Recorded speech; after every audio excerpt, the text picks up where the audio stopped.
5, sorry.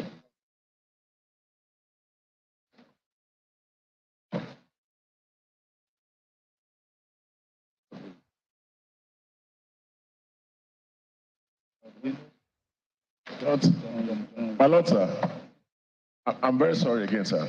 Yes.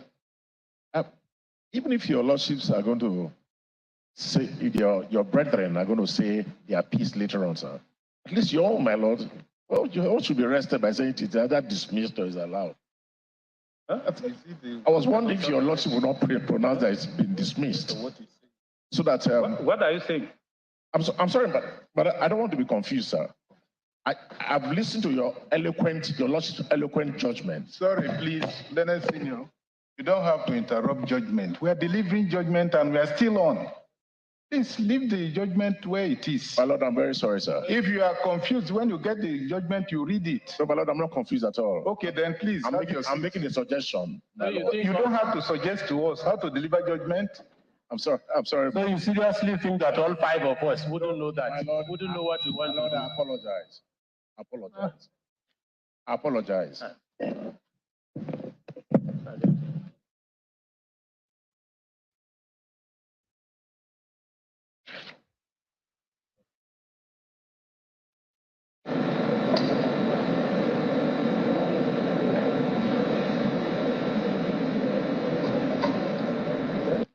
Yes, better we finish. Better we proceed.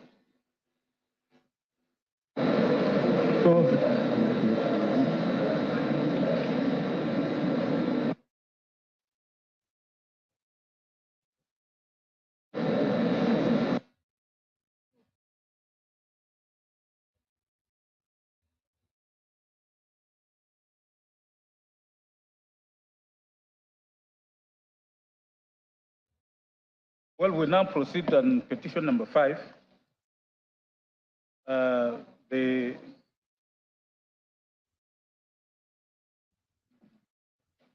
motions in that petition will be read by my learned brother, by my extreme right.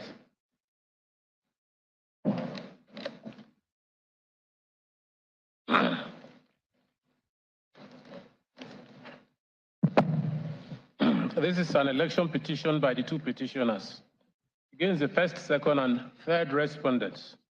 The first petitioner, Abuja Atiku, was a candidate at the presidential election held in Nigeria on the 25th day of February 2023. He was sponsored by the second petitioner, People's Democratic Party.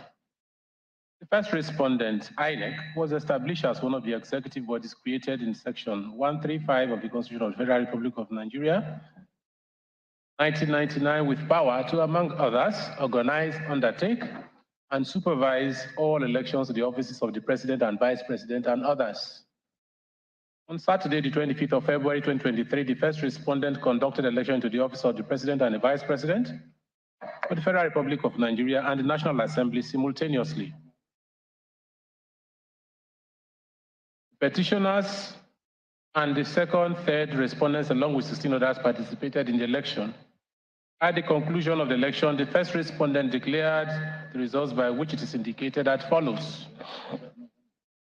We show the results for out of the 2 contestants here we are concerned with. The APC of Tinubu Bola Ahmed and Tinubu Bola Ahmed scored were declared to have polled 8,794,726 votes, and Atiku and the PDP 6,984,520 votes. Petitioners were aggrieved by the outcome of the election, so they filed jointly this petition to challenge this election.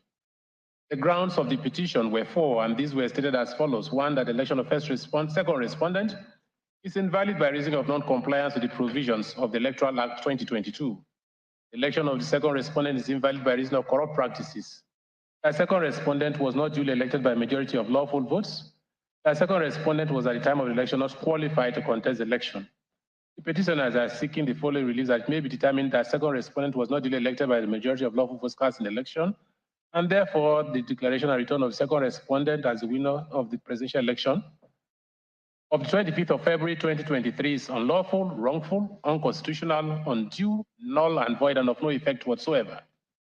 B, that it may be determined that the return of second respondent was by the first respondent was wrongful, unlawful, undue, null and void, having not satisfied the requirements of the Electoral Act and the Constitution of the Federal Republic of Nigeria, which mandatorily requires the second respondent to score not less than 1/4 or 25% of the lawful votes cast at the election in each of at least 2/3 of the states in the Federation, and they put the "and" in capital letters, and the Federal Capital Territory, Abuja.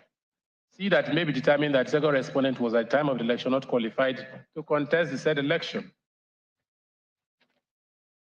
See that it may be determined that the first petitioner having scored the majority of lawful votes cast at the presidential election of Saturday, 25th February, be returned as the winner of the said election and be sworn in as duly elected president of the Federal Republic of Nigeria. In the alternative, another directing the first respondent to conduct a second election runoff, in brackets, between the first petitioner and second respondent. In the further alternative, that the election to the office of the President of Nigeria held on 25th February be nullified and a fresh election rerun be ordered. G, any such further others as the Honorable Court may deem fit to make in the interest of justice. Upon being served the petition, the respondents joined issues with it by filing the respective replies, incorporating preliminary objections and made other applications. Some of the applications filed by the parties were heard and rulings delivered at the pre-hearing stage, while some were heard and rulings on them reserved till the time of the judgment of the court. We now proceed to consider them. 7 applications were filed and argued by the respondents during the pre-hearing session of this petition. 2 each of the said applications were filed by the first and second respondents, while 3 were filed by second respondent. First respondents' 2 applications were filed on the 19th of April this year and the 9th of May. The first of his 2 applications dated and filed on the 19th, which also largely reflect the position of second respondent in his first 2 applications and third respondent in his first application. First respondent sought an order striking out paragraphs 92. We gave the paragraphs of the petition on the grounds of their vagueness. Several paragraphs which you get there as you get your the judgment, for being generic, imprecise, and lacking in specificity to elicit a reply from it. B, an order striking out paragraphs 129 and 138 of the petition for failure to join necessary parties. Among other grounds, the 2 necessary parties are Bello and one Adevo, the chairman of a local government in Kogi State. 3, another striking out the ground of the petition that second respondent did not score majority of lawful votes as contained in paragraph 16C of the petition for incompetence and lacking in specificity and materials in the pleading for a sustenance. Consequent upon 1 to 3 above, another striking out paragraphs A and B and D are sought in paragraph 130 of 150 of the petition, and another striking out the ground of the petition that the election is invalid by reason of non-compliance. Consequent upon 5 above, another striking out the ground of the petition alleging that the election of the second respondent is invalid by reason of corrupt practices as contained in paragraph 16B of the petition for lacking specificity and material parts in the pleading for a sustenance. 7, another striking out the ground of the petition that the second respondent was at the time of the petition not qualified to contest the election as contained in paragraph 16A of the petition for lacking specificity. 8, another striking out the ground of the petition that the second respondent was at the time of the election not qualified to contest the election. 9, consequent upon 1 to 8 above, another striking out and dismissing the petition for being incompetent, frivolous, vexatious, abusive. In the alternative to the above, another striking out paragraphs prayers A, B, C, and D of the petition are sought in paragraph 150 for being incongruous, contradictory, and self-defeatist. The grounds of the petition were stated there, and we set them out, which you get. Second respondent also filed a similar preliminary objection application for us, preliminary objection, seeking striking out of the petition or portions of it. A single prayer on the application is 1, is an order of the court striking out jointly and or severally paragraphs 14 and 15, 19 to 81, 87 to 104, 108 to 128, and 133 to 150 of the petition for being fundamentally defective. The third respondent on this part in his first application on the same issue filed, we gave the day, sought similar prayers like first and second respondents. All three respondents also had issues with the replies petitioners served on them in response to their own replies. Their main complaint this time is that the said replies went beyond the ambit of replies and raised new issues and facts like particulars of the non-qualification of second respondent for the election and his dual citizenship of Republic of Guinea, all of which, according to the reply of the petitioners, impacts on his qualification as a candidate for the election. Those new facts, the complaint tended to amend or reconstruct the petition and so overreach them, even as they do not have any further opportunity to join issues petitioners on them. Other paragraphs of the replies, they said, did not raise new issues, but merely repeated averments already contained in the petition, and so have no place in the reply. For these same reasons, they saw striking out with the additional statements, witness statements on oath, and list of documents that accompany the said replies. Besides the above, second respondent had a third application that was peculiar to it.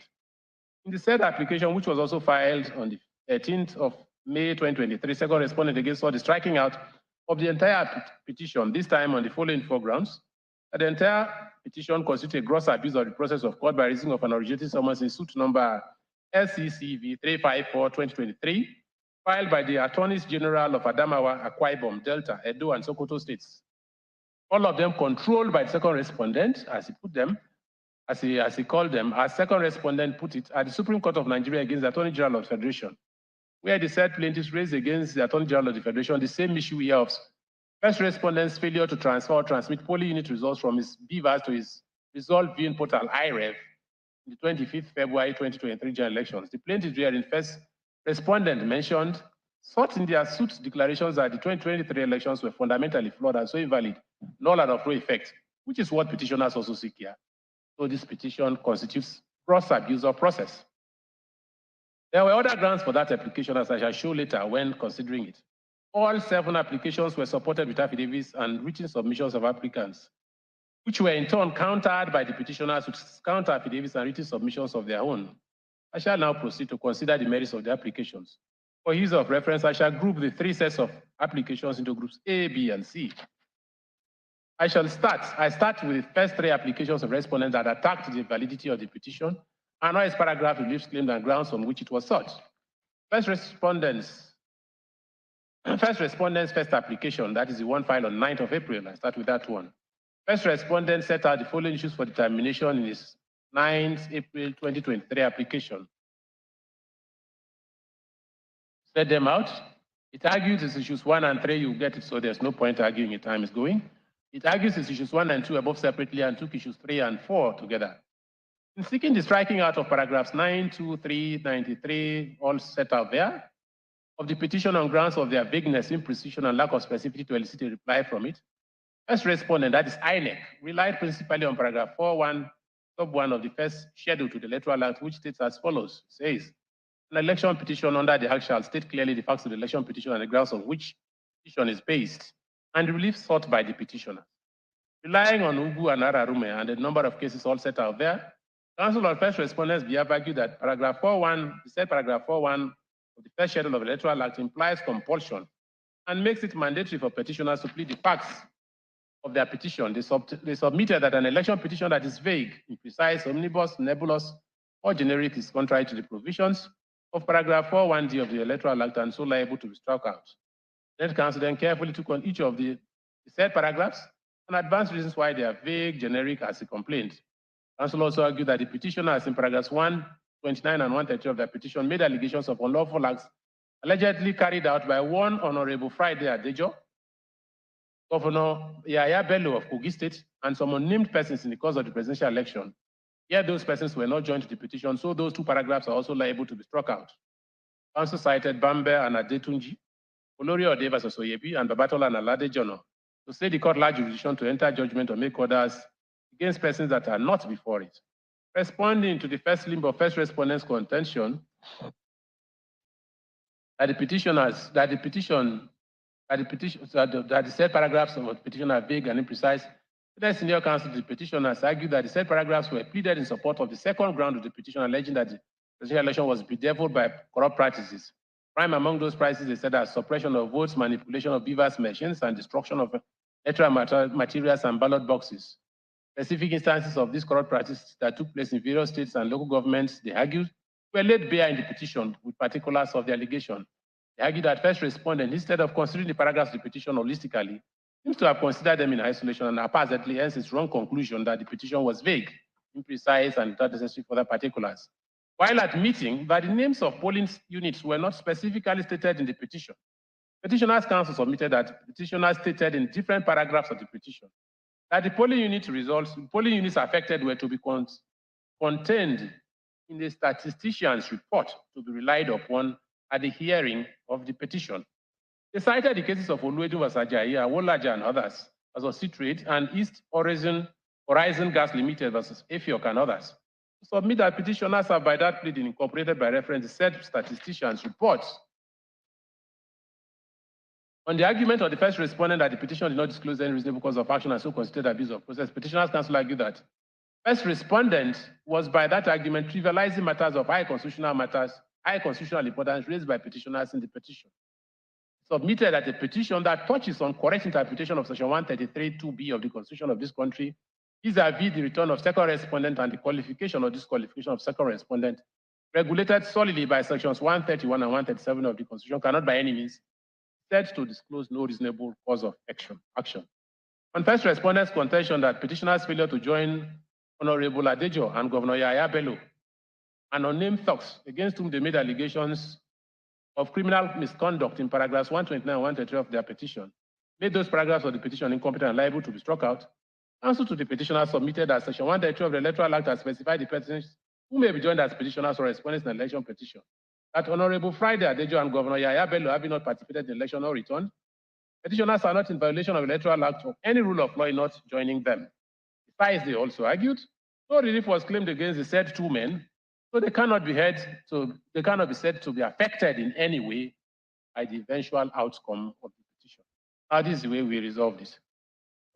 My Lord, resolved it. Now, paragraph 4.1 of the first schedule of the Electoral Act, as amended, states thus. 2020 states thus. An election petition under this act shall state clearly the facts of the petition, and the ground or grounds on which the petition is based and relief sought by the petition. This provision is so clear and direct that it does not require any aid in its interpretation. It simply restates in mandatory terms the first rule of pleading that claimants, in this case a petitioner, shall state clearly, quote and unquote, the facts of the election petition, end quote again, and the ground or grounds on which the petition or claim is brought. This requirement / duty to plead one's complaints and facts clearly in the statement of claim / petition, not reply, is a basic rule of pleading even in ordinary civil proceedings. Emeka Agu in GSC, Natonda versus Ajani, put that point across most forcefully when he said that, and I quote, he said, "It appears to me that rule which required every fact, upon which a party intends to rely at the hearing of the goes to the fundamentals of justice. For no one and defend the unknown. If one has to defend or counter a fact made by his adversary, the one must have due notice of that fact to enable him prepare for his defense. That is the very essence of pleading. As it goes to the very root of the rule of audi alteram partem, one of the twin pillars of justice, it would be misconception to describe it as mere technicality or irregularity. It's a matter which cannot be waived. Indeed, by a long line of decided cases, it has been long settled that any evidence on the fact that ought to have been pleaded, but it is not, goes to no issue at all at the trial and ought to be disregarded, end quote. Now, the complaint of first respondent is that the petitioners in their petition did not state their case as clearly as required by section 4.1d of the Electoral Act, 2002. It complains that petitioners' complaints were vague, imprecise, and lacking in particulars. It does not appear to me that this complaint can by any means be waved away as idle. If anything, even the petitioners seem to have admitted that they did not plead those necessary facts. But their response to that contention, as shown earlier, is that they pleaded a statistician's report, which contains the required details of the polling units where the corrupt practices they alleged took place.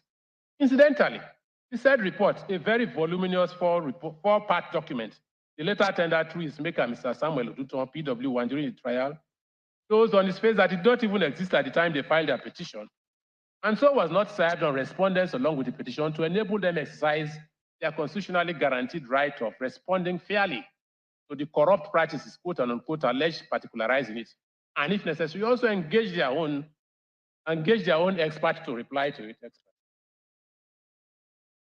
Engage their own expert to reply to it. Yes, the principle of incorporation, by reference relied on by them, that is petitioners, is part of our adjectival law and is supported by a fairly long line of cases, including MMA versus NMA, Ekpemupolo versus Edremoda and others, DFS Investment versus Brawalai Limited, Elo versus Idaosa, Abode Brothers Limited versus Niger Construction Company Limited, and another. That principle cannot by any means override the fair hearing trial provisions of Section 36 of the 1999 Constitution of Wisconsin, which also underpins the rationale for exchange of pleadings by parties. See once again the dictum of Naimeka and Atonda and Ajani already quoted. A statistician's report that is supposed to contain missing particulars in a petition, but which was only filed in the middle of hearing of the same petition, long after the time for exchange of pleadings had closed and even after petitioners had called as many as 16 witnesses in proof of their case, as happened in this case, cannot serve that purpose of Audi alteram partem, let the other party also be heard too. In short, the tactics employed by the petitioners in this case as regards their pleadings, and the petitioners and the statistician's report referred in it, is to say the least most unfair and definitely negates the current practice regime that emphasizes front-loading of processes. Such dishonorable practice can only be likened to the unlawful boxing tactic of hitting one's opponent below the belt or from behind, which in the sport of boxing is penalized promptly with deduction of points. It cannot be different here. The said statistician's report, which is exhibits PAH1, PAH2, PAH3, and PAH4 in this proceeding must be and is hereby discountenanced. That conclusion should make the resolution of this issue of imprecision of the petition fairly easy. I shall nevertheless want to exercise caution and still consider the paragraphs of the petition attacked by first respondent, but it shall only be as they stand in the petition. In that regard, I am satisfied that paragraph 92 of the petition, where the petitioners allege wrongful calculation of polling unit results in various local governments of Sokoto State is lacking in particulars of the particular polling units affected and so liable to be struck out. Paragraphs 93 and 94 of the petition, where petitioners allege that first respondent officials failed to properly fill election forms in Kano State, I think sufficiently meets the requirements of paragraph 41D of the first schedule to the Electoral Act 2022. Paragraph 95 of the petition, where the petitioners allege that results in unspecified polling units in some local government areas of Kogi State were, quote, manipulated through and by the inflation of the second respondent's votes and depletion of the petitioner's votes, end quote, is in my opinion bad for vagueness, not only as to the polling units where the alleged manipulation occurred, but also as to the actual lawful votes of petitioners and second respondents allegedly depleted and inflated respectively. The need to plead the exact figures of votes affected by the alleged manipulation becomes even more crucial, in my opinion, when account is taken of paragraph 15 of the first schedule of the Electoral Act, stating that, and I quote, this is what that paragraph 15 says when a petitioner claims a seat alleging that he had the highest number of valid votes cast at the election, that is which is what the petitioners are doing here, the party defending the election or return shall set out clearly in his reply particulars of the votes, if any, which he objects to, and the reasons for his objection against such votes, showing how he intends to prove at the hearing that the petitioner is not entitled to succeed. Second and third respondents can only properly exercise their right under this provision, requiring them to, quote, give particulars of the votes claimed by the petitioners that they object to and the reasons for the objection against such votes, after petitioners have themselves set out clearly the lawful votes depleted by the manipulation alleged by them. Paragraph 97 of the petition, in my opinion, are matters of proof at the hearing, even more so as the petitioners have stated in those two paragraphs that the disruption of elections in Adavi and OKE local government areas of Kogi State by agents of second and third respondents, alleged hearing was captured in video recording, which they petitioners would lead evidence in proof.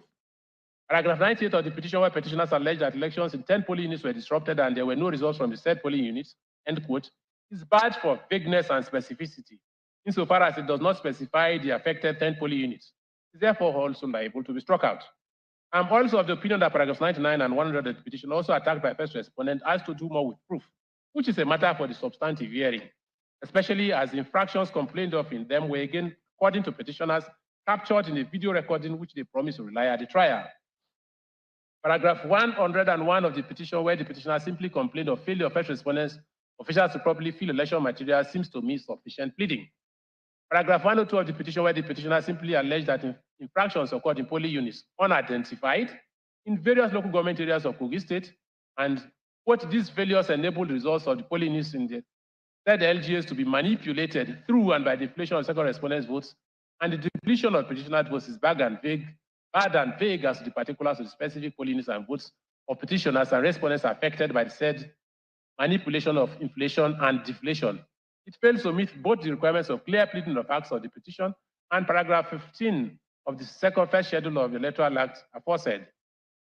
In fact, the following dictum of the lead judgment of Tabai GSC in Belgora and Ahmed clearly says so, my lord. We have already produced all these things in, CA03, and we don't intend to read. In any case, you get it and you see it. He also PDP versus INEC. For the same reasons, I am also of the opinion that paragraph 103 of the petition, where the petitioner simply avowed generally that, quote, first respondent wrongly entered incorrect results for the petitioners in Borno State, is bad insofar as the polling units in Borno State affected by the incorrect results are not stated. I am, however, of the view that paragraphs 104, 105, and 106 of the petition sufficiently plead necessary for us to elicit appropriate response from respondents, even more so as paragraph 104 merely alleged bypass by first respondent of these of beavers machines. The presidential election in Benue State, while paragraphs 105 and 106 simply stated the petition as ground that second respondent was not elected by majority of lawful votes. In respect of paragraph 104 of the petition, first respondent complains that the petitioners there contended that the entire results of the presidential election were wrong, yet they did not plead the results they perceived to be correct, so it is also vague pleading. I am of the view that that complaint is better considered while considering the merits of the petition. That is even more so as it appears to us that paragraph 104 seems averred to by petitioners to meet the provisions of paragraph 4 sub 1 C of the first schedule of the electoral act that requires them to state in their petition, among other, the scores of the candidates in the election. To that extent, paragraph 104 cannot be faulted by application at this stage, let alone sought to be struck out in limine. Paragraph 105, 109, 110, 11, 12, and 113 of the petition merely pleaded facts as to whether second respondent, who by first respondent's own showing did not poll up to 25 of the total votes of the Federal Capital Territory, was properly returned by first respondent having regards to the provisions of section 134B of the 1999 Constitution of the Federal Republic of Nigeria and other relevant statutes. It is therefore in order. I am afraid paragraph 114 of the petition, 115 and 116, and paragraph 4, where they said purported results from 6,418 polling units have and indicate zero accreditation, and paragraph 118, where they have that critically, paragraph 118 and 119 are all bad for lack of particulars of necessary facts. As for the statistician's report, again referenced by them for the said particulars, I hereby reconfirm my earlier finding and conclusion on it. Paragraph 120 of the petition is not challenged by first respondent, so I shall overlook it, at least for now.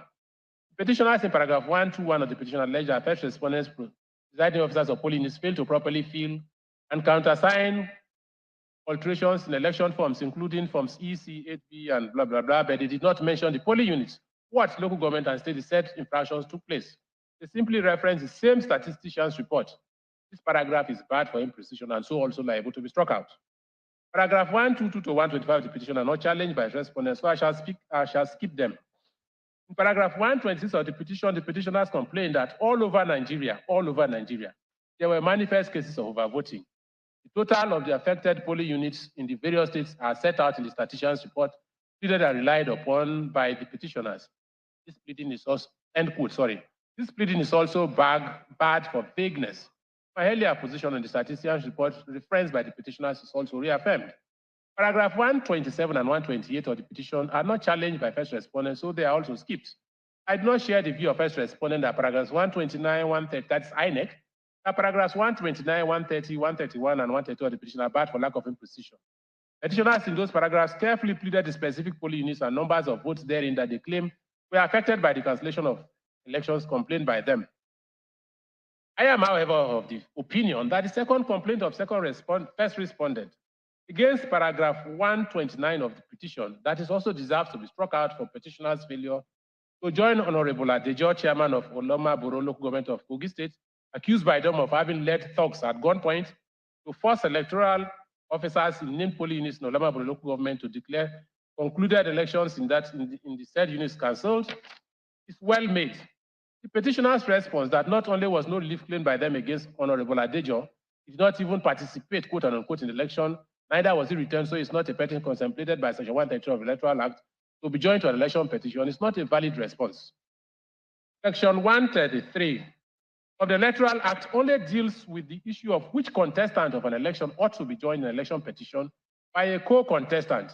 It has nothing to do with the issue of joining of third parties against whom allegations of electoral infraction are made by practitioners, as in this case. Such petitions must be joined to the petition if the court is not to be exposed to the risk of infringing their fundamental right to fair hearing guaranteed by the Constitution. It is also of no moment that no relief was claimed against such persons in the petition. What is important is that allegations of electoral malpractice, which will require the court to make findings, including condemnation of the alleged conduct, where necessary, are made in the petition. Support for that position can be found in Wankwo and Yaradua, where Muntaka Kumasi JSC, after reproducing the provisions of the then newly enacted Section 1441, sub 2 of the Electoral Act, which is now Section 1332 of the Electoral Act 2022, and confirming that that provision had done away with the old regime of the Electoral Act that required petitioners to join all relevant electoral officers of INEC that conducted an impugned election. In addition to INEC, said, this is what his lordship said, unless the conduct of a petitioner who is not an agent, or the conduct of a party who is not an agent of the commission is in issue, it will then be necessary to join such party as a necessary party to the petition in order to afford such party a fair hearing, end quote. As regards the consequence of failure to join such necessary parties on the petition itself, his lordship Kumasi again said as follows. However, where such a party is not made a party, it will not result into the old petition being struck out. And the particular allegation against such party is liable to be struck out, end quote. That is the fate of paragraph 129 of the petition, where allegations of electoral malpractice were made by the petitioners against Honorable Adejo, yet he was not cited in the petition. Incidentally, this is also one of the main reasons the Supreme Court gave in dismissing the appeal of the petitioners in the Odo State governorship case of Eitai Ojegede and another versus INEC, where allegations were made by the petitioners in that case against the then National Caretaker Committee chairman of the present head respondent APC, Governor Mai Malabuni of Yobe State, yet he was not joined to the petition by the petitioners. Paragraph 129 of the petition must therefore suffer striking out. For the same reason, paragraph 133 of the petition, where similar allegations of an alleged gun-toting Governor Yahaya Bello of Kogi State didn't talk to compel cancellation of concluded elections in polling stations were made, yet he was not joined to the petition, must also be struck out. Paragraph 135 and 136 of the petition were not challenged by first respondents, so they are hereby skipped. I consider this a convenient point to consider paragraphs 137 and 142 of the petition, which learned senior counsel to INEC further complained was also bad for non-joinder. Counsel's argument this time was that the petitioners were also seeking in those two paragraphs to avoid the entire results of the presidential election in Lagos and Kano states, as declared by INEC, where Mr. Peter Obi of the Labour Party and Rabiu Musa Kwankwaso of the New Nigeria Post Party scored the majority of lawful votes. Yet Peter Obi of the Labour Party and Rabiu Musa Kwankwaso were not joined to the petition, so those paragraphs were also bad and liable to be struck out. I consider this argument misconceived. In fact, it seems to overlook Section 134, sub 4 of the 1999 Constitution, stating expressly that, and I quote, for the purposes of an election to the office of president, the whole of the federation shall be regarded as one constituency, end quote. That is the position as it relates to a presidential election. The percentages of votes polled by presidential candidates in any of the 36 states of the federation or even the federal capital territory only become of consequence when the issue verges on whether the candidate returned also satisfy the provisions of Section 131B and 2 of the 1999 Constitution, as amended, requiring him to poll 25% of votes cast in at least two-thirds of the 36 states and the federal capital territory. Outside of that, how many votes a presidential candidate polled in any of the states of the country is of little significance in an election petition challenging return in a multi-party presidential election. It certainly has no bearing on the question of who an aggrieved party challenging a presidential election return should join to his petition among the candidates that contested the election with him. By Section 133 of the Electoral Act, the only other candidate in the election the petitioner can properly join to his petition, the person returned as the winner of the election.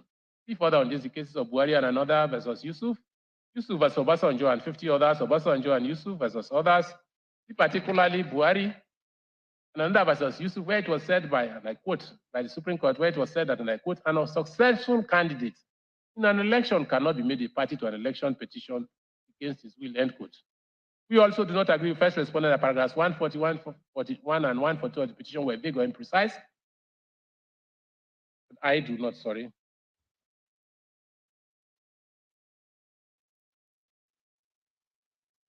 I am rather of the view that facts necessary to elicit an appropriate response from the respondents of the electoral infractions complained of by the petitioners have been pleaded in those paragraphs.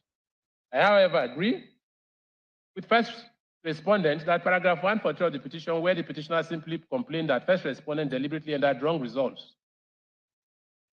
For 22 name states herein, paragraph 44, where they aver that there were discrepancies on very large scale at the various local governments, various levels of recording and collation of results, particularly between the polling units and the ward polling centers, without specifying the said polling units and ward collation centers, where these said quote and unquote large scale discrepancies took place. And paragraph 144, where petitioners gave notice that they would rely on their same flawed statisticians' report, among other documents they did not front load, are bad and liable to be struck out for vagueness. Paragraph 142 of the petition, where petitioners simply stated as ground for of their petition that the petitioners aver that second respondent was at the time of the election not qualified to contest the election, not having the constitutional threshold, quote and unquote, that is all they said. It's also imprecise and vague as it gives no particulars of any of the several qualifying and disqualifying factors set out in sections 131 and 137 of the Constitution. The main purpose of pleadings, as further fortified by paragraph 4 sub 1b of the first schedule of the Electoral Act, we repeat, is to properly and clearly inform the adverse party of the case is coming to meet, so that he can respond appropriately to it. That is fair hearing. That requirement of the law does not permit parties to keep their cards face down, as petitioners did in paragraph 146 of their petition, when they simply aver generally that second respondent was not qualified to contest the 25th February presidential election, without revealing in what form he was not qualified or disqualified for the election. That paragraph of the petition falls far short of the requirements of paragraph 41b of the first schedule of the Electoral Act, and so liable to be and must be struck out. Conclusion on issue 1 of first respondent, the sum total of all the foregoing is that while paragraphs 129 and 133 of the petition are liable to be struck out for non-joinder, to which Mrs.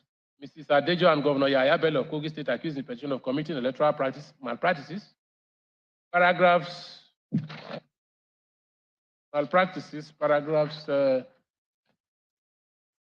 92, 95, 98, 11, 121, 126, 129, 133, 143, 144, and 146 are vague, imprecise, and lack particulars, and so fall short of the requirements of paragraph 41b. They are all therefore ordered struck out. Paragraphs 93, 94, 96, 97, 99, 100, 101, 102, 104, 105, 108, 109, 100, 111, 112, 113, 114, 115, 16, 118, 19, 120, 122, 125, 130, 134, 138, 139, 140. On the other hand, are in order and properly pleaded.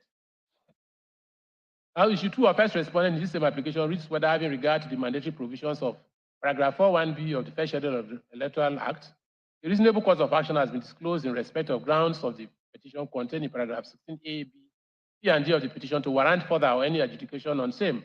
Counsel on behalf of first respondent this time anchored the arguments principally on the grounds on which petitioners founded their petition. Counsel reproduced paragraph 16a, b, and C of the petition where the petitioners alleged we read them out. The next reference, section 134 of the Electoral Act, stating that an election may be questioned on, among others, that the election was invalid by reason of corrupt practices, and argue that this provision, that is section 134, has a proviso in section 135(1).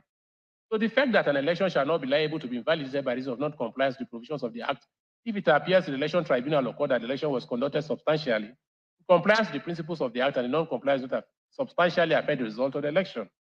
Relying on the cases of Ojukwu and Yaradua and Yusuf as a judge, Senate Counsel submitted that for petitioners to sustain their ground of corrupt practice and non-compliance of the election with the provisions of the Act, they are required to not only plead the fact of non-compliance, but further assert positively in the petition and prove that the non-compliance and corrupt practice complained of substantially affected the result of the election. To properly do that, they argued petitioners must plead and show how many votes were affected by the irregularities and that the deduction of such votes would void the turn of second respondent as the winner of the election. That not only The petitioners not assert in their petition that the non-compliance complaint of substantially affected the election. They did not also plead the votes or polling units affected by non-compliance to enable this court form an opinion on that non-compliance and corrupt practices complaint of substantially affected result, or that second respondent polled majority of lawful votes in the election and so ought to be returned. Without those facts in the petition, the petitioner's counsel submitted have simply blown quote unquote muted trumpets and their petition lifeless and failed to disclose a substantial cause of action. So it is liable to be dismissed.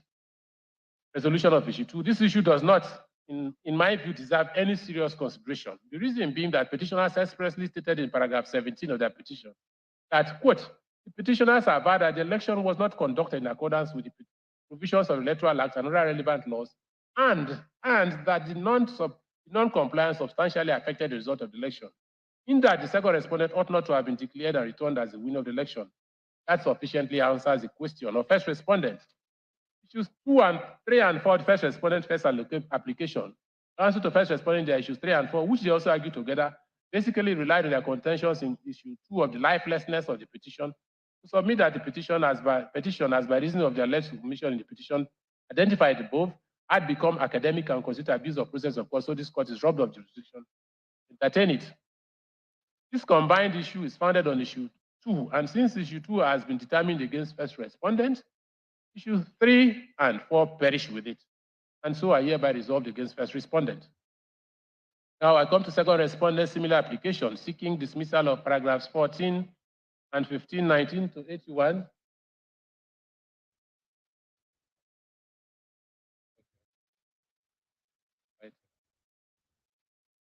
For this application, letter counsel second respondent simply said that the sole issue for determination thus was that in view of the provision of paragraphs 14(1)(d) of the first schedule to the relevant Electoral Act and relevant judicial decisions, whether paragraphs 14 and 15, 19 to 81, 87 to 104,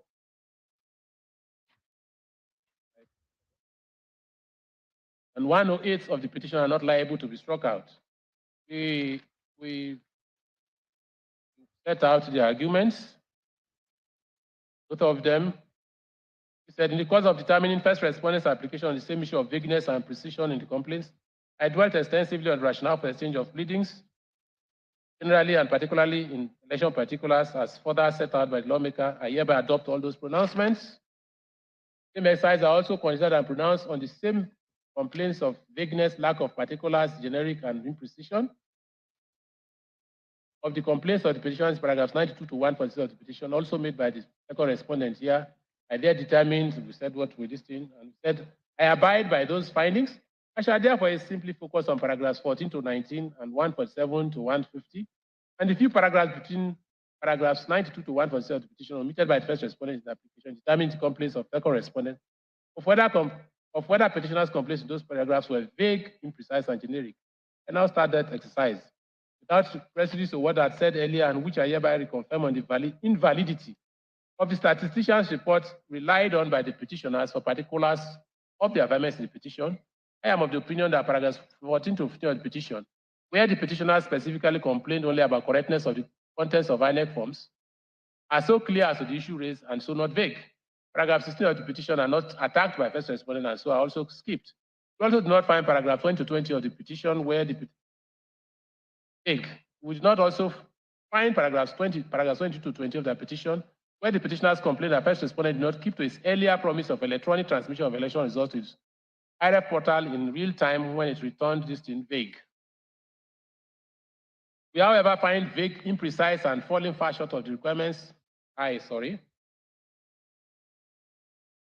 however, find vague, imprecise, and falling far short of the requirements of paragraphs 4(1)(d) and 15 of the first schedule of the Electoral Act 2022, the averments in paragraph 22 of the petition, where the petitioners complain that the result of the election as announced by INEC does not represent lawful votes, and that lawful votes cast for them were massively deducted from their scores. Those paragraphs ought to contain the lawful votes of the petitioners that were alleged, quote, massively deducted, as well as those alleged to have been allocated to second respondent by INEC. We find properly and sufficiently pleaded paragraphs 24 down to 27 of the petition. We, however, find vague, imprecise, and lacking particulars paragraphs 82 to 86 of the petition, where the complainants complain that permanent voters' cards collected the unit results where elections were collected or did not hold across the country is above 1,000, is above 1,810,206, which is the margin of lead between first respondent, first petitioner, and second respondent. Consequently, the turn of second respondent was hasty, premature, and wrongful. This pleading ought to contain the precise number of permanent voters' cards alleged collected in the polling units, which by petitioner's contention would have closed the margin of lead between first petitioner and second respondent to make the latter's return unlawful. Without that information, the complaint is difficult to understand and respond properly to, let alone resolve. Paragraphs 87 to 90, where the petitioners complain of corrupt practices in conduct of the election, which practices they complain took the form, among others, of manipulation by second respondent through deliberate suppression and discounting of votes, is vague insofar as the polling units where the said corrupt practices took place are not stated. Paragraphs 92 to 97 of the petition, less paragraphs 135 and 36, also complained of by second respondent as vague, imprecise, and generic, have been dealt with by us while considering first respondent's petition on the same issue.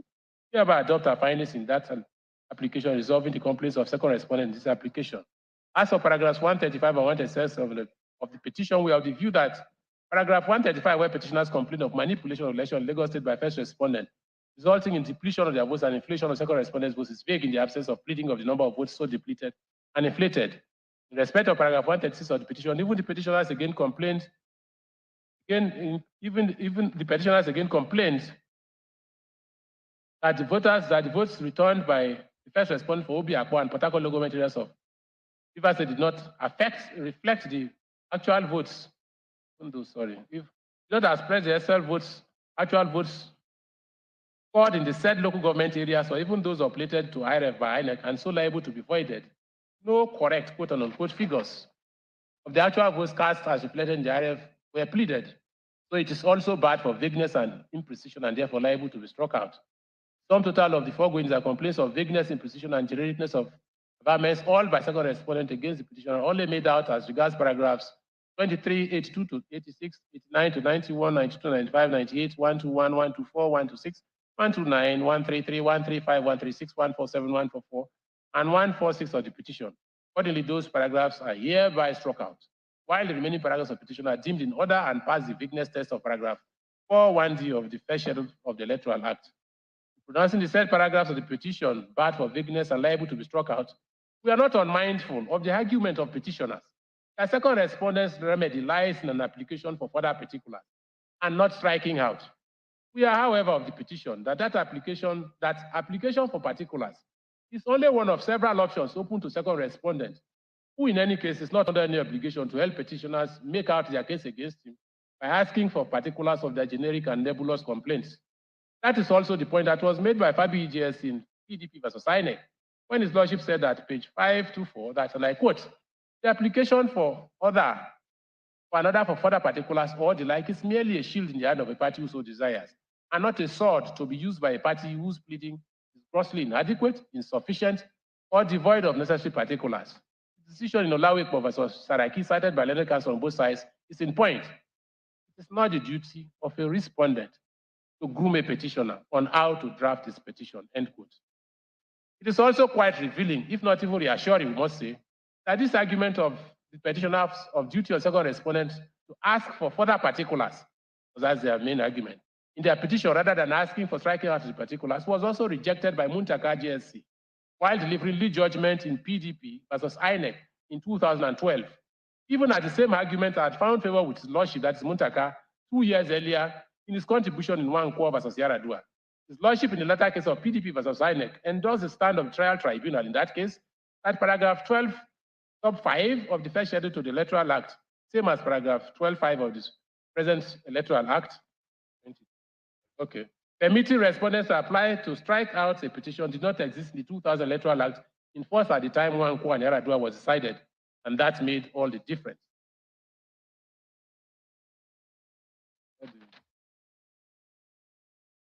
Regarding the further argument of second respondent, petitioners complained that first respondent did not observe his own promises to transmit election results to IRF portal in real time, was caught and made comatose by section 134 of the Electoral Act, stating Electoral Act. We think it is, I think it is neater and even safer to defy to the main argument for determination on its merits, especially since that contention is also one of the main complaints of the petitioners in the petition itself. That is what case law decides. advice, sorry. See again one Kwaniara Dua citation given. Third respondent's application on the same issue of vagueness of paragraphs. Our own application, that is the third respondent this time. In his own application of 8th May, third respondent, like the first and second respondents, also paid us to strike out all of paragraph 17 to 146 of the petition on the same grounds of vagueness, imprecision, blah, blah, blah, and failure to join Mr. Adejo and Governor Yahaya Bello of Kogi State, against whom allegations of electoral infraction were made. Additionally, it's also complained that petitioners' averments in paragraphs 19, stated them, and 45 of the petition are all pre-election matters which occurred after the petition and outside the jurisdiction of this court, sitting as an election petition.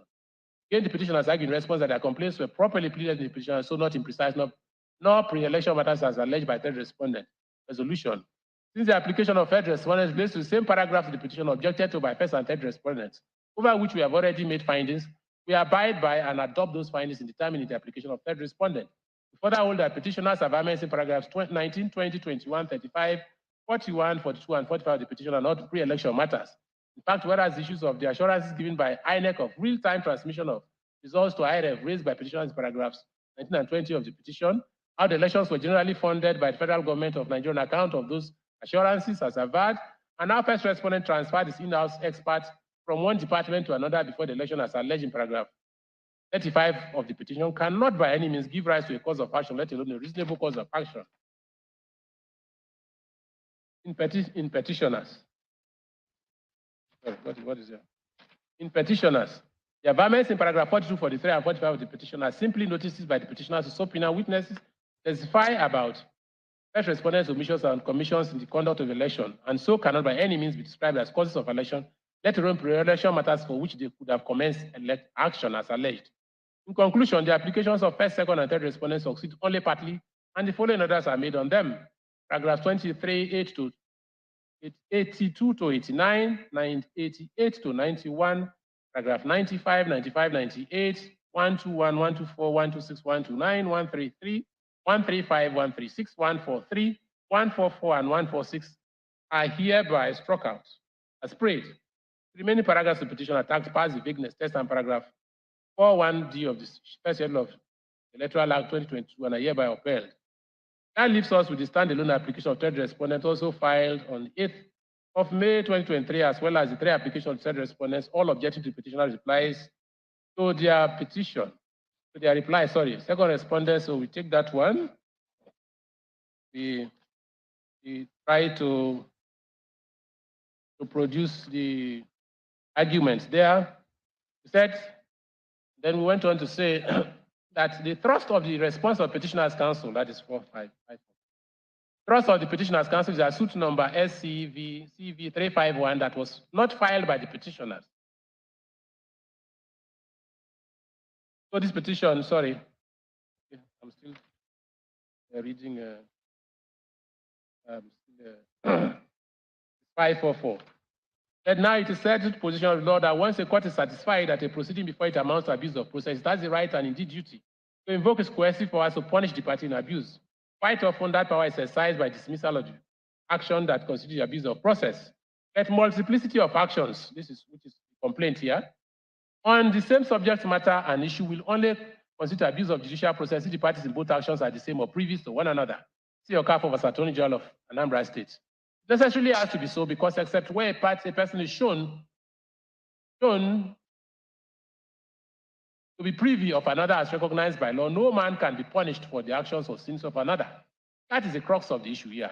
It is whether the petitioner, that's Atiku Abubakar, and his political party, the PDP, can be properly described as previous of the governments of Adamawa, Akwa Ibom, Bayelsa, Delta, Edo, and Sokoto states, who undisputedly instituted suit number SCCV against the Attorney General of the Federation before the Supreme Court of Nigeria.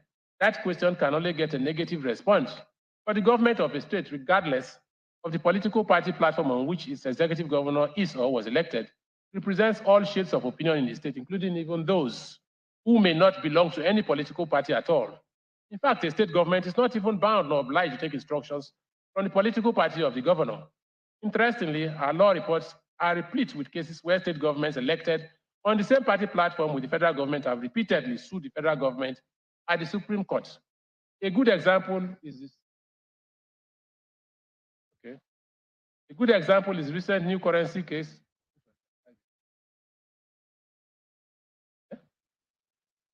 The new currency case that was instituted by the attorneys general of Kogi, Kaduna, and Zamfara states against the federal government, even as both parties were APC governments.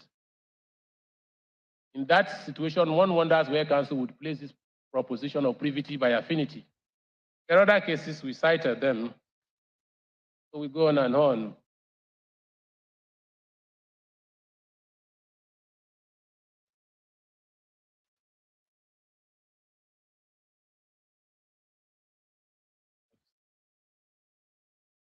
In short, we reject this argument of second respondent of abuse of judicial process on account of litigation commenced by state governments against the Attorney General of the Federation. That is, as we also take note of the notice of discontinuance of case, the said suit number SCCV 354/2023 filed by the plaintiff in that case since the 3rd of March 2023, which notice was tendered by the petitioners in this court as Exhibit PV in the course of the hearing of the main petition on the 6th of June 2023. This court is obligated by Section 1221M of the Evidence Act to take judicial notice of its proceedings. The other argument of note of second respondent in this application is the one of failure of petitioners to again join Friday Adejo and Yahya and its effect on the petition. We have already struck out the relevant paragraphs of the petition where allegations of malpractice were made against the two gentlemen. We abide by that decision. Just simply add that we do not agree with second respondent's argument that the entire petition merits dismissal for non-joinder of those two men. Proper sanction in circumstances of this case, as we have already pointed out, citing Nwankwo and Yaradua, to strike out the paragraphs of the petition where those allegations were made. That order will also further add, and contrary to the argument of second respondent, will not affect the paragraphs where allegations were made against unnamed thugs.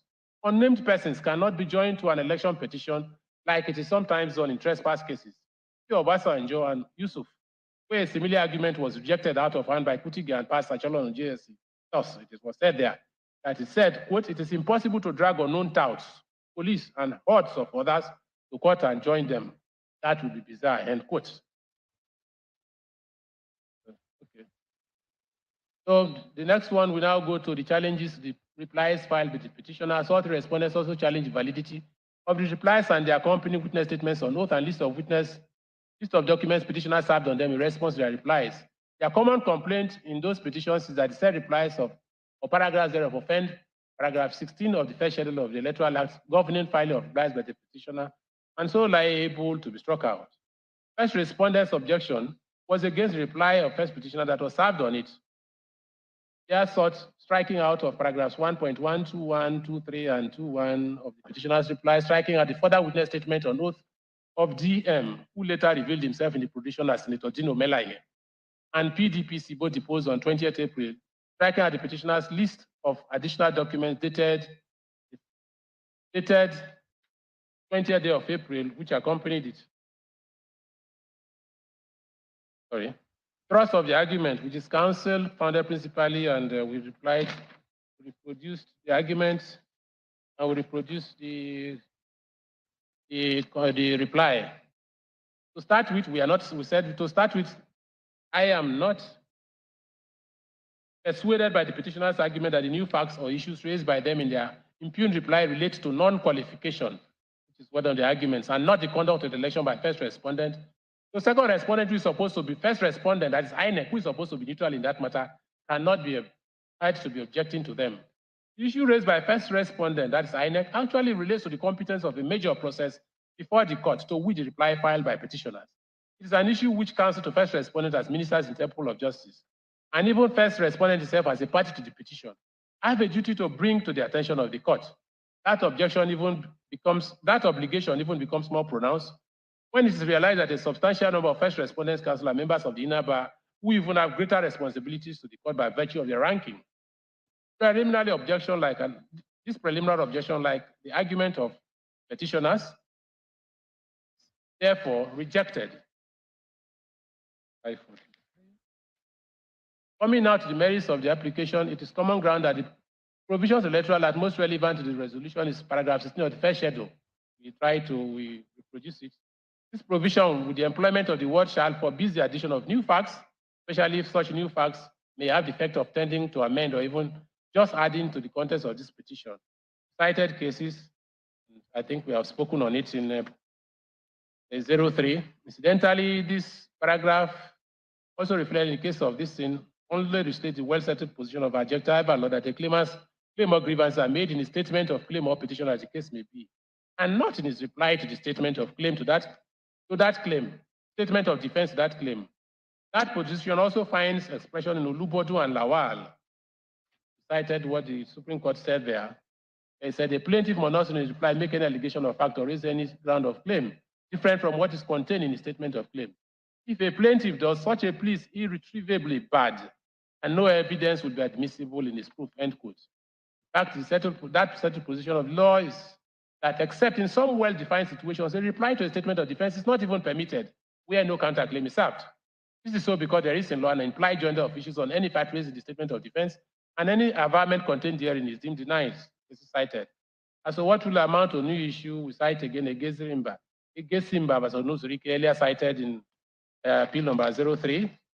Guided by all these and paragraph 16(1)A of the first schedule, it does not by any means appear to me that the new facts of conviction, conviction/fine, forgery, and dual citizenship of second respondent introduced by petitioners into their reply.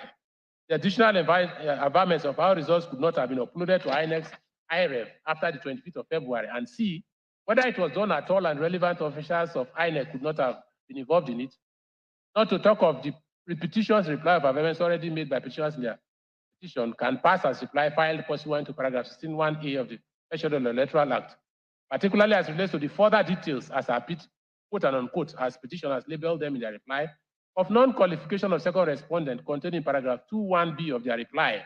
It bears reiterating that all that the petitioners referred to in paragraph 146 of their petition is the bare statement that, quote, the petitioners averred that second respondent was at the time of the election not qualified to contest the election, not having the constitutional threshold, unquote. No details whatsoever was given by them of what they meant by second respondent's non-qualification. So first respondent, who was obviously satisfied that second respondent was qualified to contest the election by the documents he presented to it, also simply joined issues with them in a similar general manner. It is now through their reply that petitioners, who themselves seemed to have had no clear idea of what they meant by second respondent's non-qualification for the election, or simply deliberately kept it back when filing their petition, want to now introduce through their reply at a time when respondents have no further right of responding to them.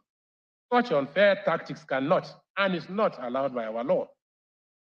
It must be noted, too, that under Section 131 of the 1999 Constitution of this country, there are as many as 4 different qualifications the person must possess before he can contest presidential election, and another 10 different grounds that can qualify such a candidate who has all the 4 qualifications of Section 131. Therefore, an assertion that merely says that a person is not qualified to contest election by reason of non-qualification will leave not just the person so assailed, but every other person involved, including the court, at a loss as to what the pleader has in mind. In fact, to allow such pleading will amount to upsetting the very essence of filing pleadings in a case, which is to give the adversary and the court a clear notice of the pleader's case, a point further fortified in paragraph 61(A) of the first schedule to the Electoral Act.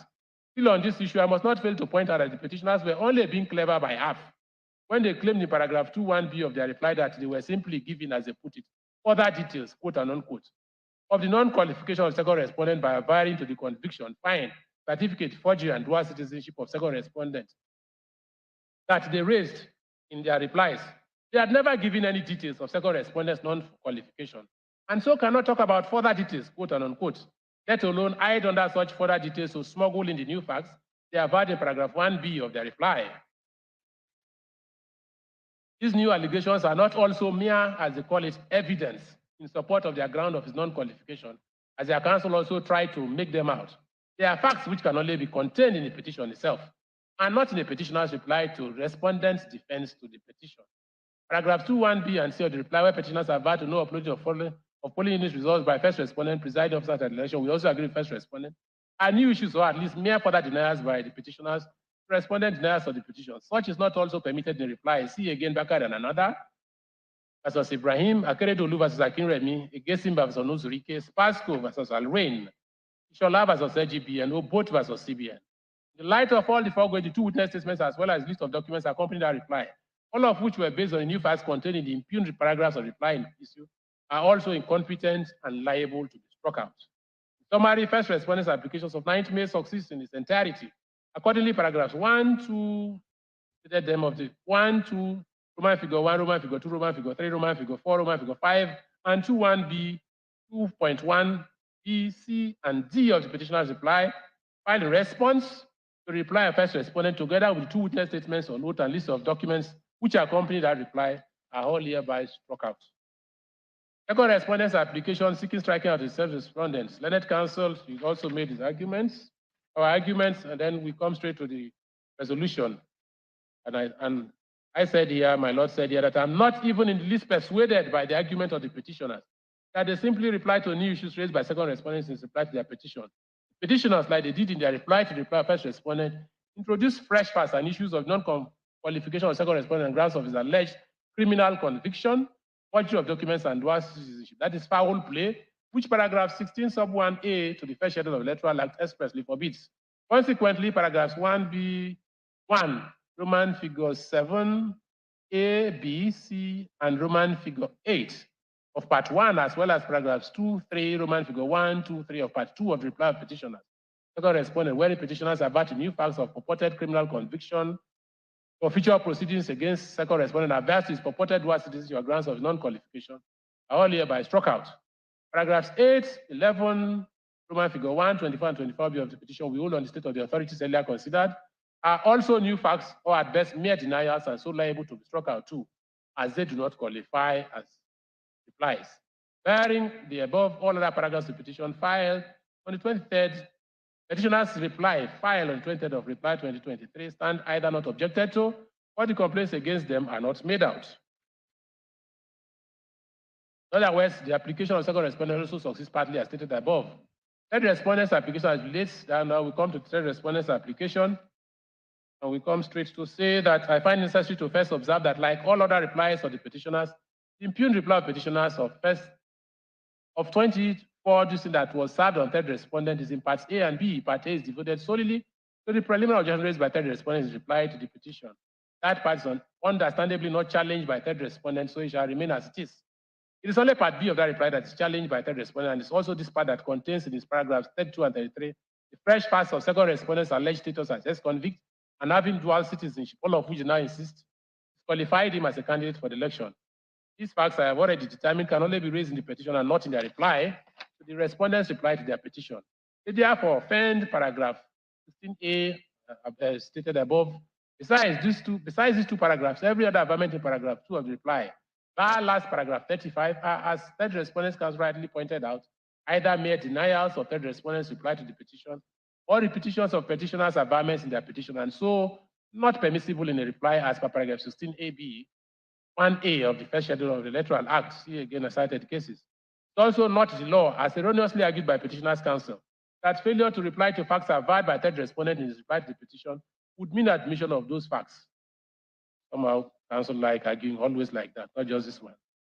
Failure to deny averments contained in a statement of defense does not imply admission, like it does with failure to deny averments in the statement of claim. See against Simba's case, Ayola GSC has cited the summary. Third respondent's application succeeds in its entirety. Consequently, barring paragraph 35, the entire part B of the reply of the petitioner's reply of third respondent is incompetent and is hereby struck out. That concludes and settles all 7 applications trust preliminary objections of respondents. So that is it. So I now hand over to my leader, as politicians who want to call it, so that my Lord can continue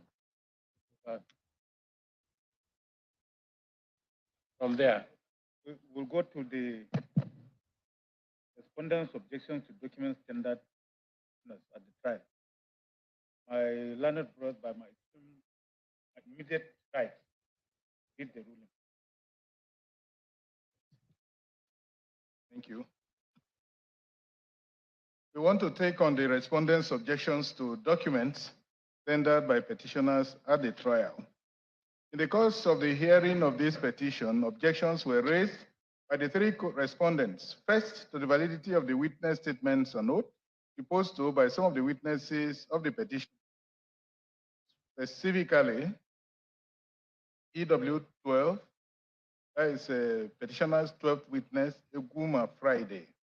PW 13, that is Grace Timothy. PW 14, Grace Ajagbona. PW 15, Abidemi Joseph. PW 16, Ms. Edosa Obasa. PW 17, Ms. Aleri Ayuba. PW 18, Ms. Sadia Mohamed Haruna. PW 21, Mr. Samuel Odunta, a statistician.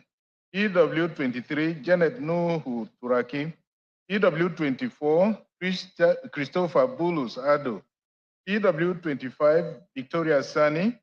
PW 26, Hitler Egwonu Nwala, a forensic expert. And PW 27, Mr. Mike Enahoro Eba, a legal practitioner. These are those who witness statements. Witness statements were filed or deposed to long after petition was filed, and so did not accompany the petition as required by paragraph 45B of the first schedule to the Electoral Act 2022. That is stating that election petition shall be accompanied by a list of the witnesses that the petitioner intends to call in proof of the petition. This objection was argued comprehensively by counsel to parties. The ruling on it deferred by the court till final judgment. Objections, therefore, were also raised by the respondents to virtually all the documents tendered by the petitioners in proof of their petition. But unlike the earlier objection on witness statements, counsel only gave notice that they will give reasons for those objections in their final addresses. They have since fulfilled their promise by filing separate addresses on those objections. The petitioners, on their part, also objected to some of the documents tendered by the respondents in the course of their defense and gave notice that they will also give reasons for their objections in an address to be filed at the close of the evidence. They, however, seem to have had a change of mind and have not filed any written submissions as promised. I am therefore left with only the objections of the respondents.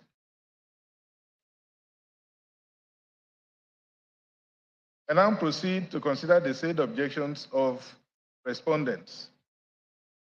1, the validity of witness statements on oath of PWs, that is petitioners' witnesses, number 12, 13, 14, 15, 16, 17, 18, 21, 23, 24, 25, 26, and 27 that did not accompany the petition as required by paragraph 45E of the first schedule to the Electoral Act 2022. This objection was taken and comprehensively argued by First Respondents Council on 8th of June 2023, when PW12, Mr. Eguma Omachono Friday, the presiding officer in the disputed 25th February 2023 presidential election, tried to adopt his witness statement on oath, which he deposed only on the 5th, which he deposed to only on 6th of June 2023, long after the petition was filed on 21st March 2023.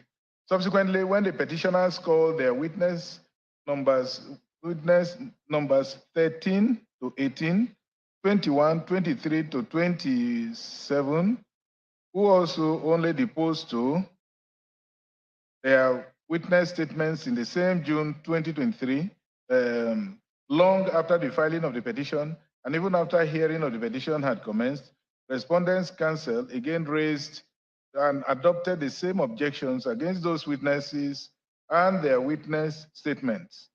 As explained earlier, the thrust of the objection, which was championed by Chief Wale Olanikwekwe SAN, for second respondent, was anchored on paragraph 45B of the first schedule to the Electoral Act 2022, requiring that the election petition shall be accompanied by, among others, witness statements on oath of the witnesses the petitioner intends to call in proof of the petition. Learned Counsel argued that insofar as the witness statements on oath of the said witnesses of the petitioners did not accompany the petition of petitioners as required by paragraph 45B and 6, sub 6 and 7 of the first schedule to the Electoral Act, they were incompetent and cannot be relied on by petitioners or the witnesses concerned. It is irrelevant. It's irrelevant. Counsel argued that the said witnesses came to testify on subpoena issued to them by this court as paragraph 45B of first schedule to the Electoral Act makes no distinction between ordinary witnesses and those who were testifying on subpoena. Then that argument was taken, and after hearing the argument, this is our resolution. Now, this contention of the respondent has far-reaching consequences, as its resolution in favor of respondents will result in the court discountenancing the evidence of all the presiding officers, namely PW 12, 13, 14, 15, 16, 17, 18, 23, 24, and 25, who were in the polling units in the election and so were eyewitnesses to the alleged failure by INEC to transmit and uphold the election results to IREV, major pillar of the petition. It will also result in discountenancing the evidence, oral and documentary, presented by petitioners' two expert witnesses, PW 21 Samuel Odunton and PW 26 Hitler Nwala, but also their last witness, Mike Enauro-Eba, PW 27, who alone testified on the non-qualification of second respondent for the election and tendered documents in that direction. That is, even as we must not fail to remind ourselves that the relevant facts in the petition and replies of the petitioners that would have supported the evidence of PW 21, 26, and 27, Mr. Samuel Odunton, Hitler Nwala, and Mike Enauro-Eba, have already been found incompetent and struck out by this court while ruling on the applications like preliminary objections of the respondents. Coming back to the objection of the respondents that paragraph 45B of the first schedule to the Electoral Act 2022 does not make any dichotomy between ordinary witnesses and those testifying only on subpoena as regards the duty to front-load witness dispositions along the petition. So the evidence of PW 12, 13, 14, 15, 16, 17, 18, 21, 23, 24, 25, 26, and 27, whose witness statements or notes were not front-loaded with the petition are incompetent. Paragraph 45B of the first schedule to the Electoral Act 2022 reads thus. I want to mention it. It says the election petition shall be accompanied by B, written statements on oath of witnesses. And clearly, this provision, particularly the word witnesses, whose written statements on oath the lawmakers require that shall accompany the election petition, must be given its literal interpretation. See the recent decision of this court in Ogba and Vincent, and then that of Senator Ararumi and INEC, all citations supplied. The unreported decision of this court also of 17th of July 2020 in Advanced Nigeria Democratic Party ANDP, versus INEC and two others, appeal number EPT 406/2020, and People's Democratic Party versus Okogbo, citation supplied on the issue. Where the words of a statute or instrument are clear, like paragraph 45B of first schedule to the Electoral Act is, particularly the unqualified witnesses, in quote, employed there, the court has no duty than to give it its literal meaning. Now, in Advanced Nigeria Party, Democratic Party MP versus INEC, in appeal already cited, presided over by Justice Igenimpa and Agim, her colleagues, as Agim as he then was unanimous in his decision on the point in issue. JCA, pronouncing the leading judgment, said, I am of firm view that if Section 145 of the Electoral Act 2010 and paragraph 34554 of the first schedule to the Electoral Act 2010 are juxtaposed with Order 3, Rules 2 and 3 of the Federal High Court Civil Procedure Rules 2019, it is eminently clear that Order 3 Rules 2 and 3 of the Federal High Court Civil Procedure Rules is outrightly inapplicable to the situation the appellants find itself in this case. Paragraph 3 and 4 of the first schedule to the Electoral Act 2010 contain express and adequate provisions as to what the contents of a petition should be and the documents that must be front-loaded and accompany an election petition, including a list of witnesses that the petitioner intends to call in proof of the petition, and more importantly, written statements on oath of witnesses. Well, there is also, it says further, there is no dichotomy between witness statement mentioned in paragraph 4.5 of the first schedule to the Electoral Act in respect of witnesses' statement on oath to witnesses and witnesses' statement on oath of a subpoena witness. There is no distinction between ordinary witness and subpoena witnesses under paragraph 4.5 of first schedule to the Electoral Act. In essence, paragraph 4.5 of first schedule to the Electoral Act covers witness statements on oath of all categories of witnesses the petitioner intends to call at the trial of his or her petition, unquote. In Senator Ifeanyi and INEC, this court also decided over by my Lord Justice Samani JCA, the concurrence of my brothers Owade Kimbami, Bolaji Yusuf, and Bayero JCA, again confirmed this position when in that decision was held. Learned counsel for the appellant has argued that PW2 was before the court on subpoena, therefore the tribunal could not turn around to prevent him from testifying. It is not disputed that the said witness was before the court on subpoena ad testificandum, but it must be realized that the witness was subpoenaed on the application of the appellants. He was not summoned by the tribunal in the exercise of their powers pursuant to paragraph 41, 5, and 6 of the first schedule to the Electoral Act. He was therefore, for all intents and purposes, witness for the appellants. In that respect, his written statement or note was subject to the requirements of the law as stipulated by paragraph 4.5 of the first schedule. Strict compliance with paragraph 4.5 of the first schedule to the Electoral Act is mandatory. It's of such a nature that there is sanction in subparagraph 6 of paragraph 4. This point was also earlier made in petition 03. Also see the decision of PDP and Okabwe and then Ogba and Vincent, Midira and Patricia Ete, Awoyemi, Lasun and Awoyemi. All these cases have the citation here and they already referred to in our earlier 3. Okay. It is of interest that in all these cases, the earlier decisions of this court, Midira versus Patricia Ete and another, and Lasun versus Awoyemi, relied on strongly by Mr. Chris Uche SAN, what the petitioners were cited and considered but departed from by this court. Quite remarkably too, in his book, Modern Nigerian Election Petitions and Appeals Law, published in November 2017, which book Chief Chris Uche SAN, the lead counsel for petitioners hearing, wrote a glowing forward to.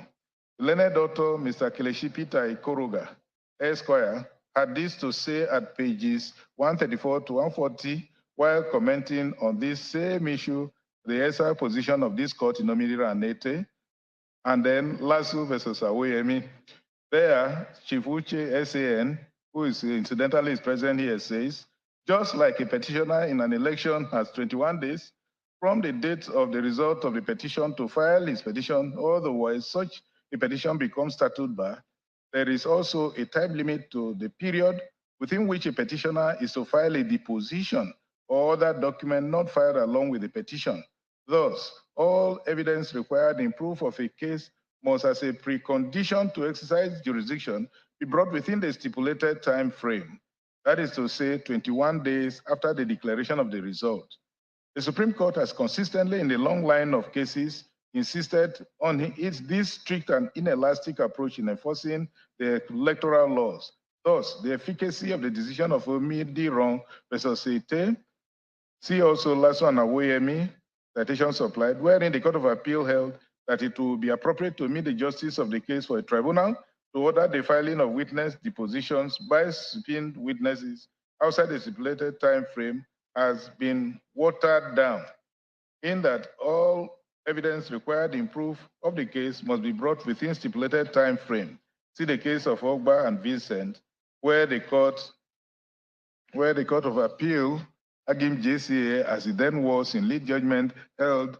I think that this court in Obidira and Nete and the Supreme Court in Oke and Mimiko adopted different approaches in addressing the issue of whether a tribunal or a court can allow a witness deposition or other document not filed along with the petition or not filed within the time allowed for filing election petition to be filed and used in an election proceeding. Omidiron's case did not strictly enforce the time limits prescribed in Section 141 of the Electoral Act 2006, the provisions in the first schedule thereto in prohibiting the introduction of additional facts in the proceedings after the period allowed for filing the petition and closure of pleadings, paragraph 1(1) of Election Tribunal and Court Practice Directions 2006, and the content and form of the petition. It held that the purpose of the practice direction is to guide and regulate compliance with and observance of the provisions of the first schedule to the Act and the Federal High Court rules where applicable. This elastic approach of the electoral laws by this court in that case is not in line with the current judicial approach of strict enforcement of electoral laws and the current approach of applying the election tribunal and court practice directions as overriding the rules of court in election cases.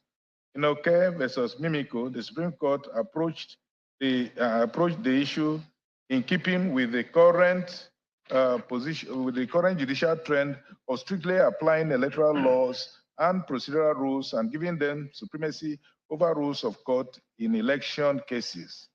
The law has laid out strictissima juris in Oke and Mimiko is that a witness deposition that is not filed along with the petition within 21 days allowed for filing the petition cannot be filed in the proceedings.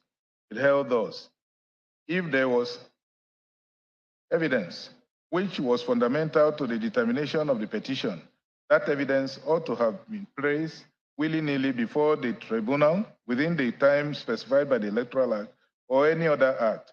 That evidence ought to be regarded as the spinal cord of the petition, even if it was being withheld by any person.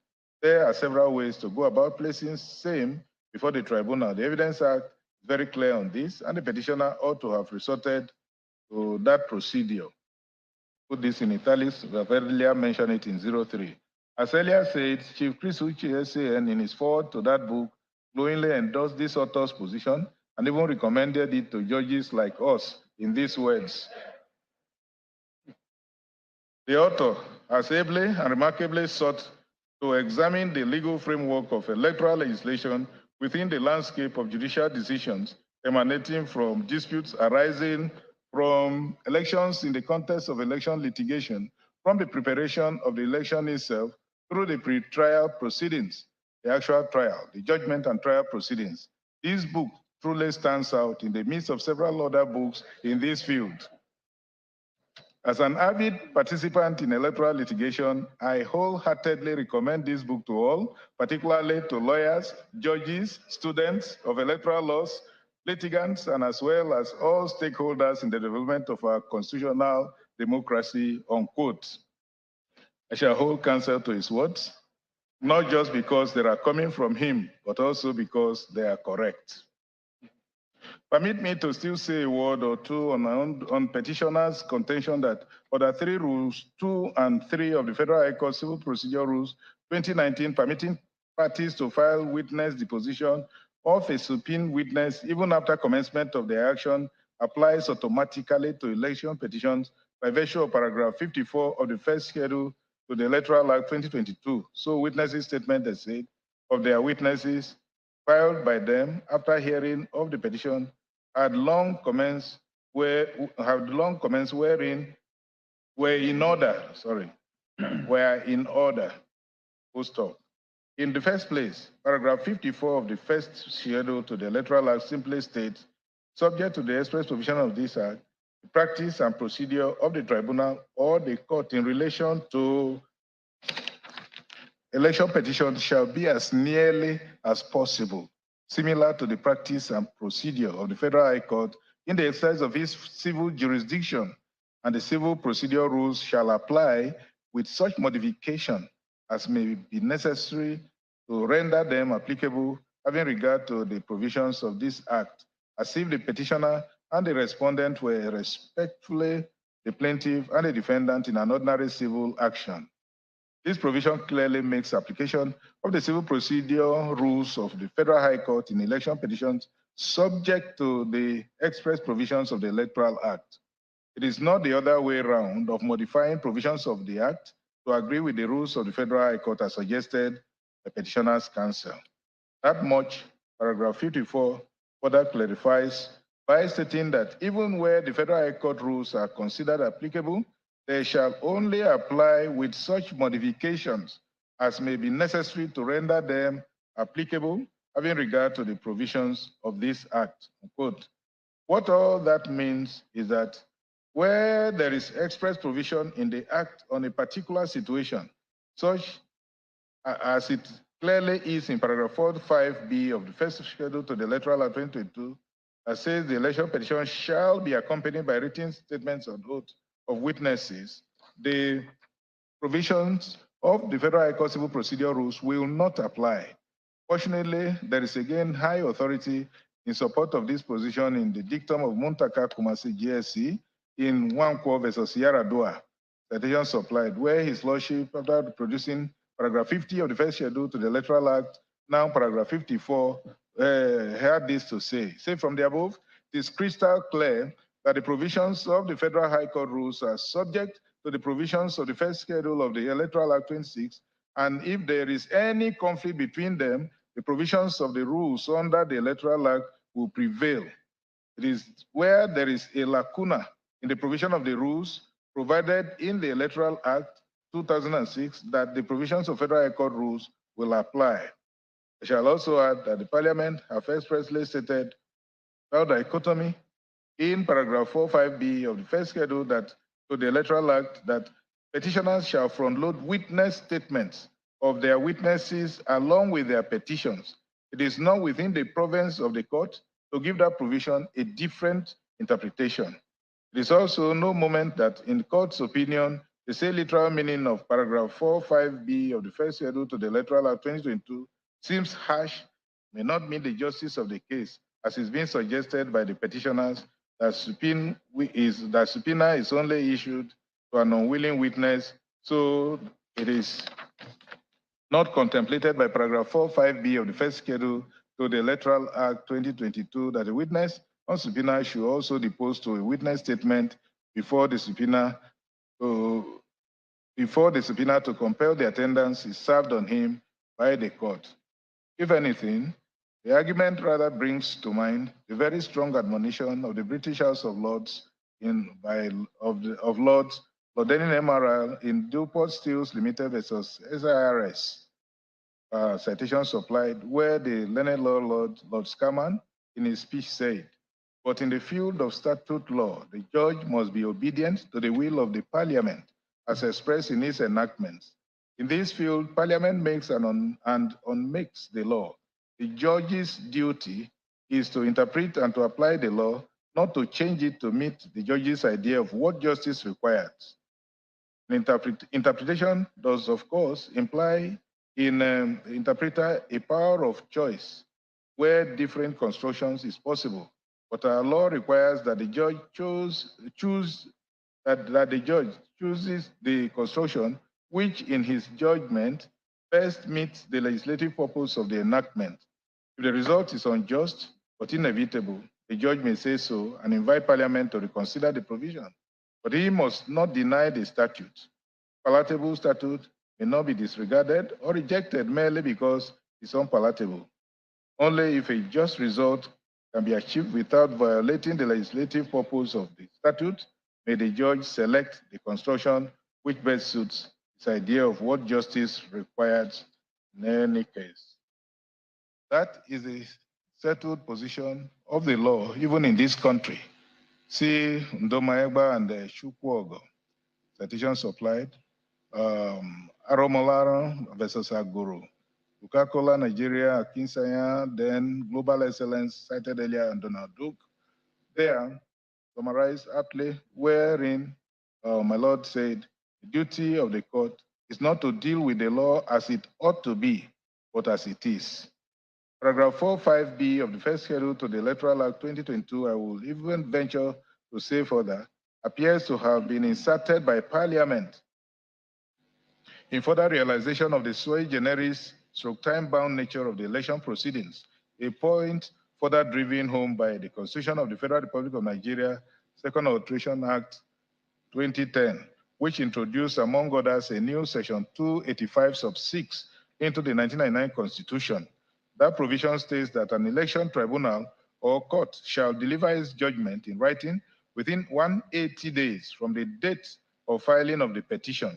This time limit for disposal of proceedings, it must be noted, is peculiar to election petition proceedings in our body of laws. It is not found in any other proceeding in the entire body of laws of this country. It thus imposes on the election court or tribunal a duty to properly utilize its case management to pre-hearing session as effectively as possible, to carefully plan the future course, and particularly its plenary hearing of every petition, so as not to fall foul of the maximum 180 days limit. That necessarily includes trimming the number of witnesses where necessary once pleadings are closed in the petition. That is also the point echoed by this court in People's Democratic Party and Chibuzo, Okogbu, and others, citations supplied, where my colleague Abadwa JCA said, what is deducible is that witness deposition filed by a witness not listed in the petition cannot be countenanced by the court or tribunal after the expiration of the time prescribed for the filing of the petition. It was stressed also by this court hearing that to allow a petitioner to file an additional witness statement at any stage of the election proceedings would destroy the regulated environment that must exist to ensure that both parties to the petition are expeditiously heard and the petition determined within 180 days from the date of the petition. This court observed that such an indulgence will remove the control of the pace of the proceedings from the control of the Constitution, the Electoral Act, and the first schedule to the Electoral Act, and leave it at the whims and caprice of the parties, and open the floodgates for all kinds of abuses of the judicial process. Quote. I think the same point is also deducible from the following. In the dictum of Toby mentioned similar things in Buhari and INEC. And then Buhari and INEC also said a lot about that. We have mentioned it earlier. And then by rules of stare decisis, the decision in Oke and Mimiko and Ogba Vincent, decisions of this court is bound not only by decisions of the Apex Court, but also by its own previous decisions. And these are known issues. Victor Rusek and ACB is there, and then ITPP Limited and UBN Limited. See the decision of Ogbuagu GSC. Long and short of all the foregoing is that the objection of the respondents to the witness statements of PW12 Eguma Friday, PW13 Grace Timothy, PW14 Grace Ajagbona, PW15 Abidemi Joseph, PW16 Ms. Edosa Obosa, PW17 Ms. Aleria Ayuba, PW18 Ms. Sadia Mohamed Aruna, PW21 Mr. Samuel Odunta, the statistician, PW23 Janet Nuhu Turaki, PW24 Christopher Bulusado, PW25 Victoria Sani, PW26 Hitler Ewonu Mwala, forensic expert, and PW27 Mr. Mike Enaoroeba, legal practitioner, which did not accompany the petition as required by paragraph 45B of the first schedule to the Electoral Act is hereby sustained, and the witness statements being incompetent are hereby struck out and expunged from the records of this court. The further consequence of that decision is that given the provision of paragraph 41 sub 3 of the same first schedule to the Electoral Act 2022, stating that there shall be no oral examination of a witness during his evidence in chief, except to lead witness to adopt his written deposition and tender in evidence all disputed documents or other exhibits referred to in the deposition. It follows that all the evidence, including evidence in cross-examination and all documents, reports included, namely PAH1, PAH2, PAH3, and PAH4, and PAR1A, PAR1B, PAR1C, PAR1D, PAR1E, and PAR1F, and PBD, PBD1A, PBD1B, PBD1C, PBD1D, PBD1A, PBD2, 1A, PBD2A, PBD3, PBD4, PB1, PBE2, PBE3, PBE4, PBE5, PBE6, PBF1, PBF2, PBF3, and PBF4, coming from and tendered by the said petitioner's witnesses, namely, as I already listed, EW 12, 13, 14, 15, 16, 17, 18, 21, 22, 23, 24, 26, and 27 aforementioned are incompetent and are hereby expunged from the records of this court. Other objections of respondents. That takes me to the other objections raised by the respondents to the admission of documents tendered by petitioners at the hearing, which objections they only gave notice that they will give reasons at final address stage. All three respondents filed their submissions on the objections and adopted them on 1st of August 2023. Petitioners on the same 1st of August also adopted their responses to those objections. Now, before going into the objections, we deem it necessary to first dispose of the preliminary argument of counsel to petitioners that some of the documents objected to by respondents are electoral material certified by the first respondent INEC, which documents parties had agreed at the pre-hearing session that they will not object to. So respondents cannot resile from that agreement and raise objection as they are doing. Even cited section 169 of the Evidence Act 2011 to say respondents are stopped from resiling from that agreement. The simple answer to that argument is that this court, and indeed every court, is bound to act on only admissible evidence. So if a document or piece of evidence is inadmissible in evidence, the court must expunge it, and it must do so even if that will require it to overrule its own interlocutory decisions admitting that evidence. See Shano and AfriBank and other authorities in that respect. As counsel, as ministers in the Temple of Justice are therefore within their right and in fact duty bound to draw court's attention to that fact, regardless of whether or regardless of whatever agreement they may have had with petitioners at the pre-hearing session. In any event, the court is only bound to honor lawful agreements, not unlawful ones, to admit evidence that may well be inadmissible.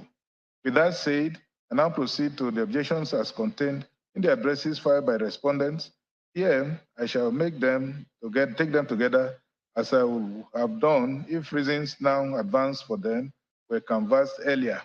Now, let's look at first respondents' alleged allegation of improper or non-certification of INEC documents.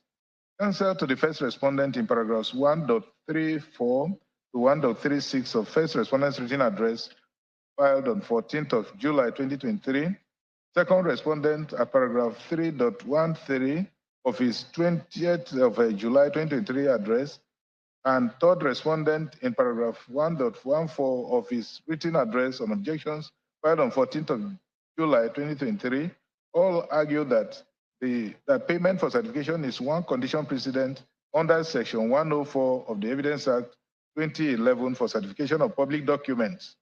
They said petitioners did not pay for certification of some INEC documents, specifically exhibits PAJ1, PAJ 37, PAJ 38, PAJ 39A to F, PAJ 40, PAJ 41 to PAJ and PAJ 41 to PAJ7. There's something wrong. PAK1, PAK13, PAL1, PAL2, PAQ to PAQ14, exhibits PAS1 to PAS20, exhibit PAT1 to PAT17, then PAU1 to PAU17, PAV to PAV20, PAW1 to PAW25, PAX1 to PAX13, PAY1 to PAY18, PAZ1 to PAZ17, PBA17 to PBA27, PBB1 to PBB21, and did not provide any evidence of payment of certification fees. Senate Council, all citing the cases of Tabik Investment and GTB, Dimon, Minister of Federal Capital, Emeka and Chuba Ikweazu, argued that certification fees for the said documents having not been paid by the petitioners, documents remaining admissible and liable to be expunged from the records. Petitioners in response argued in paragraph 4.1 and paragraph 6.0 to 6.2, paragraph 2.123 of their response to second respondent, and paragraph 2.16 to 2.7 of their response to third respondent, that they actually paid certification fees to first respondent for their said documents, and that there were issued receipts by the first respondent. Some of those receipts, they said, were attached to the documents themselves, while others were separately receipted for, including in one instance, payment of 6,669,301 naira 25 kobo, and another for 150,967 naira 50 kobo. They argued that it was therefore unconscionable of first respondent who collected such huge sums of money from them to turn around and plead non-payment of certification fees. Then Senior Counsel on Petitioners' behalf also pleaded the Evidence Act's presumption of regularity of official acts and submitted that it was strange that a public institution like first respondent will come before a court of law to disown documents officially issued by it. In specific response to third respondent's argument, counsel to petitioners argued that section 1041 and 2 of the Evidence Act 2011 does not prescribe that the amount paid for certification must be reflected on the certified true copy of the document as part of the certification. So the argument of third respondent's counsel that because the certification of the said exhibits did not carry the amount paid for certification fees were not paid for is clearly erroneous. Now, section 104 of the Evidence Act provides every public officer having custody of public document which any person has a right to inspect shall give that person on demand a copy of it on payment of the legal fees prescribed in that respect, together with a certificate written at the foot of such copy that it is a certified true copy of such document or part of it as the case may be. Secondly, the certificate mentioned in subsection 1 of this section shall be dated and subscribed by such officer with his name and his official title and shall be sealed whenever such officer is authorized by law to make use of a seal, and such copies shall be called certified true copies. There is nothing in the foregoing provision, particularly subsection 2, dealing with what should appear on the certification that suggests that the fees paid for certification of a public document should also appear on the face of the document, like the date, name, and official title of the public officer issuing the document as required by subsection 2. Payment of certification fees is only a condition precedent to the certification. So it could be stated in any other place, including another document. That point, this court also made plain in answer to a similar argument in Dagash and Bulama.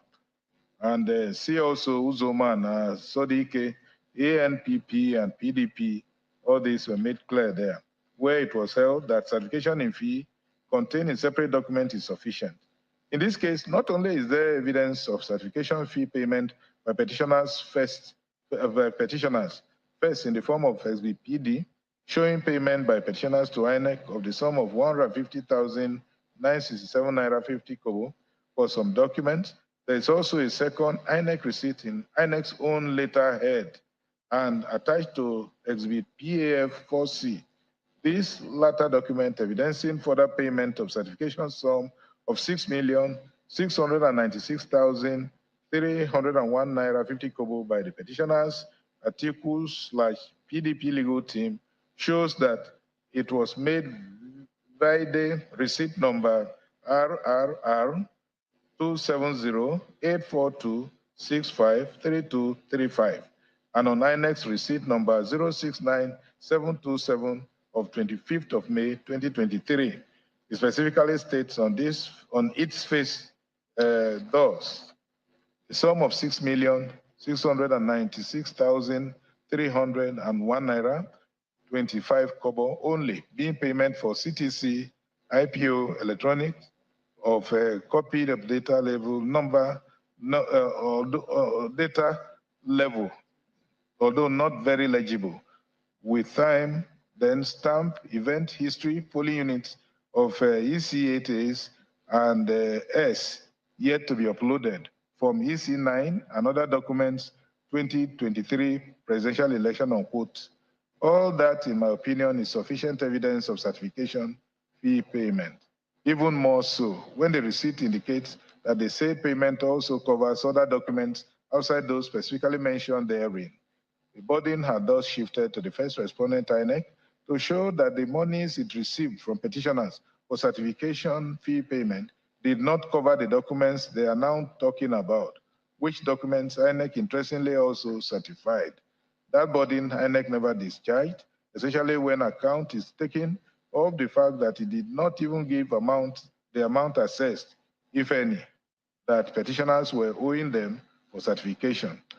By the provisions of Section 1041 of the Evidence Act, an applicant for certification of public document is only obliged to pay what is assessed by the public officer.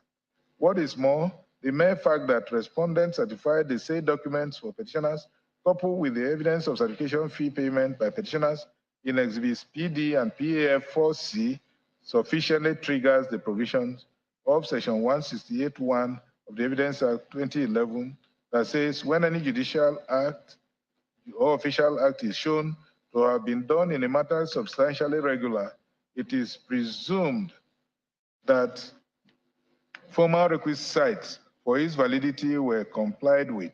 This ground of the objection is therefore overruled. Then on the issue of alleged engravement of certification, it was also argued by the respondents relying on Berguri and Ahmed that certification of the same documents was done by public officer of INEC by engravement of his name, official title, and date instead of subscription, so that also, he said, is invalidated the documents and rendered them inadmissible. I've carefully perused the said documents and verified that unlike Berguri and Ahmed, the documents in issue here bear the longhand signature of the relevant certifying public officer of INEC.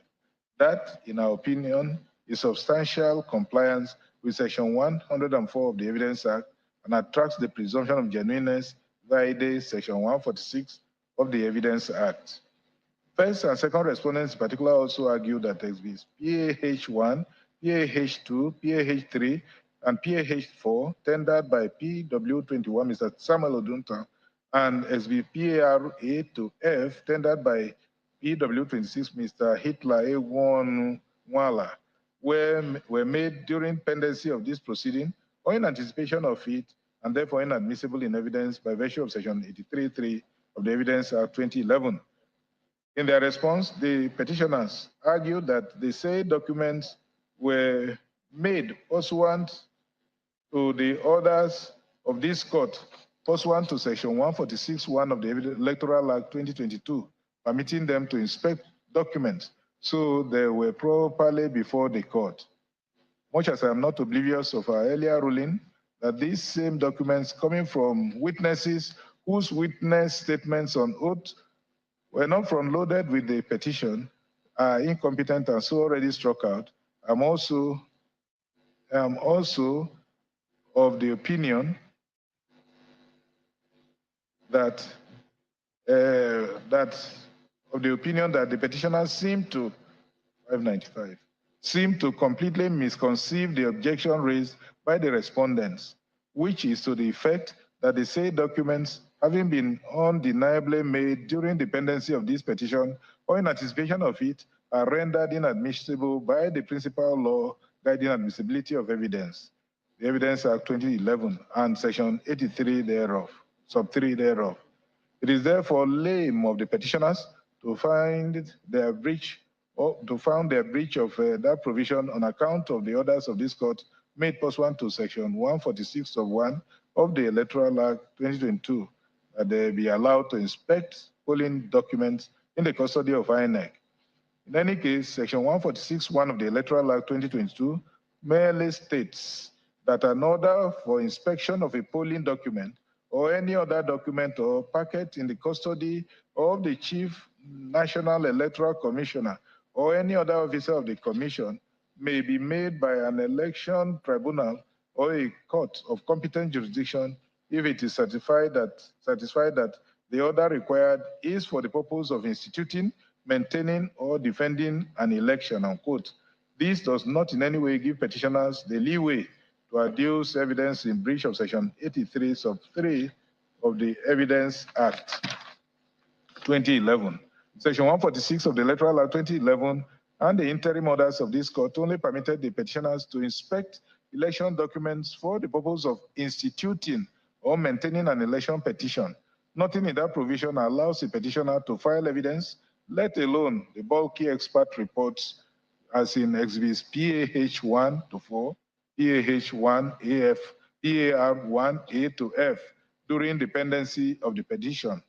The whole idea behind Section 83(3) of the Evidence Act 2011 is to eliminate the danger inherent in allowing a party to manufacture and bring in evidence specifically tailored in anticipation of a case, or was to produce such fresh evidence after the case had begun and parties had fully joined issues in it.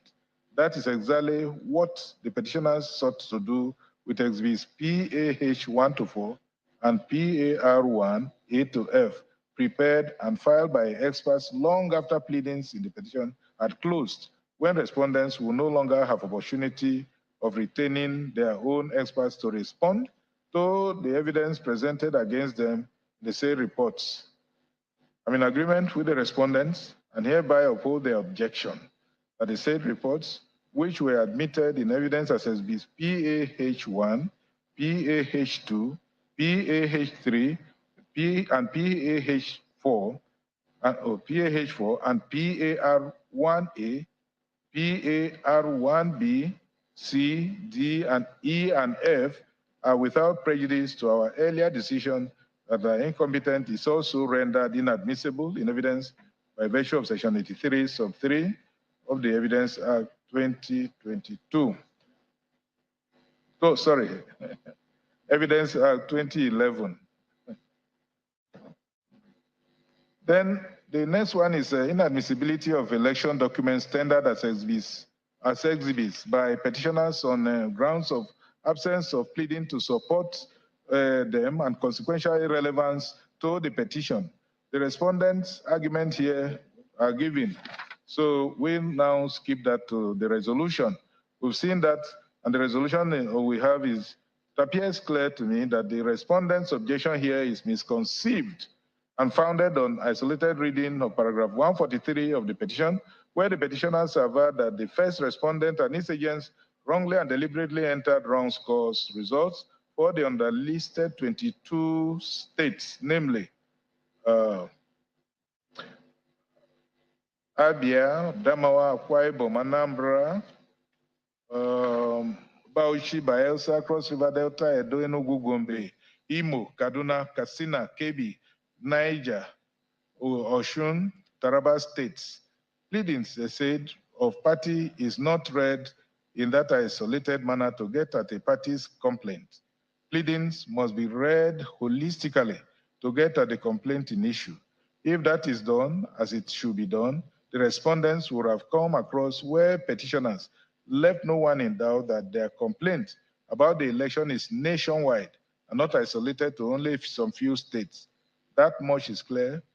First, from paragraph 107 of the petition, where petitioners averred that the petitioners shall give evidence to show that the election results as purportedly declared by first respondent in respect of each state of the federation, including the Federal Capital Territory, the details of which are contained in the table below, and table was given, are wrong.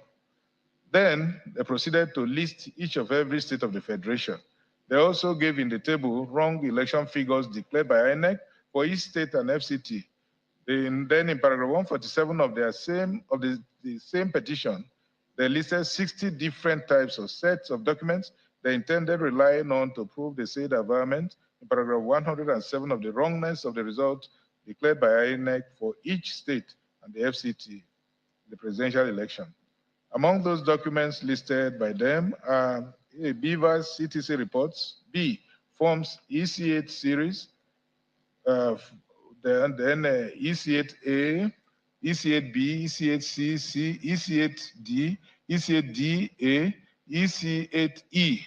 That's certificate of return received by petitioners' agents at the election. C, summary of the total registered voters on units basis. D, summary of PVCs collected on unit basis. E, data and event logs from all BVA's machines used in the election. And F, PVC collation records. These documents were specifically listed at paragraphs 147.1, then 6, 36, 37, 56, and 57 of the petition. These are the same averments to documents respondents are asserting were not pleaded by the petitioners and so irrelevant and inadmissible in evidence.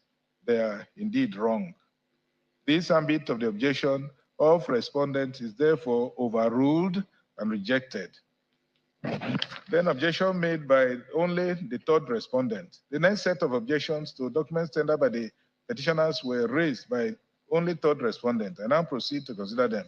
Admissibility of video clips. Arguments were advanced there on, okay. Okay. Yes.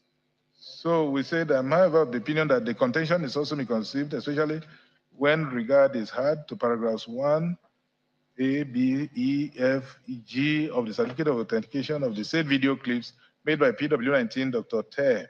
The authentication required by Section 84 of the Evidence Act in the circumstances the video clips in issue were made is statements assuring the court that they are in exact same state they were in the internet from where Dr. Ter, PW19, downloaded them to his laptop computer and subsequently to his flash drives before bringing them to this court. That much is evident in the contents of Dr. Ter's certificate in XBPAF 4B above. For the same reason, the argument of Dr. Ter is not the argument that Dr. Ter is not in position to answer questions on the said clips, and so his evidence on them is hearsay, is also non sequitur. Then there is also the issue of dumping of documents on court as ground for admissibility. With this one. Okay, that's part of the issue which will be considered deeply. Okay, you see, that is it. This is, okay. Some of them are listed. The simple and straightforward answer to this argument is that the issue of dumping of documents on court, which expression in any case suggests that the documents so dumped are already in evidence before the court, only goes to the weight to be attached to the documents by the court. On this reasoning, this ground of the objection is rejected and overruled.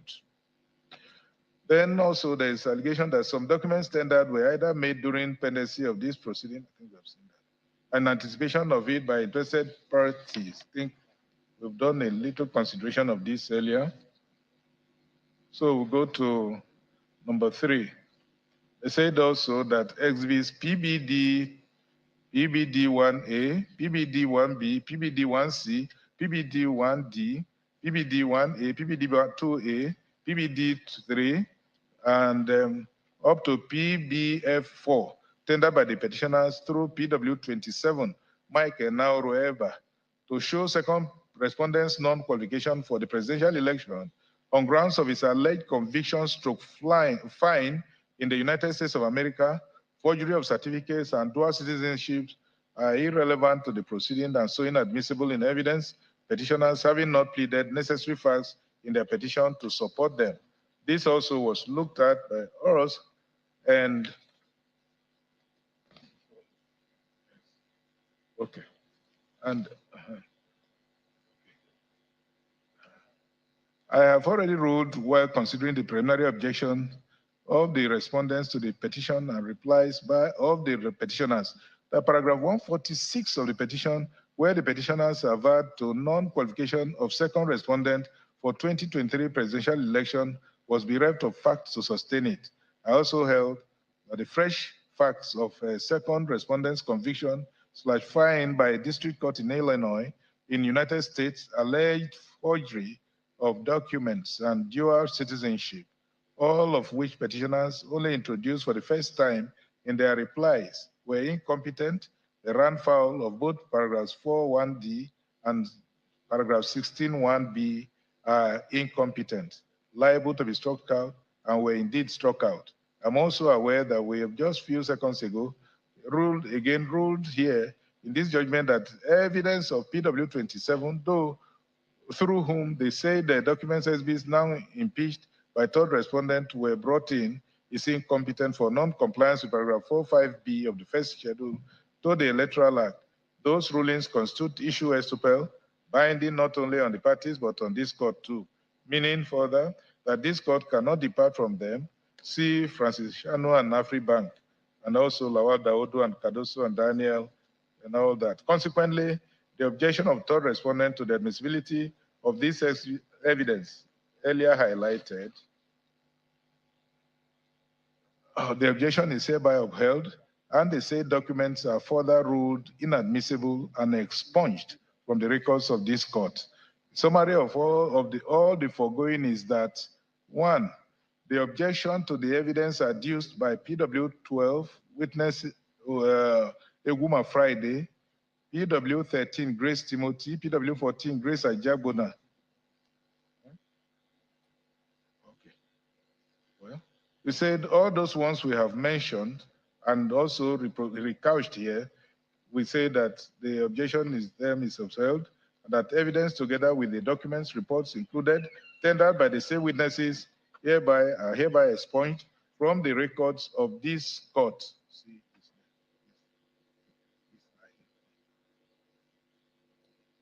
Secondly, the objection of respondents to exhibits PAH1, PAH2, PAH3, PAH4 made by Mr. Samuel Odunton, PW21, and exhibits PAR1A to F made by Mr. Hitler Wanwala, PW26, is also further upheld, and the said documents already held incompetent and inadmissible by earlier rulings are again hereby pronounced inadmissible in evidence on this ground too. Then the third one now, exhibits, or the objection of third respondent to the admissibility of exhibits PBD, PBD1A, PBD1B, PBD1C, PBD1D, PBD1A, PBD2A, PBD3, PBD4, PBE1, up to PBF3, PBF4, tendered by PW27, Mr. Mike Enauro is also upheld, and the said documents are further ruled inadmissible and expunged from the records of this court. Save for these ones mentioned above, all other objections of the respondents to documents tendered by the petitioners are overruled. Well, at this level, I hand over, like my brother said, to my leader to continue with the judgment. Thank you. Well, I now consider the substantive matter, the substantive petition. I however wish to state that despite our conclusions above on the objections raised by respondents to documents tendered by the petitioners. I am still mandated to evaluate evidence adduced and consider merits of the petition. The only evidence I shall not revisit are exhibits PBD, PBD-1A, PBD-1C, 1B, 1C, 1D, 1 PBD-1A, PBD-2A, PBD-3, PBD-4, PBE-1, 2, 3, 4, 5, 6, PBF-1, 2, 3, 4, and 4, relating to second respondent alleged non-qualification that were tendered by PW7 at 27.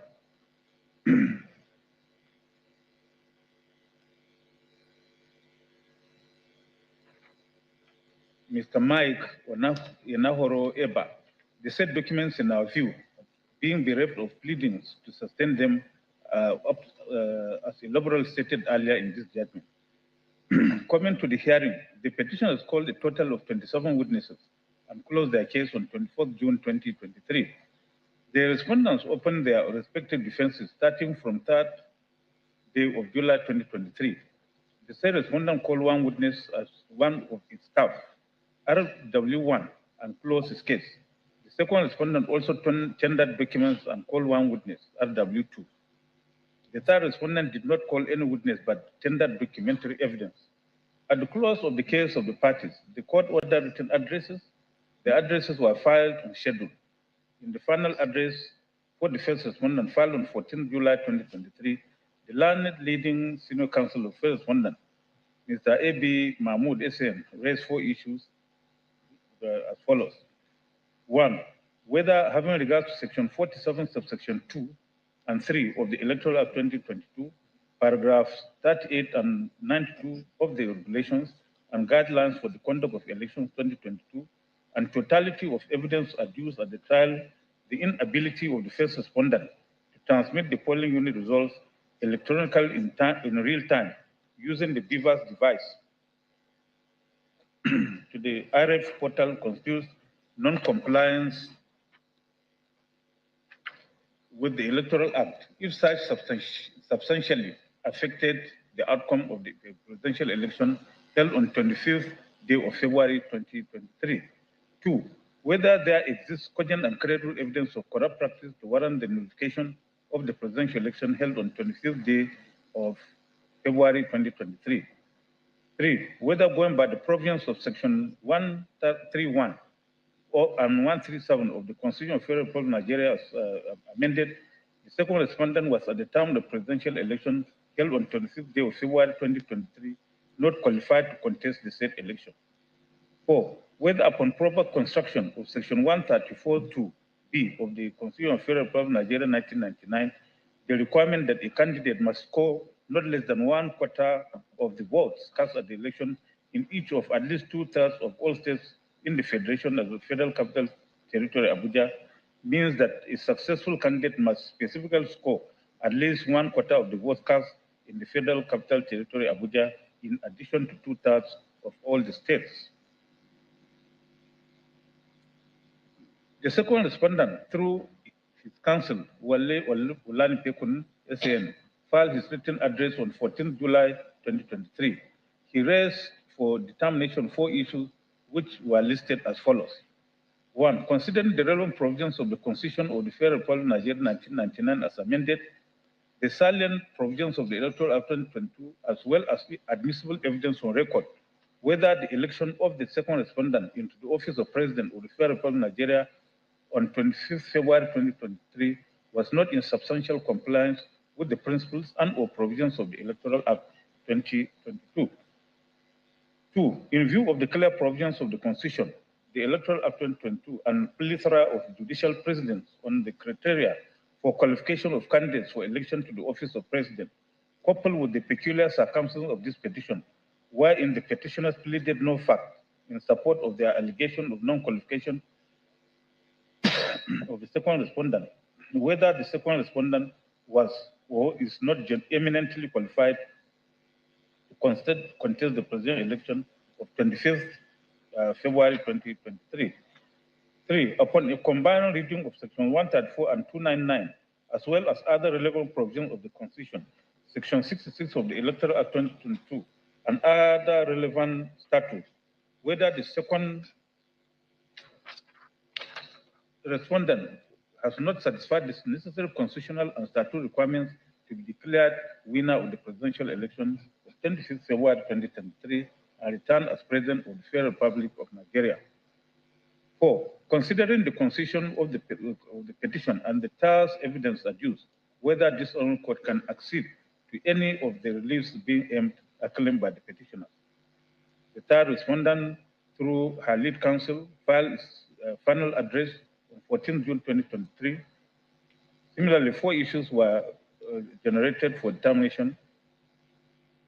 1. Whether, having regard to the relevant and admissible evidence led by the parties, the conduct of the presidential election held on 25th day of February 2023 was vitiated by non-compliance and corrupt practices that were substantial enough to direct or directly attributed to the second respondent as to have affected the outcome of the election and to justify notification of the election in a manner envisaged by the applicable provisions of the Electoral Act 2022.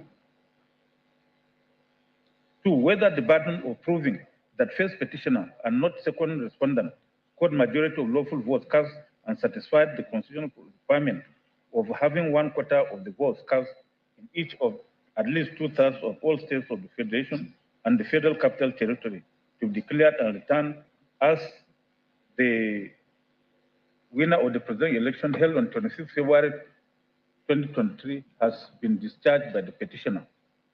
3. Whether, having regard to the issues joined and evidence led on the qualification of the second respondent to contest in the presidential election held on 25th February 2023, the petitioner has established that second respondent was not qualified to contest the presidential election as provided for in the Constitution and the Federal Republic of Nigeria, 1999, as altered.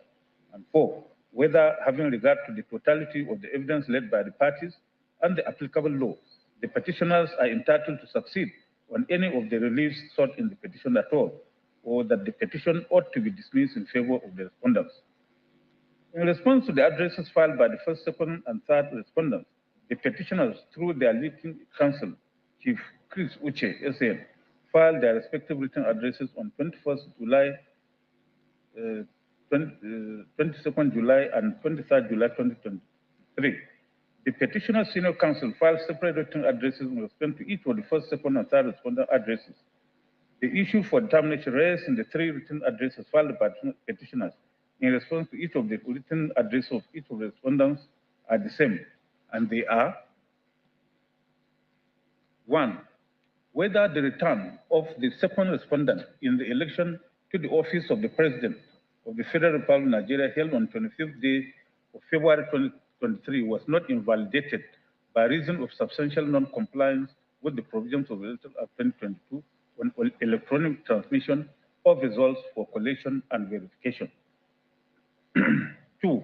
Whether the second respondent was lawfully declared and returned as the winner of the presidential election held on 25th day of February 2023, having not secured 1/4 of the valid votes cast in the Federal Capital Territory, Abuja, as required by the Constitution of the Federal Republic of Nigeria, 1999, as amended. 3. Whether the second respondent was not disqualified under the provisions of the Constitution of the Federal Republic of Nigeria, 1999, as amended, to contest the presidential election held on 25th day of February 2023, having regard to the alleged order of forfeiture arising from drug-related offense, his acquisition of the citizenship of a country other than Nigeria, and presenting a forged certificate to the first respondent. 4. Whether the first respondent was not wrong in returning the second respondent when he was not duly elected by majority of the lawful vote cast in the election. A look at the issues formulated by the parties will show clearly that, though differently worded, they are similar in context and content. It is in the face of this that we choose the 4 issues formulated by the petitioners, albeit with necessary modifications to anchor the determination of this petition. The issues for determinations as modified are as follows. 1. Whether the return of the second respondent in the election to the office of President of the Republic of Nigeria held on 25th day of February 2023 was invalid by reason of substantial non-compliance with the provisions of the Electoral Act 2022. 2. Whether the second respondent was lawfully declared and returned as the winner of the presidential election held on 25th day of February 2023, having not secured 1/4 of the valid votes cast in the Federal Capital Territory, Abuja.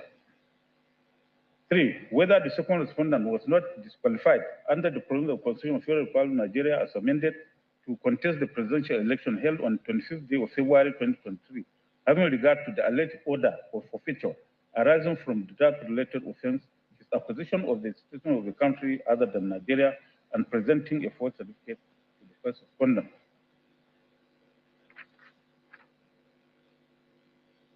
4. Whether the second respondent was duly elected by majority of the lawful votes cast in the election and the first respondent was right in returning him as duly elected. So we go to issue number 1, which is whether the return of the second respondent in the election to the office of President of the Federal Republic of Nigeria held on 25th day of February 2023 was invalid by reason of substantial non-compliance with the provisions of the Electoral Act 2022.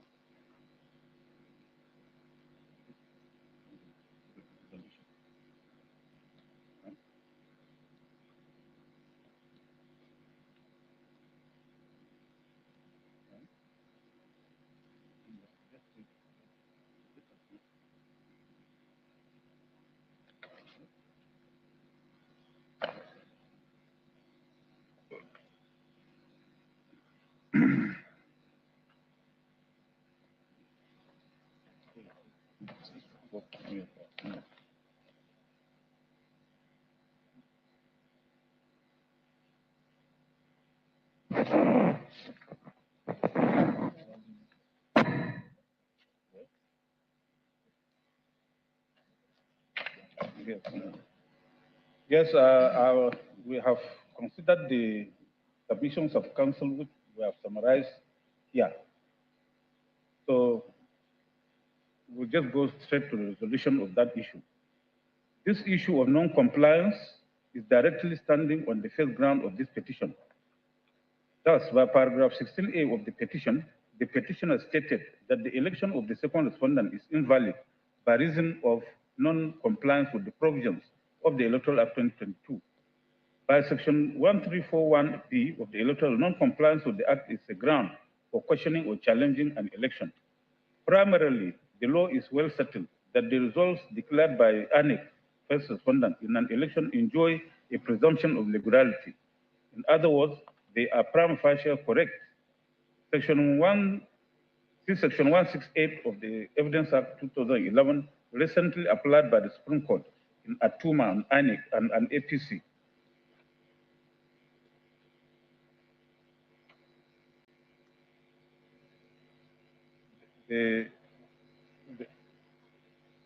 Where in JSC held as follows. By virtue of Section 168, sub 1 of the Evidence Act 2011, presumption of regularity inures in favor of judicial or official acts, including those carried out by ANEC. The exact words of the subsection are thus: when any judicial or official act is shown to have been done in a manner substantially regular, it is presumed that formal requisites for its validity were complied with. Fortunately for the appellant and first respondent, it is only a presumption which implies that it is rebuttable. Any person who questions the validity of an act in favor of which there is a presumption of regularity has a duty to rebut the presumption with cogent and credible evidence. A flimsy or half-hearted rebuttal will not suffice. Close of court.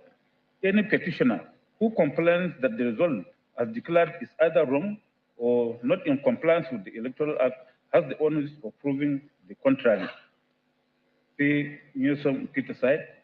This case was relied upon by the Supreme Court in the case of Andrew and another versus ANEC, where the Supreme Court, per Onogen JSC, held as follows.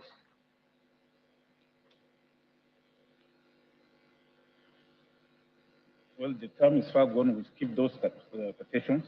When you get the judgment, you will see. Generally, it is the law that he who alleges must offer the requisite proof. The petitioners have the burden of proof, and they must succeed on the strength of their case as per their pleadings. The level of proof required is twofold. The first level is that there is non-compliance. The second level is to prove that the non-compliance substantially affected the result of the election. The learned senior counsel for the petitioners in this petition argued that the burden of proof is on the person asserting the positive and not on the person asserting the negative.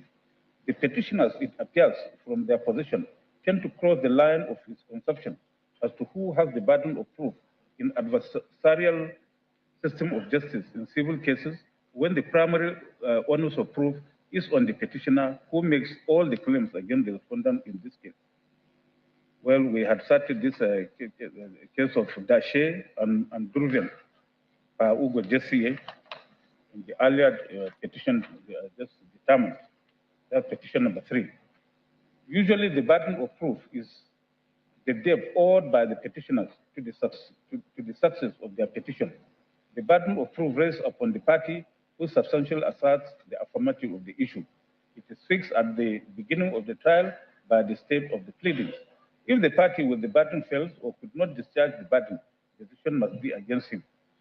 The case of Adegoke and Adibi Supra, relied upon by the petitioner, was cited in the recent case of Folarin and Augusto, where the Supreme Court by Okoro JSC held as follows. The quotation is there. It is therefore settled that the terms negative and affirmative are relative and not absolute. The burden of first proving existence or non-existence of an assertion or fact, whether positive or negative, lies on the party against whom judgment will be given if no evidence were produced on either side. In the instant case, it is fundamental to point out that from the pleadings, the allegation of non-compliance is generated by the petitioner. Under Section 1341 and 135 of the Electoral Act, the level of proof required for the success of the petition is doubled. There must be proof of non-compliance and the further proof that the non-compliance affected substantially the result of the election. In the face of such an allegation of non-compliance, the court is enjoined by the law not to invalidate an election if it appears that the election was conducted substantially in accordance with the principles of the Electoral Act. All said and done, the petitioners have the primary burden of proving that there was non-compliance and that the non-compliance affects substantially the result of the election before the burden can shift to the respondents to establish that there was no substantial non-compliance with the Electoral Act in the conduct of the election.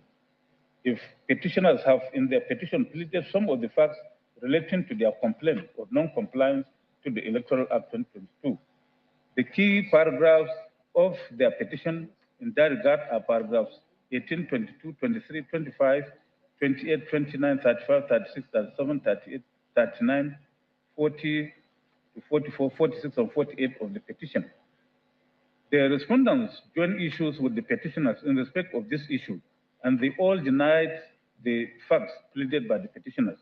The denials of the first respondent in its reply are very significant.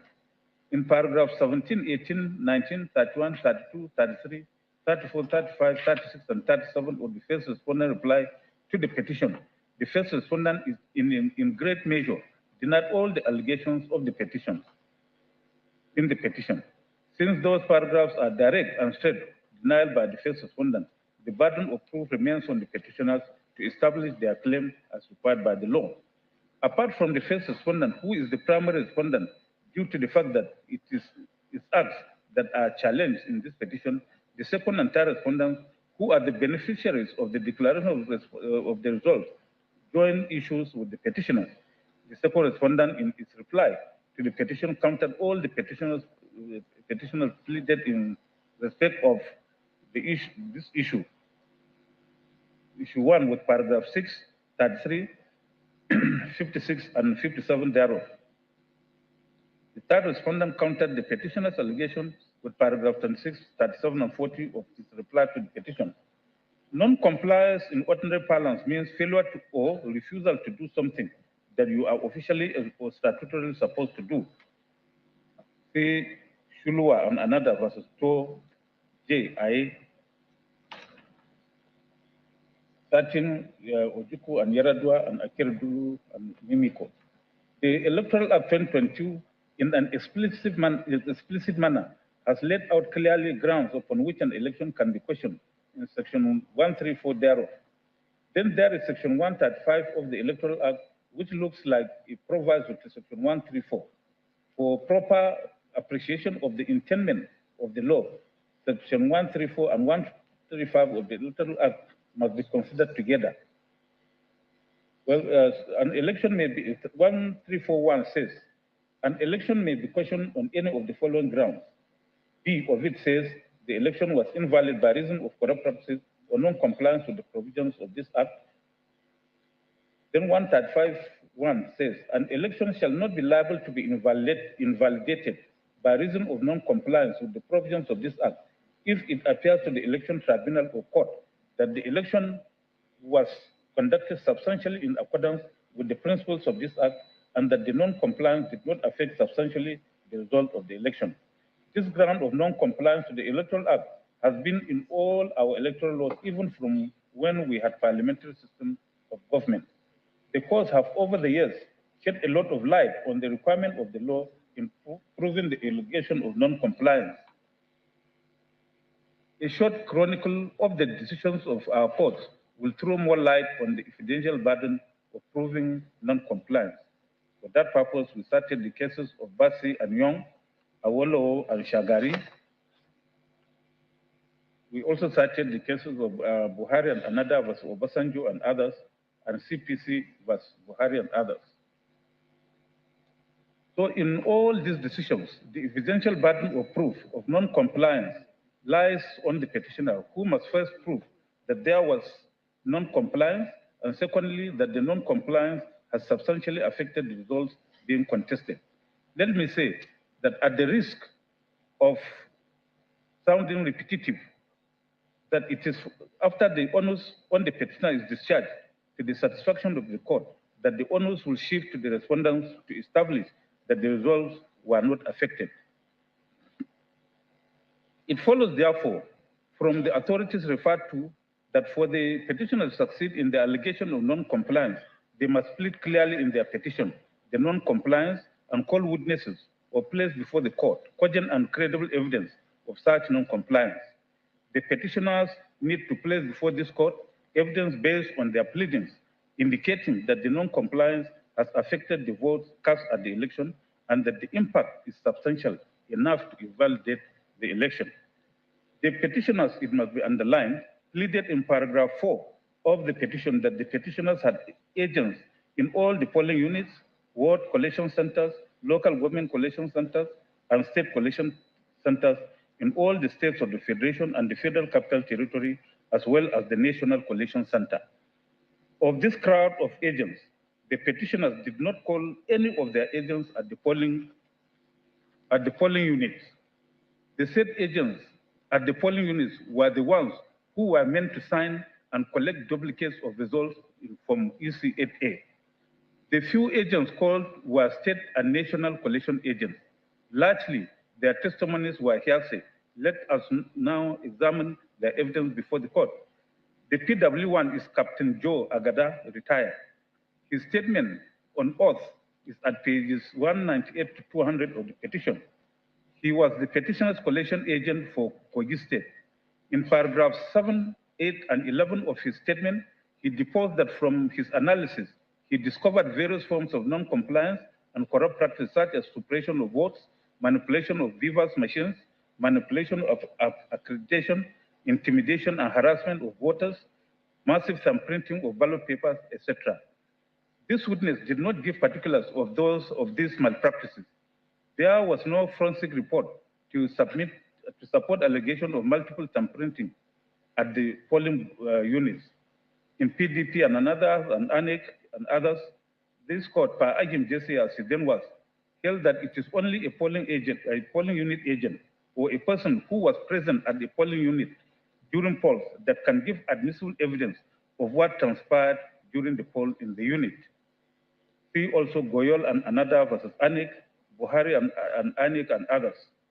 In the instant case, PW1 was not a polling agent, he was a collation agent. When cross-examined, he said he would be wrong to say that he was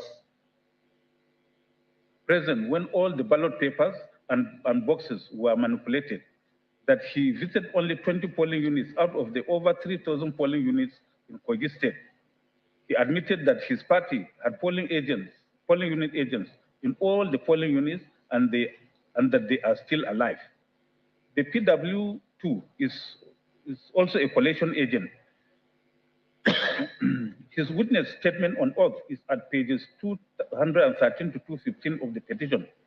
His statement is similar to that of the PW1. His name is Dr. Solarin Sunday Adekunle. He was the collation agent of the petitioner for Ogun State on the election day. Under cross-examination, he said he only visited 19 polling units out of the 5,040 of the polling units in Ogun State. PW 3, 4, 5, 6, 7, 8, 9, 10, 11, and 11 are all collation agents. The evidence of these witnesses centered around the events and the duties carried out by the polling unit agents of the petitioners. They agreed under cross-examination that the polling unit agents functioned very well in their units. Under our law, specifically in Section 43 of the Electoral Act 2022, polling agents are permitted to be appointed by political parties for each polling unit and collation center. The wisdom in this is for each of the political parties involved in an election to be represented by its own agents. The duties of an agent are to represent the interests of his or her principal. Having regard to the fact that no mortal can be in all the places at the same time, the law allows political parties to have their agents at all polling units and collation centers. It is therefore not anticipated by the law for any political party to appoint an octopus agent with his tentacles in all the polling units and collation centers. This is humanly not practicable. When therefore evidence is required to prove what happened in any polling unit or collation center, it is only the agent who witnessed the anomaly or the malfeasance that can legally and credibly testify. It follows therefore that PW 1, 2, 3, 4, 5, 6, 7, up to 11, PW 19, 20, and 22, who were state and national collation agents of the petitioners, can only testify of the events in their units or collation centers where they voted or acted as agents, and not all over the states of the Federation. The polling agents, as presented in this petition, it must be noted, are not shown to be experts. The issue of the analyzing results of the election of the ward, local government, and state and national level without calling polling unit agents who witnessed the real casting of votes and events at the voting units cannot therefore arise. They cannot validly testify of non-compliance at the polling unit level. Their evidence can only count as to what they saw, not what they were told by their field agents. What they were told is hearsay evidence. Section 38 of the Evidence Act 2011 specifically states that hearsay evidence is not admissible except as provided for in the law. This court and the Supreme Court in several cases has explained the intent of this legislation. But that started JAM and OG, Ute and the state Kasa and the state Ukud and the state Buhari and Obasanjo. It is therefore settled law that hearsay evidence is not admissible to prove a fact of non-compliance with the Act. It follows that the evidence of the collation agents in this case, in this instant case, who are PWs 1, 2, 3, 5, and 7, relating to the suppression of votes, multiple tampering of ballot papers, entering of wrong scores, strong results, disruption of voting, are inadmissible hearsay and are hereby discontinued.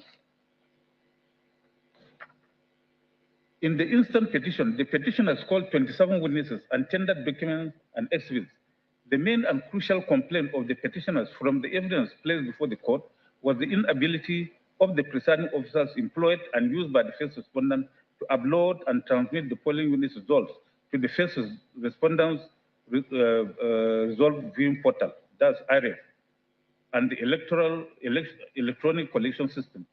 Of the 27 witnesses called by petitioners, 10 of whom were presiding officers who manned some polling units on the election day.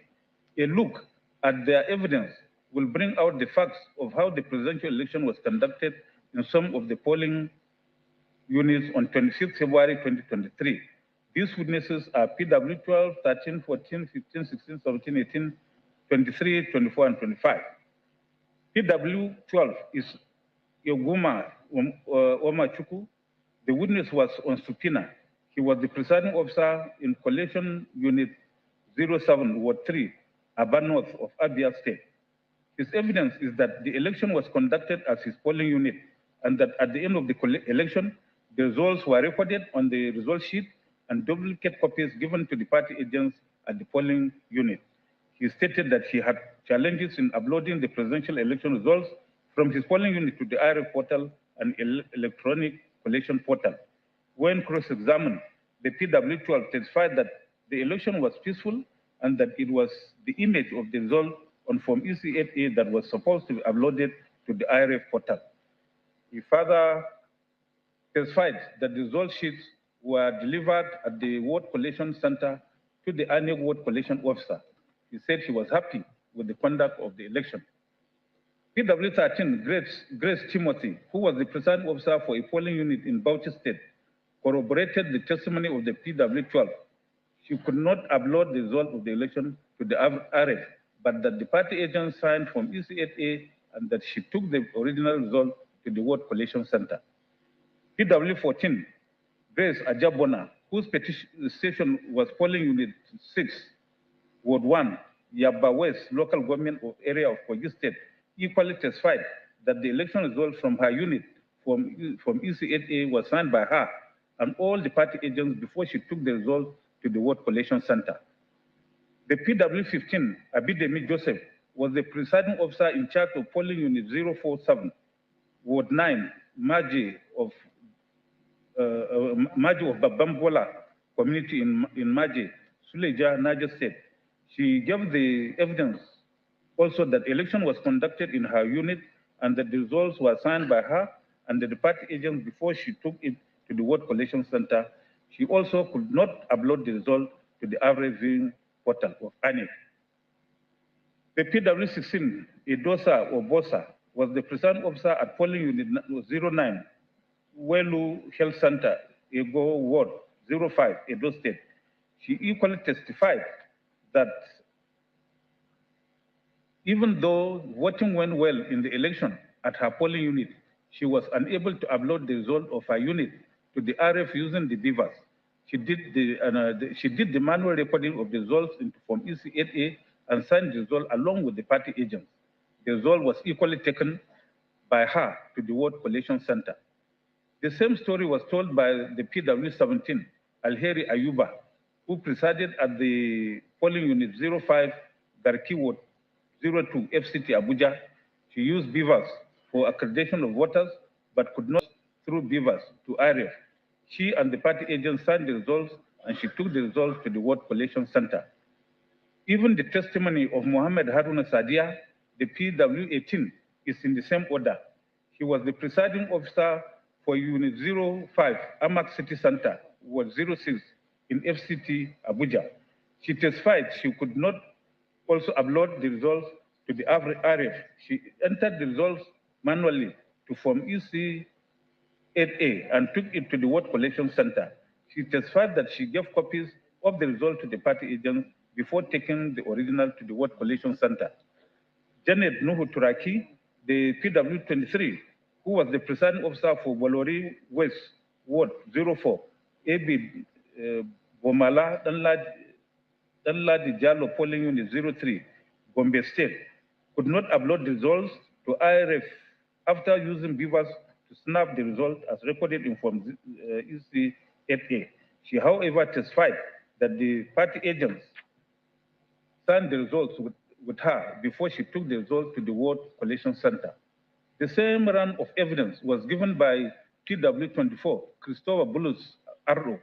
Presiding officer in Maru Ward 04, polling unit 012 years, Sohor Kaswa, Maru, Zamfara State. In paragraph 9 of his deposition on oath, he said the election was successful, except for failure to upload the results to the RF.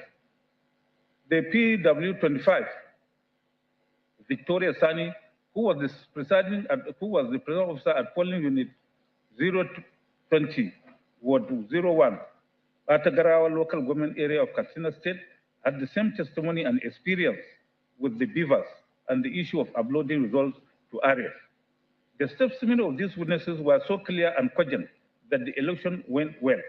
The only difficulty was in uploading the results to the RF portal. These highlighted witnesses were all called by the petitioners. The witnesses were emphatic that the voting and the election in their respective units went well. The votes were collected and results announced at the polling units. Party agents signed the result from EC8S. The witnesses called to establish the fact of non-upload of results emphatically and directly testified that the election went well and votes were accounted for and sent to the vote collection center for collection of the results. These 10 witnesses were all presiding officers engaged by the first respondent for the election of 25th February 2023. There is no gainsaying the fact that under the Electoral Act 2022, election is not just a process, it is a well-regulated process. In fact, in the case of OK and another versus Mimico, the Supreme Court is scripting out the meaning of election held as follows. On this facts issue, I will want to hang for support on the case of Abubakar and Yaradua, in which election was defined thus. Election is a process spanning a period of time and comprises a series of actions from registration of voters to polling. Then in Bile and the state, the court, Panguta JSC, explained further that election is defined as inter alia, the act of choosing or selecting one or more from a greater number of persons, things, causes, or rights. See Black's Law Dictionary Special Deluxe, 5th edition, page 464. The Oxford Advanced Learner's Dictionary, page 372, defined it as the action or an instance of choosing by vote one or more of the candidates for position, especially in political office. The process of election commences with the nomination of candidates through political party primaries. Then it moves into the election proper, which entails the voting, collection, announcement of results. To make this process steady, clear, and credible, the Electoral Act devotes time into making provisions for specificity of actions and steps at each stage. It will not be out of place, my lords, considering the strategic and fundamental nature of election, to survey some of the provisions of the law in this respect. The law made provision for accreditation of voters and voting in Section 47 of the Act, which provision I have reproduced in this judgment. This law has made it mandatory for accreditation of voters for the election to be done with the aid of a smart card reader or any other technological device that may be prescribed by the first respondent. The first respondent exercised the discretion given by the law to prescribe the use of bimodal voter accreditation system, that's BVAS for short, and popularly known as BVAS or BVAS machine. As the name indicates, BVAS is primarily a technological device for accreditation. By paragraph 18A of the regulations and guidelines for the conduct of elections 2022, the use of BVAS for accreditation is mandatory, and all the poll officers who fail to use it for accreditation shall be accused of dereliction of duties and penalized. It is after a voter passes accreditation that he will be allowed to vote. The bottom line of every election exercise is to choose one out of many or to show affirmation of the approval of a candidate who wins the election to lead the country in the instant case as the president of the country. To achieve this goal, election must be result-oriented and successful. A successful election must produce a winner who is expected to emerge by popular vote and as specified in Section 134 4 of the of the 1999 Constitution. It is in this respect that all votes cast at an election must be duly secured, collected, and counted. The Electoral Act is so clear and explicit on the issue of the votes cast and the results at the election. So for that purpose, I produced Section 25 of the Electoral Act, which stipulates the steps to be followed. So this provision makes it clear and straightforward that voting for all elections takes place at the polling units, and that is where the election is won or lost. The law requires that since the election, the present election, unlike others, is not done in one location but throughout the country, collection of votes commences at the registration area through ward level after voting, then it moves to the local government level, and then to the state collection center, and finally to the National Collection Center. It is after this that the winner of the election shall be announced. Furthermore, Section 60 and 60 of the Electoral Act deal with the counting and collection of votes cast.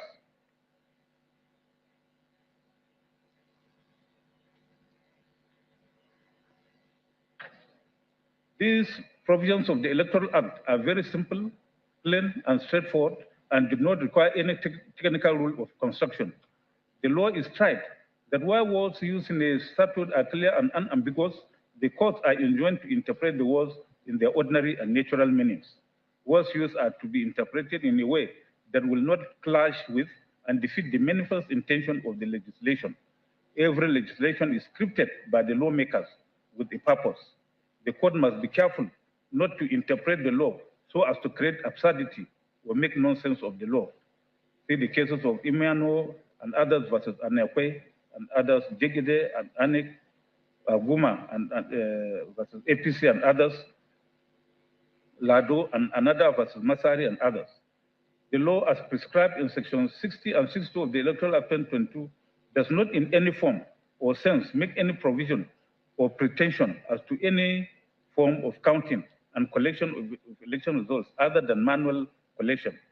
In Oyetola and Anik Supra, the Supreme Court, per Agim JC, held on transmission of results, the essence and status of the collection system, and the Anik RF portal as follows. Court, as I had held herein, there is no part of the Electoral Act requiring the presiding officer to transmit the accredited voters in the polling unit or the polling unit result during election to the Anik database as part of the election process. As stated in Section 62(1) of the Electoral Act 2022, after the recording and announcement of the result, the presiding officer shall deliver same along with the election materials under security and accompanied by the candidates or their polling units, polling agents, where available to such person as may be prescribed by the Commission. This is to enable the Commission compile, maintain, and update on a continuous basis a register of election results.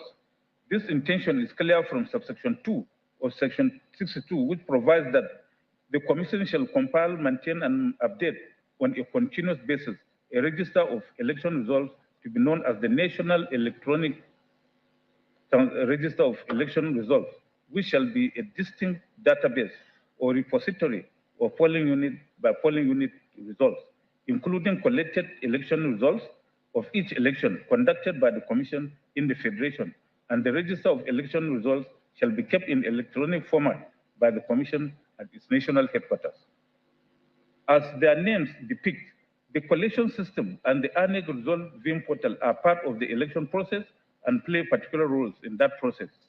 The collection system is made of the centers where results are collected at various stages of the election. So the polling unit results transmitted to the collection system provides the relevant collection officer the means to verify a polling unit result as the need arises for the purpose of collection.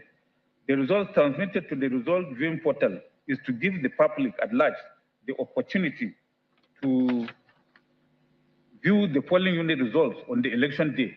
It is clear from the positions of Regulation 38(1) and 2 that the collection system and result viewing portal are different from the National Electronic Register of Election Results. The collection system and result viewing portal are operational during the election as part of the process. the national electoral register of election results is a post-election record and is not part of the election process. With this state of the law, let us now assess the case of the petitioners in this petition. The petitioners, as earlier mentioned in this judgment, are claiming that the failure of the first respondent to upload the election results constitutes non-compliance to the Electoral Act. They pleaded in paragraph 14 and 15 of their petition. Thus, for reproduce paragraph 13 and 14. So the petitioners, by this pleading, are relying on the summary of final collation and declaration of results, which are in forms ECDA, in bracket, ECHE, as issued by the first respondent. The issues generated on this were not about the scores, but the alleged invalidity of the scores and the error of calculation of the scores. This pleading was not admitted by the first respondent. In reply, the first respondent joined issues with the petitioners in paragraphs 9, 10, 11 of their reply filed on 11 April 2023, which paragraphs are produced.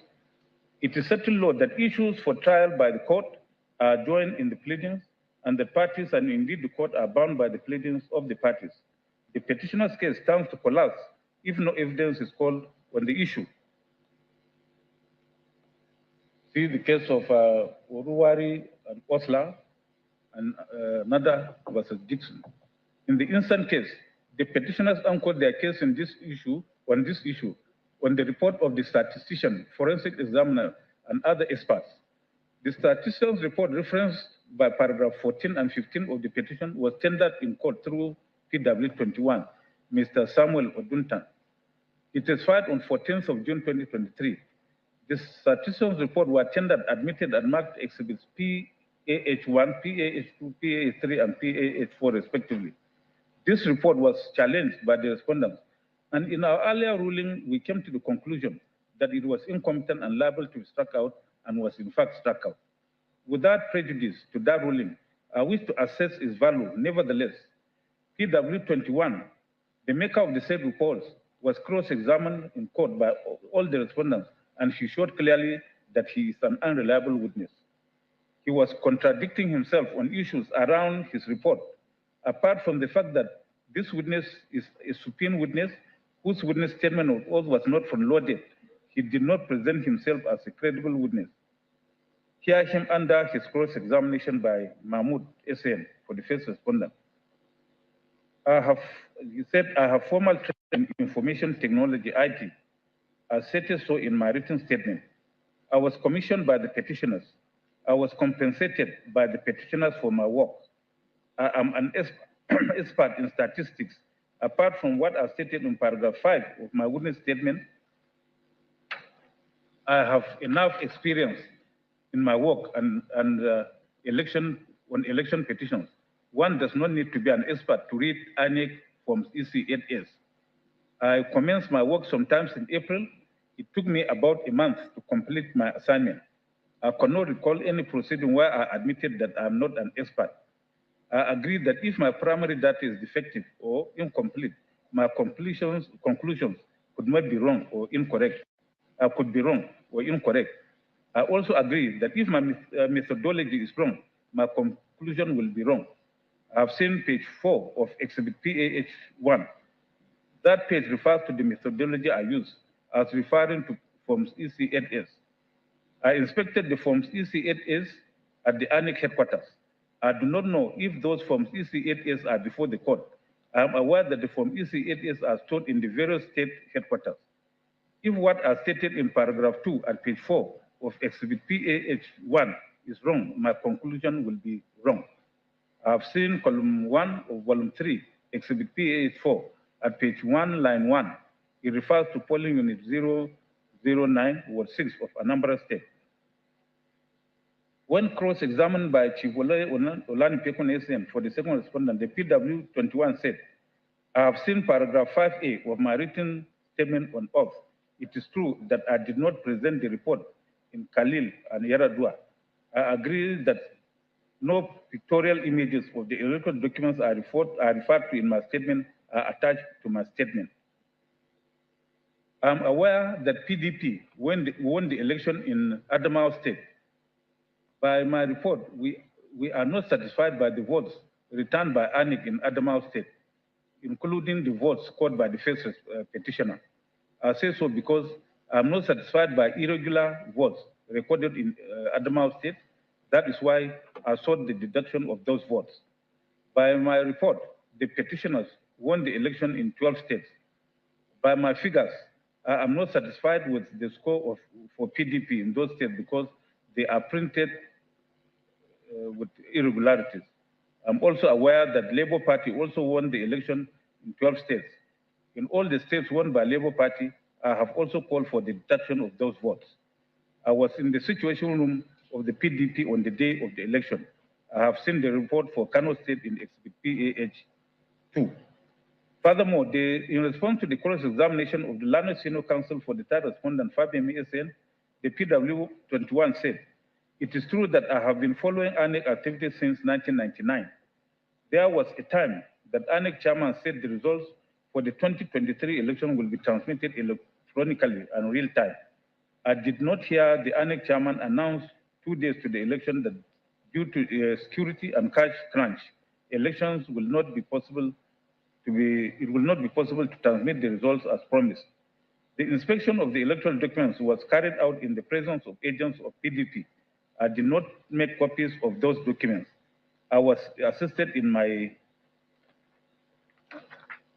assignment by a number of people. Each of these people played a role. I stated the role played by each of those persons. I have seen volume 3 of my report. The said volume 3 of my report deals with ANEC documents which were not signed or stamped. I did not indicate which of them were not signed or stamped. I have seen the table in paragraph 11.2 of my witness statement. Only 26 states are mentioned therein. In my report on the electoral documents not signed or stamped, I mentioned 28 states. I stated that I analyzed the electoral documents from 36 states. It is true that my candidate's votes cannot be deducted more than once in a unit. I did not conduct extraction of the BVAS report. I'm aware that BVAS machine was used for accreditation. I'm the only one who signed the report because I was the team leader. I worked in all the states where alteration took place, including states where PDP won. That's the treatment of PW21 under cross-examination. It is tried in our law that cross-examination is a formidable tool for the demolition of the case of the opponent. The purpose of cross-examination is to discredit the witness called by the adversary. In the recent case of PDP and others versus Muhammad and others, Supra, the Supreme Court held that the primary object of cross-examination is to contradict the evidence of the opponent's witness in order to weaken his case. It is best resorted to in order to test the veracity of the witness. It is in the instant case, it has in the instant case been clearly established that by cross-examination, the PW1 testimony has lost its steam and value. A close look at the reports, Exhibit PAH1 to PAH3, will indicate that the witness was talking of 5,270 polling units, wherein he claimed that from EC8A series were altered and were not signed. It also talked of 15,002 polling units, where from EC8As were not stamped and signed. Yet all that is contained in the report are figures and data of these forms. None of the physical forms was exhibited in the report or tendered separately by any of the witnesses. In that situation, it is very difficult for the court to ascertain the truth of the allegation that several forms EC8A series had a lot of alterations and they were not signed by the presiding officers. The law particularly requires that the presiding officers must sign the results. Signing from EC8A is subscribing to the authenticity of the results. Where there is allegation that the forms were not signed, it must be clearly proved by the petitioners. The result forms must be presented in court for the court to verify lack of signature from stamp and any alteration on the forms. Since PW21, who authored exhibits PH3 and PH4, did not place this in his report, and the petitioner did not call any of the polling unit agents to testify and place the forms before the court to give vent to the allegation of alteration and non-signing of the Form EC8S for the 5,270 polling units listed in Exhibit PAH2 and the Form EC8S not signed, stamped for the 15,002 polling units in Exhibit PAH3. That allegation is unfounded and not proved as required by the law. On petitioner's allegation, the first offender fails to collect the election results using the electronic collation system. The petitioners have not been able to prove that the Electoral Act or the guidelines made it mandatory for electronic collation system. I have carefully considered the submissions of parties on this issue of non-compliance with the provisions of the Electoral Act and the paragraphs of the regulations and guidelines for the conduct of election 2022. The Independent National Electoral Commission, INEC, the first respondent herein is established by Section 153F1F of the Constitution, and part of his functions as stated in paragraph 15, item F, part 1 of third schedule to the said Constitution is to organize, undertake, and supervise elections, including election to the offices of the President and Vice President, among other political offices listed. Being a creation of the Constitution, INEC is empowered by Section 161 of the Constitution to make its own rules or otherwise regulate its own procedure, and in so doing, it shall not be under the control of the President. Indeed, by Section 158(1) of the Constitution, INEC shall not be subject to direction or control of any authority or person. By Section 4 of the 1999 Constitution, the legislative powers of the Federal Republic of Nigeria is vested in the National Assembly, which in the exercise of that power has annexed the Electoral Act 2022 to regulate the conduct of elections in the federal, state, and area council of the Federal Capital Territory. Section 47(2) of the Electoral Act, relied upon by the petitioners, mandates every presiding officer to use a smart card reader or any other technological device that may be prescribed by the Commission for the accreditation of voters to verify, confirm, or authenticate the particulars of the intending voter in the manner prescribed by the Commission. Also, under Section 65 of the Act, the presiding officer shall transfer the results of the election, including the total number of accredited voters and the results of the ballot, in a manner as prescribed by the Commission. Section 62(1) of the Act specifically provides that after the recording and announcement of the result, the presiding officer shall deliver same along with election materials under security and accompanied by the candidates or their agents where available to such person as may be prescribed by the Commission. Further, Section 64(4) says that a collection officer or return officer at an election shall collate and announce the results of an election subject to his or her verification and confirmation that A, number of accredited voters stated on the collected results are correct and consistent with the number of accredited voters recorded and transmitted directly from polling units under Section 47(2) of the Act, and B, the votes stated on the collected results are correct and consistent with the votes or results recorded and transmitted directly from the polling units under Section 64. At this stage, it should be noted that Section 47(2) referred to in Section 64(4)(a) relates to procedure for accreditation of voters by the presiding officer using the technological device prescribed by the Commission.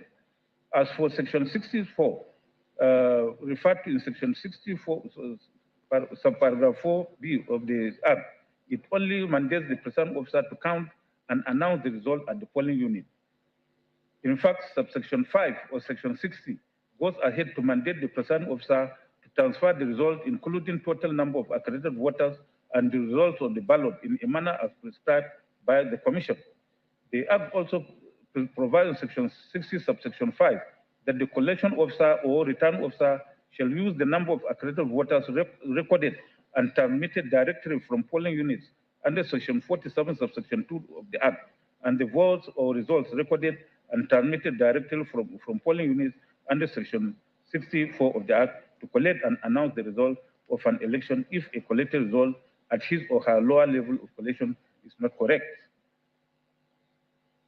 From the aforementioned sections, it is clear that while subsection 4 of Section 64 provides for what the collation or returning officer will use to verify and collect the results.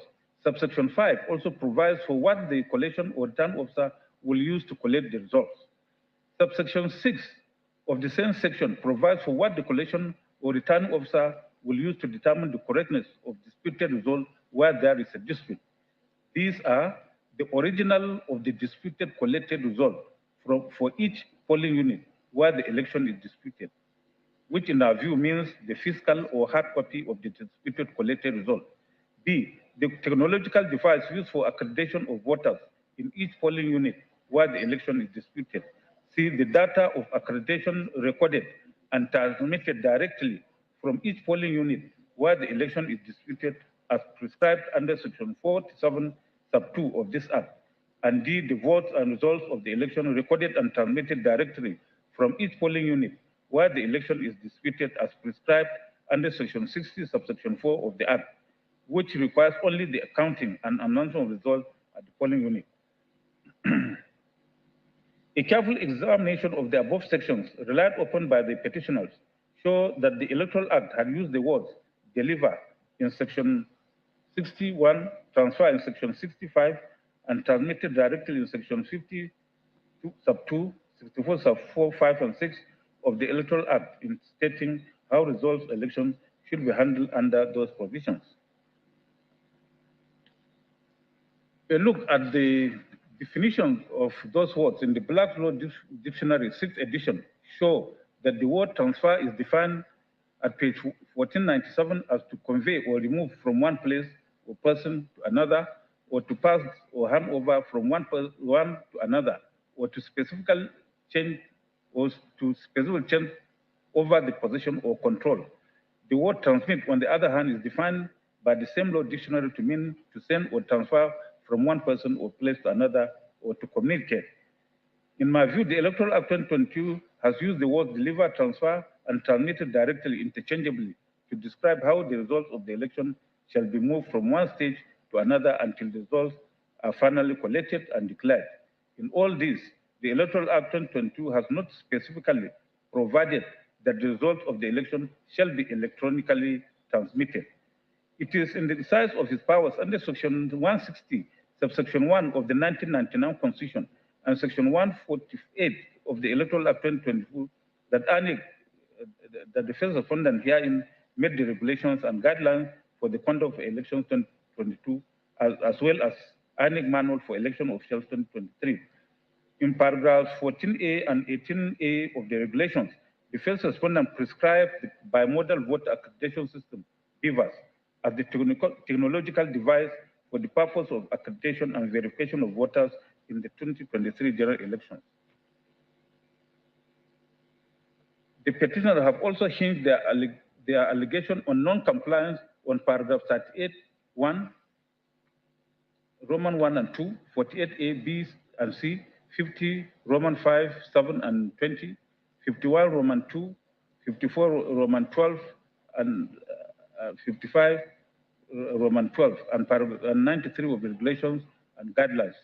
Paragraph 38, those provisions refers to have been reproduced in this judgment. So from the foregoing provision of the regulations and guidelines relied upon by the petitioners, it is clearly evident to me that although the Electoral Act has provided in Section 621 for the delivery by the presiding officer of the result, along with other election materials under the security and accompanied by candidates or their polling agents, were available to such persons as may be prescribed by the first respondent. The first respondent has, by paragraph 30 of the regulations and guidelines quoted above, introduced electronic transmission to a collation system in addition to the physical transfer of the election results to the registration area for vote collation officer. As stated earlier, the technological device prescribed by ANIC in the conduct of the 2023 election is the bimodal voter accreditation system. The functions of BVAS, as stated in paragraph 14A and 18A, is for verifying the voter through a positive identification of the voter and authentication of the voter by matching his or his fingerprints or face, that's facial recognition, thus accrediting the voter to vote at the election.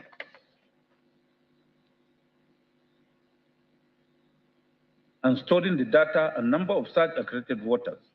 By paragraph 38, Roman 2 and 3 of the regulations, the beavers is also to be used by the presiding officer to upload a scanned copy of the EC88 to the annual result viewing portal, after which the presiding officer shall take the beavers and the original copy of each of the forms to the registration area for ward collation center.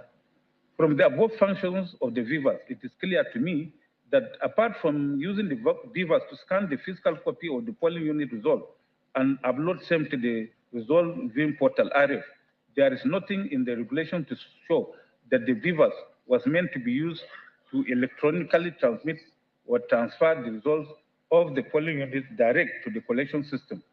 It should be noted that ANIC results viewing portal RF is not a collection system. Thus, the Supreme Court in Oyetola and ANIC has explained the difference between the collection system and RF, where Agim JSC held as follows. As their names depict, the collection system and the ANIC result viewing portal are part of the election process and play particular roles in that process. The collection system is made of the centers where results are collected at various stages of the election. So, the polling unit's results transmitted to the collection system provides the relevant collection officer the means to verify a polling unit result as the need arises for the purpose of collection.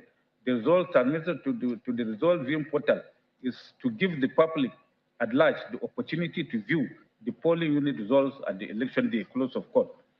A community reading of the relevant provisions of the Electoral Act 2022, the regulations and guidelines for the conduct of election 2022, and the ANIC Manual for Election Officials 2023 show that the Electoral Act expressly provides in Section 621 that after recording an announcement of the result, the presiding official shall deliver same along with election materials and the security and accompanied by the candidates or their polling agents to such persons as may be prescribed by the Commission.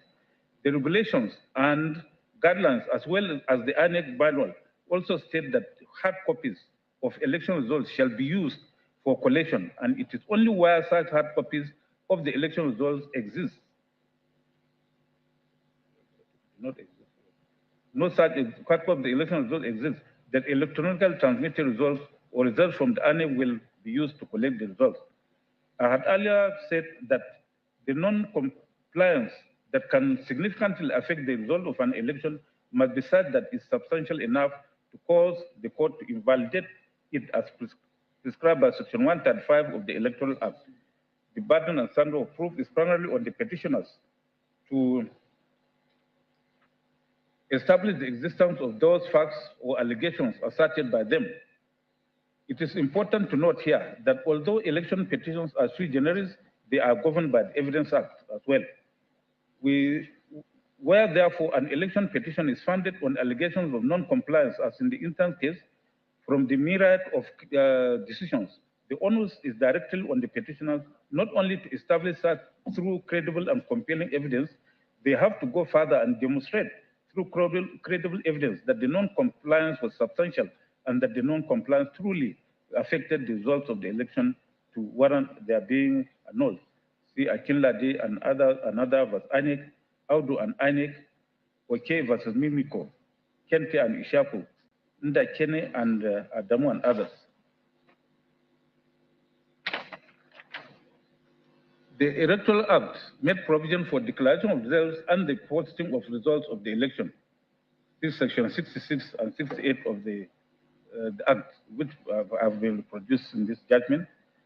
By the law, results are declared by the counting of votes cast in the election and in accordance with the constitutional provision for the election of the president as in Section 133 and 134 of the Constitution. The votes so counted and collected are the votes cast at the polling units. Let me underline here that the conduct of an election, in the conduct of an election, certain processes must have been worked over to conclude and confirm that the election was conclusive. The steps outlined by the law must not be broken. These steps are accreditation, conduct of polls, counting of votes, collation and announcement of results, signing of result forms, and publication of results. The results sought by the reliefs sought by the petitioners are declaratory in nature. It is cited a law that where a petitioner seeks declaratory reliefs, the burden is on him to establish his claim.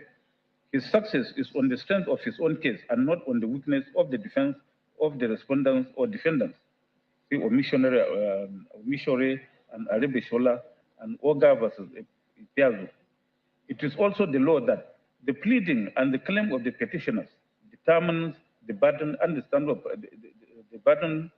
of proof that is required. By Section 135 of the Evidence Act 2011, if the commission of a crime by a party to any proceeding is directly an issue in any proceeding, civil or criminal, it must be proved beyond reasonable doubt. See the application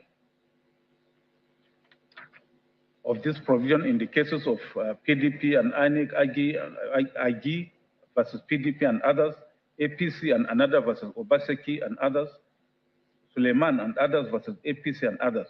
In all these cases, the position of our law is that whenever crime is alleged, even if the case is a civil case, its proof must be that of beyond reasonable doubt.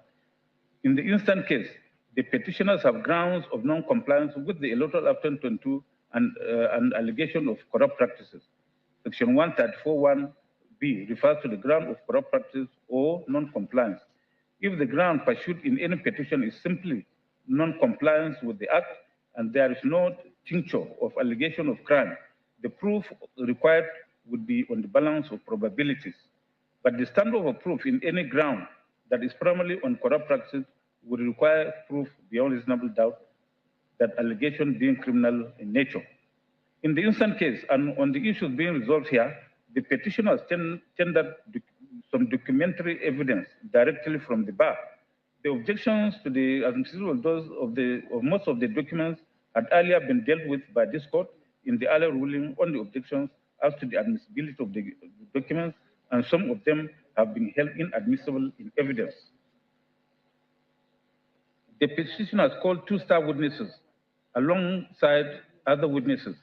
The star witnesses are PW19, Dr. Alex Adum Tar, and PW22, Senator Dino Melai. The sworn evidence on oath of PW19 is at pages 131 to 160 of the petition. In paragraph 23 and 30 of his sworn deposition, Dr. Tar, that's PW19, said as follows: I know that on the face of the form EC8D, 8 in A in bracket, there are calculation errors as shown and contained in the report of the statisticians, which the petitioners shall rely upon. The non-compliance consists of refusal to authenticate all the intending voters in the election using the technological electronic device prescribed by the first respondent. In addition to failure of the first respondent to transfer the outcome of the election directly into the portal of the first respondent created for the viewing of the public as a means to ensure the integrity of the election at the polling unit, and the electronic collation system before the declaration as to who is the winner of the election. There are no particulars supplied in his statement on oath. All that can be read from this statement are projections without substance. When he was cross-examined by A.B. Mahmoud SN, he said that it is true that I am a lawyer and politician. I am the national coordinator for the petitioners. I was at the National Collation Center. I was throughout.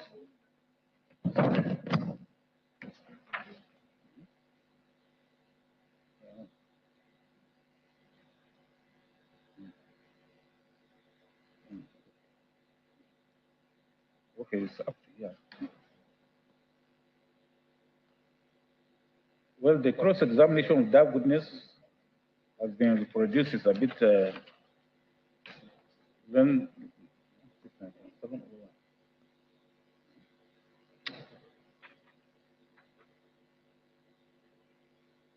the sworn deposition on oath of the next star witness of the petitioners, PW22, Senator Delo Melai, is almost a rehash of the entire petition. What he said on cross-examination by A.B. Mahmoud has also been reproduced.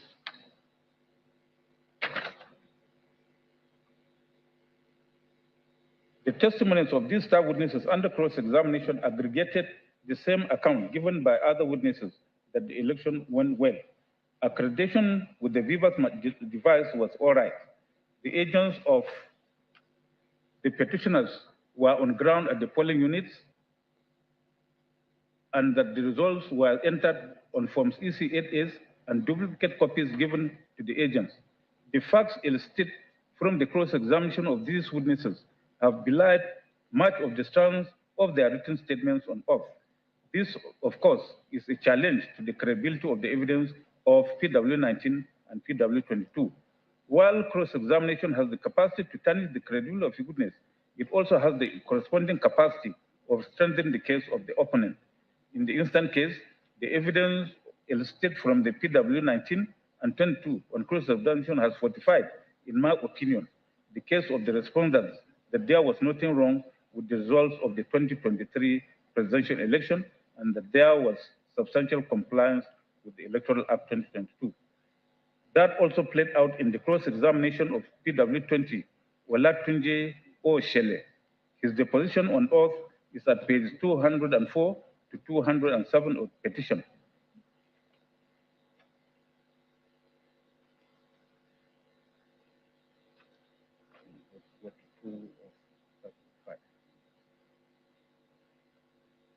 That is the same trend in the account of these witnesses. They were majorly given account of not only the polling stations they voted, but other places not within their reach. The significant tone is that they testified of casting their votes without any problem. The results by their admission were properly declared and taken to the vote collection centers. The irony though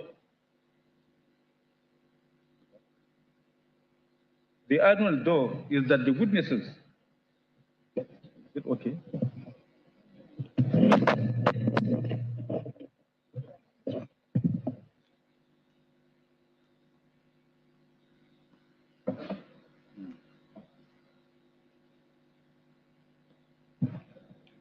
The irony, though, is that the witnesses did testify to a peaceful and valid election in their polling units where they voted and then turned around to give evidence of alleged infractions in polling units where they were not present. Their testimonies in that respect are hearsay. Hearsay evidence is not admissible and has no value in proving the petition filed by the petitioners. Furthermore, in the instant petition, first respondent is consistently maintained that the technical glitch that occurred on the election day was the failure of the e-transmission server to upload polling unit results for the presidential election into the IRF portal. It claimed that the glitch only prevented the members of the public from viewing or assessing the results that were already uploaded and listed on the first respondent e-transmission system. On their part, the petitioners asserted in their petition that the glitch claimed by the first respondent was actually a bypass by the first respondent to kill and switch the results of the presidential election in favor of the second and third respondents, as pleaded in paragraph 40. In furtherance of that assertion, they also pleaded in paragraph 41 and 42 of the petition as follows.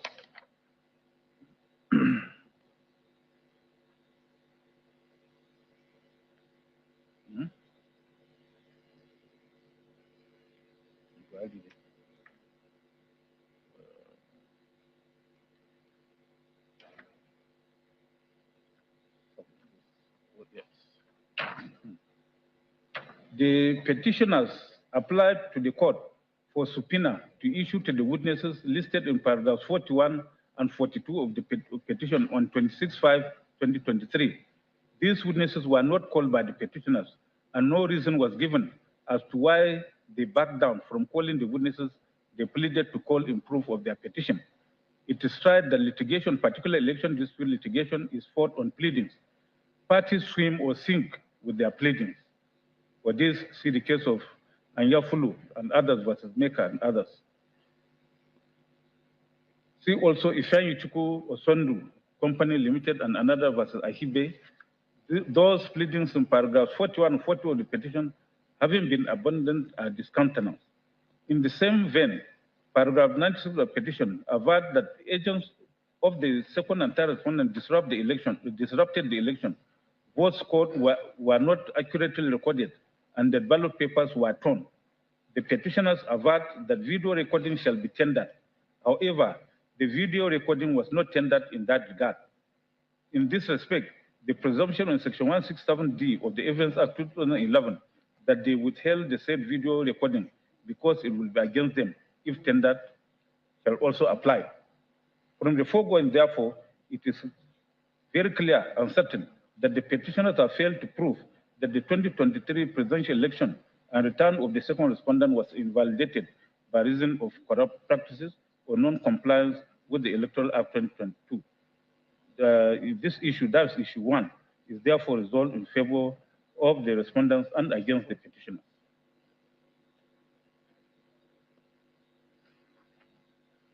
Issue 2 is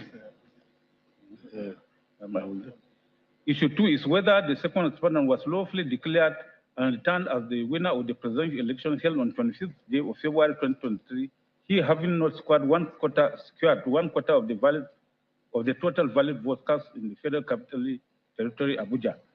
This issue has been resolved in petition number 3, and we adopt our finding and conclusion in that regard in this petition.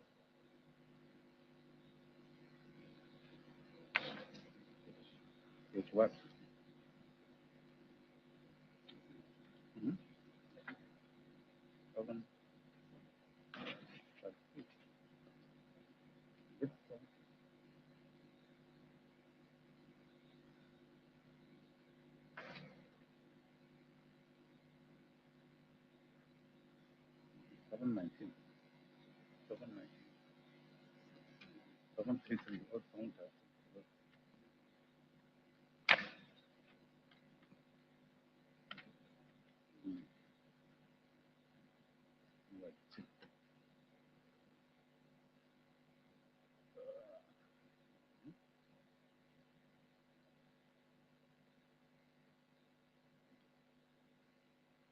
Issue 3 is whether the second respondent was not disqualified under the provisions of the Constitution of the Federal Republic of Nigeria 1999 as amended to contest the presidential election held on 25th February 2023, having regard to the alleged order of forfeiture arising from the drug-related offense, his acquisition of the citizenship of the country other than Nigeria, and presenting a forged certificate to the first respondent.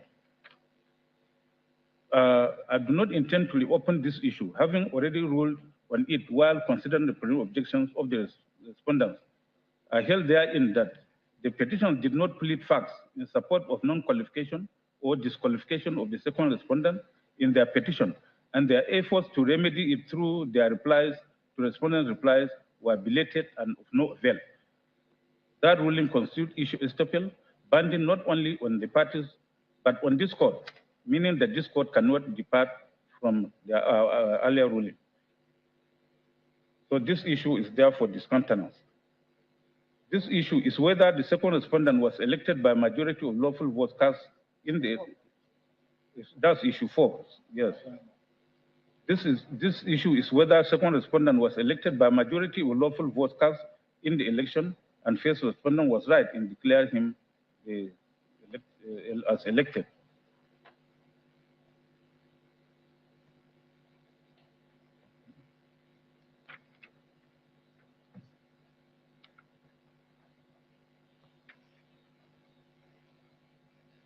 This issue covers ground 3 of the petition. The facts in support of this ground were pleaded by the petitioners from paragraphs 105 to 145 of the petition. The petitioners specifically pleaded in paragraph 106 to 107 as follows. The petitioners shall lead evidence at the hearing to show that A, the result of the election as announced by the first respondent, and especially the votes allocated to the second respondent, do not represent the lawful valid votes cast at the election. And B, the lawful votes cast at the election were deliberately and massively deducted from the first petitioner's scores by the first respondent in order to return the second respondent. 17. The petitioner shall give evidence to show the election results as purportedly declared by the first respondent in respect of each state of the federation, including the Federal Capital Territory, the details of which are contained in the table following are wrong. The table referred to by the petitioners is the table of results declared by the first respondent. There is no other set of results placed before this court by the petitioners to form the basis of our finding of fact as to whether the declared result is wrong or not. Success or failure in an election depends on figures, which is in turn dependent on votes garnered by each candidate. So while the complaint in an election petition is that candidate returned did not poll majority or highest votes in the election to be returned as contended herein by the petitioners, not only must the figures disputed be pleaded, the figures or votes the petitioner perceives as the correct figures of the election ought to be and must also be pleaded. That is not only logical.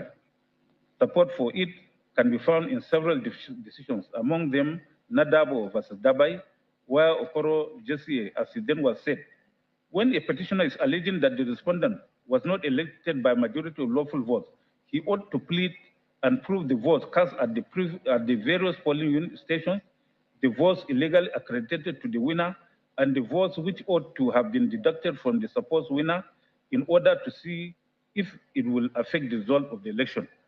Where this is not done, it will be difficult for the court to address the issue. See Awolo and Shagari, close of court. See also Ojo versus Isohe and others, Taba Jesse as he then was. The averments of petitioners in paragraph 107 of petition only showed the votes declared by ANEC, which the petitioners are disputing as manipulated.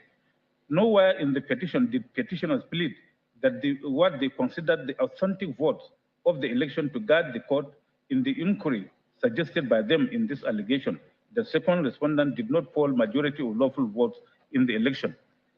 Their petition therefore did not meet the legal threshold to ignite a proper inquiry by this court, and so lame even on the pleadings. Going further, if we must at all, the petition claim is that 19,702 polling units results contains various forms of infractions. They assert that results from a total of 4,307 polling units are without stamp on the respective forms EC8A from the states, and details are said to be in the statistician's report, which report we have repeatedly held incompetent and inadmissible.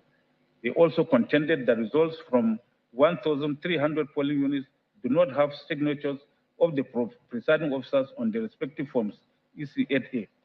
It was also alleged that results from 6,408 polling units have and indicate zero accreditation. It was further alleged that 9,464 polling units across 30 states showed that the votes returned are in excess of accredited voters. Furthermore, that the presiding officers failed to properly fill and countersign alterations in election forms, including forms EC8A, EC8B, EC8C, and EC8D in over 40,000 polling units, which they claimed were in the statistician's report. It is clear from the averments in the petition as captured above that neither the particulars of the polling units in issue nor those involved in the irregularities were given by the petitioners.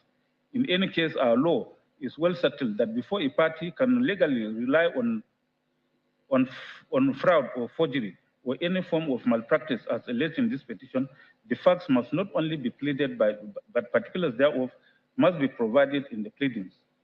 The petitioners in the pleadings from paragraphs 128 to 142 avert to issues of violence and disruptive activities. These allegations are criminal in nature. The standard of proof where an allegation of crime is made in an election petition is proved beyond reasonable doubt and not on the balance of probabilities. See Emmanuel and Umana. A complaint of massive suppression, deduction, and allocation of votes connotes forgery or fraud. particulars of which must be pleaded and proved beyond reasonable doubt. See Kaki and PDP and others, Ngobodo versus Ono. First, respondent joined issues with the petitioners' allegations in paragraphs 92 to 142 of the petition. The second respondent and the third respondents, in a similar manner, joined issues with the petitioners in calling on them to prove their claims as required by law. What this entails is that the petitioners who made all these allegations have the burden to prove all the allegations as required by law. The petitioners have placed reliance on the evidence of their statistician and forensic expert, who are PW21 and PW26 respectively. Had time to look at the evidence of these witnesses and had ruled that their evidence, apart from being improperly before the court, is also hearsay. The statistician's report rolled out figures or forms which he claimed were either not signed or stamped, but none of the forms referred to was attached to the report. The polling unit agents of the petitioners, who were present in all the polling units around the country, were not called to testify to any problem or difficulties in their polling units on the 25th day of February 2023 presidential election. That is fatal to the petitioner's case. Thus, in Belgore versus Ahmed, it was said by Taba JSC as follows in the lead judgment. With respect to the volume of documentary evidence, I wish to state at the risk of repetition that they were merely tendered across the bar by Land Council for the petitioners at the trial. He did not and was not in a position to answer questions or otherwise speak on any of them. Their makers were not called. In such circumstance, was the trial tribunal bound to ascribe probative value to them? I shall answer this question in the negative. The trial tribunal had no duty to accord probative value to the mass of documents, their status as certified documents notwithstanding. There is no doubt that the petitioner's decision to tender the mass of documentary evidence at the trial was prompted by the urgency dictated by Section 2856 of the 1999 Constitution as amended. That, however, does not diminish the petitioner or appellant's burden and standard of proof of the petition. They had a duty to prove their petition according to law, close of court.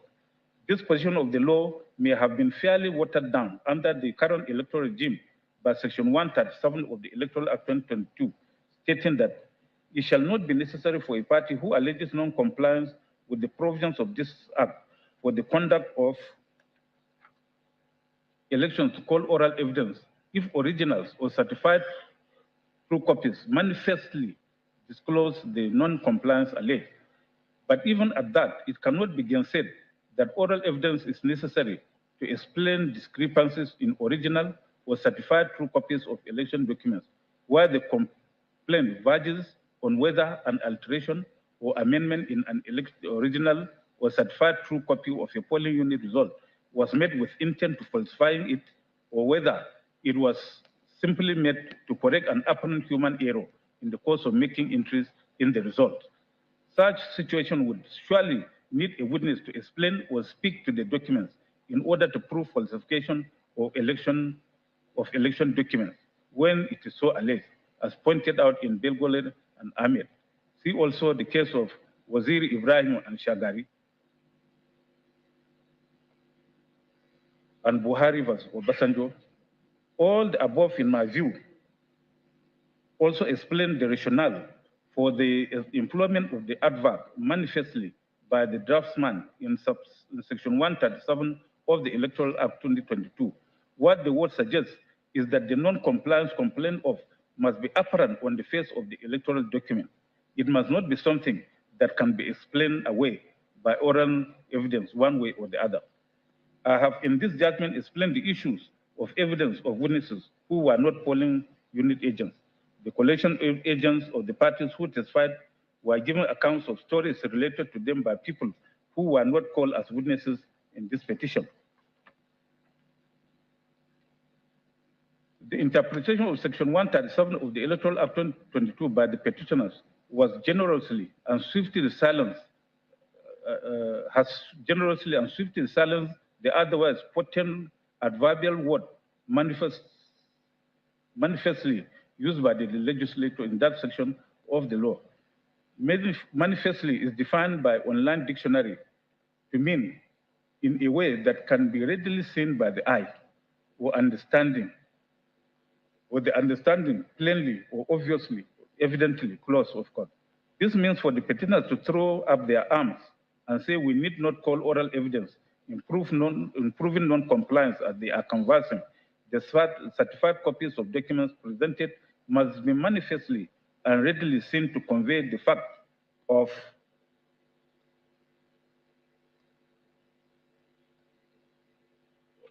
non-compliance.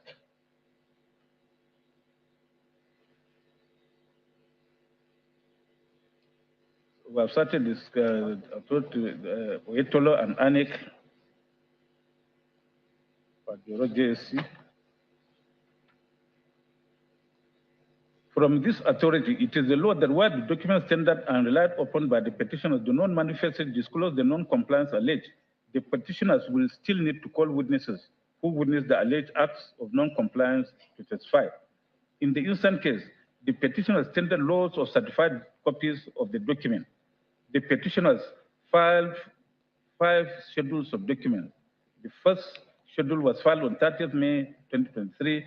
The second was 31st May 2023. The third was 2nd June 2023. The fourth was 7th June 2023. And the fifth was filed on 21st June 2023. From these schedules of documents, a lot of exhibits were generated and tendered. These exhibits were objected to by the respondents. I had earlier in this judgment dealt with the documents and objections. However, I want to have a look at this document to see if they manifestly show any lack of compliance.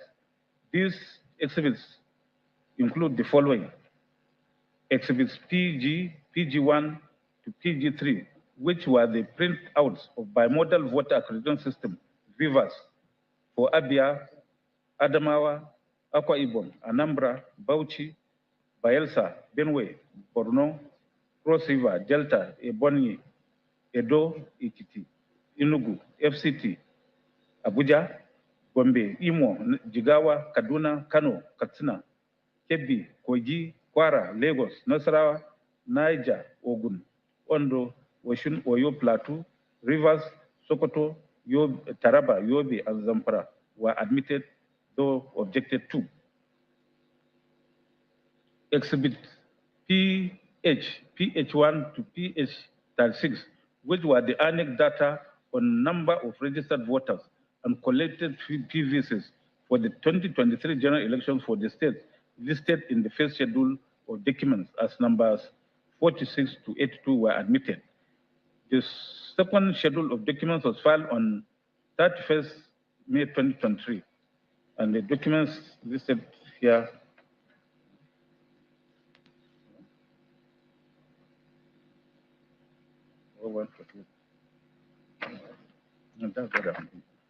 surprisingly, the documents were dumped on the court without any witness linking them up with the specific complaints of non-compliance. It is certain law that despite the tendering of exhibits in proof of a petition, the onus of proving the case pleaded and for which the documents were tendered in evidence lies on the petitioner. In the instant petition, a lot of documents were tendered from the bar. When a party decides to rely on documents to prove his case, there must be a link between the documents and the specific areas of the petition. The party must relate each document to the specific case for which the documents were tendered. Failure to link the documents is fatal and catastrophic, as it is in this case.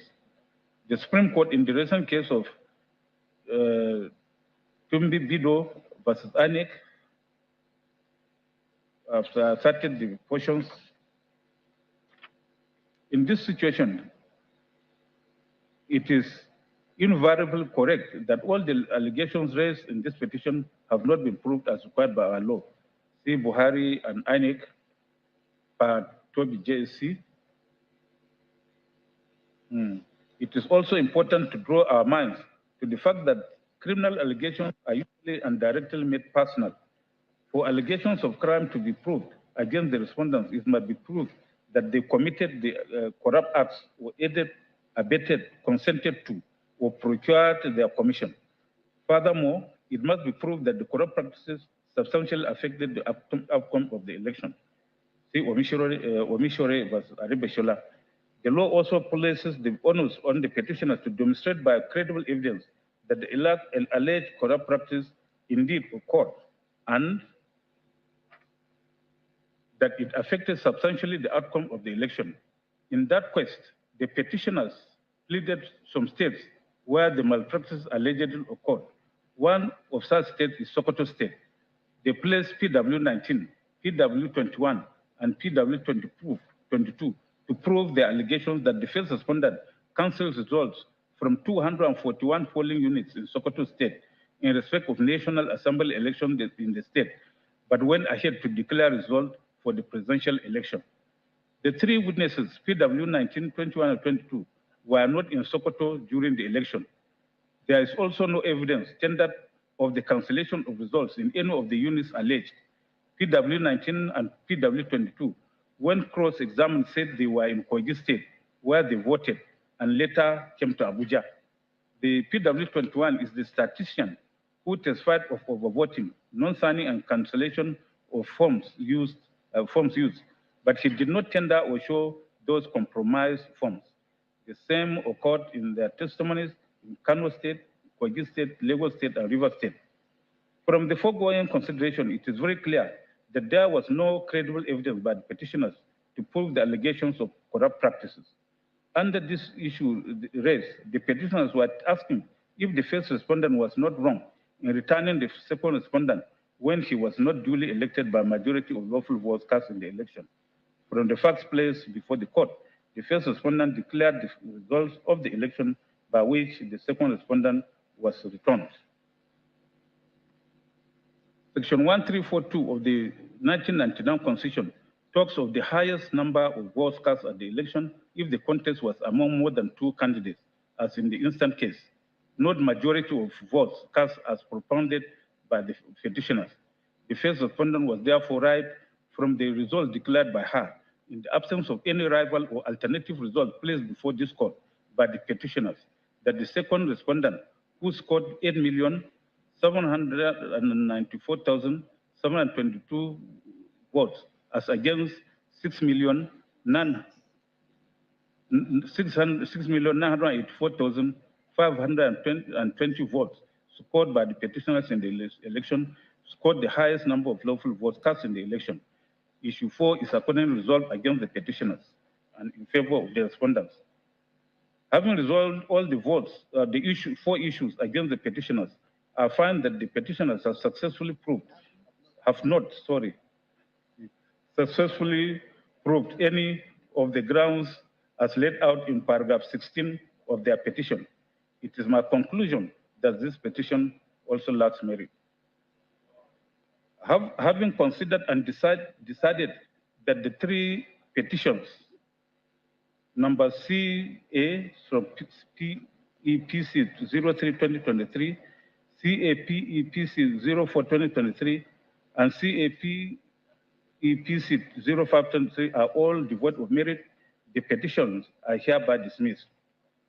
Accordingly, I affirm the declaration and return of Bola Ahmed Tinubu by the Independent National Electoral Commission Annex as the duly elected president of the Federal Republic of Nigeria. The parties in the three petitions are to bear their respective costs. So now I will call on my learned brother by immediate right to reach his own judgment.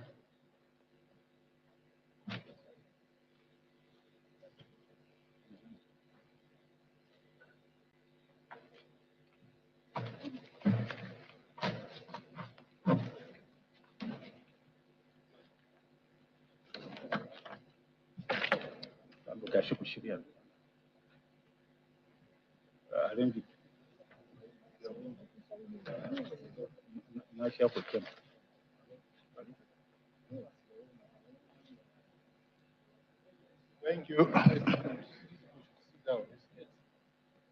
Please sit down, sit down.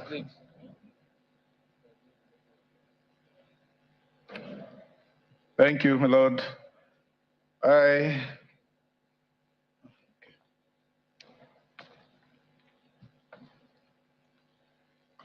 was privileged and privy to be part of the decision and the judgment elaborately given by my Lord presiding Honorable Justice Haruna Samani, and I am in full agreement with the lead judgment as delivered by him in these three consolidated petitions, which are petitions number CAPC 03-2023 and CAPC 04-2023 and CAPPC 05-2023.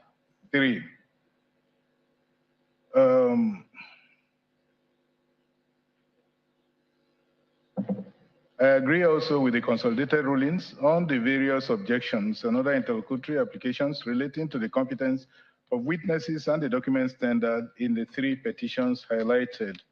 I also agreed with the reasoning and the conclusions arrived at the rulings on the preliminary objections and the substantial issues raised therein. In any concluded election, there are bound to be a winner and losers. While the winner celebrates victory, an aggrieved loser may come before the court to ventilate his grievances. This is made possible by the Constitution of the Federal Republic of Nigeria, 1999 as amended, which in section 6 thereof empowers the courts to determine disputes, including election disputes. It is well settled that an election petition by nature is sui generis, of its own kind or class. It is not like going to court to make a claim of debt, contract, or tort. It has its own character, and it is unique by its nature. The slightest non-compliance with the procedural step, which otherwise could either be cured or waived in ordinary civil proceedings, could result in a fatal consequence to election petition. A lot of authorities listed there. Election petition as a special proceeding is specifically regulated by the Constitution of the Federal Republic of Nigeria, the Electoral Act, and other rules of procedure, such as the Federal High Court Civil Procedure Rules, the practice direction of the Honorable President of the Court of Appeal for the hearing of the election petition for the hearing of election petition and the election petition appeals. By Section 285(5) of the Constitution, an election petition shall be filed within 21 days after the date of the declaration of results of the election. By Section 285(6) thereof, an election tribunal shall deliver its judgments in writing within 180 days. These timelines are sacrosanct and cannot be extended by the courts. It is tried law that under the first schedule, under the first schedule of the Electoral Act, the election petition to be filed is well regulated. Paragraph 4, 5, and 6 of the Electoral Act provides that the election petition shall be accompanied by a list of witnesses that the petitioner intends to call in proof of the petition. 2, written statements on oath of witnesses. 3, copies or lists of every document to be relied on at the hearing of the petition. A petition which fails to comply with subparagraph 5 shall not be accepted for filing by the Secretary. An election petition which does not comply with subparagraph 1 or any provision of that subparagraph is defective and may be struck out by the tribunal or the court.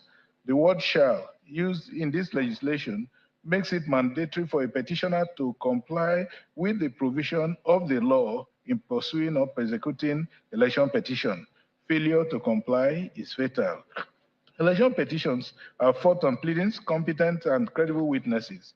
Where a petition is deficient in pleadings and evidence, it is difficult to say it is proved, or that it is difficult to prove the state petition. In the instant case, the petitioner's pleadings were deficient. While they complained of non-compliance with the Electoral Act against first respondent, their own petitions were massively deficient in non-compliance with the said act. The lead judgment has elaborately dealt with these issues. When a court is called upon to determine an election dispute, he is called upon to do justice. Our notion of justice is doing justice is not that of doing justice according to the whims and caprices of the judges or the parties. It must be justice according to law. Justice according to law is also that which is neither based on technicality nor justice according to the suggestive clout of pressure groups, but as such as it substantially meets the demands of justice. This, with all respect, is what we have done in the lead judgment. I therefore concur with the leading judgment that these three consolidated petitions, having not been proved, are hereby dismissed. I abide by the consequential orders as made in the lead judgment. I will call on my learned brother, my immediate left, to deliver his own judgment.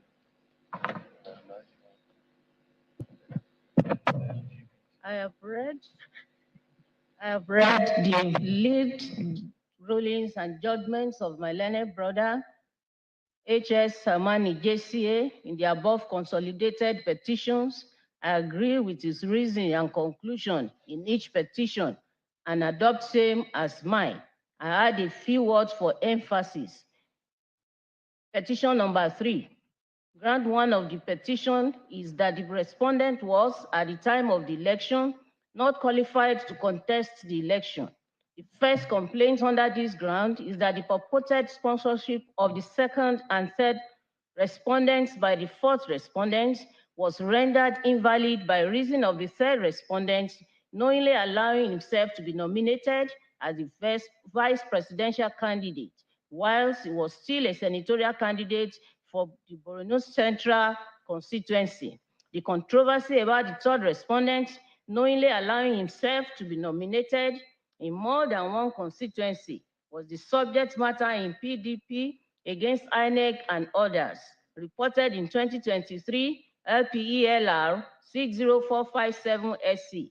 The Supreme Court Paukoro JSC, Augi JSC, Ogumiju JSC, and Ajim JSC, in their concurring opinions, held that the third respondent, having withdrawn his nomination and personally delivered the notice of withdrawal to his party, fourth respondent in this petition, on 6 July 2022, he was no longer a candidate for Borno Central constituency senatorial election in his subsequent nomination as the vice president for the presidential election was not multiple nomination. The opinion of the Supreme Court Paukoro JSC, Augi JSC, Ogumiju JSC, and Ajim JSC is not a comment or observation made in passing. It is an exposition of the law on withdrawal of a candidate from an election and the allegation that the third respondent knowingly allowed himself to be nominated as the vice presidential candidate while he was still a senatorial candidate for Borno Central constituency. Concurring opinion forms part of the lead judgment, and it is meant to complement him by way of addition or an improvement on the issues resolved in the lead judgment. See Nwana against FCDA, Olorun Toba Oju against Abdurrahim, and both and others against Just Electricity Distribution Company PLC. Citations supplied. The Supreme Court, having rendered its considered and definite opinion on the validity of the nomination of the second respondent as vice presidential candidates of the fourth respondent, attempt to reopen the issue in this court is a misadventure.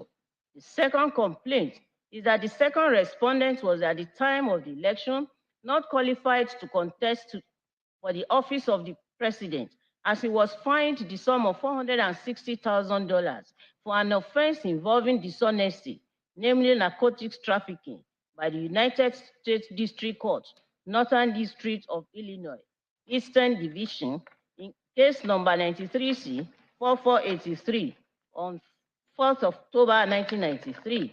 The contention of the learned counsel for the petitioners is that the order of forfeiture made by the court is a fine under Section 137(1)(d) of the 1999 Constitution of the Federal Republic of Nigeria.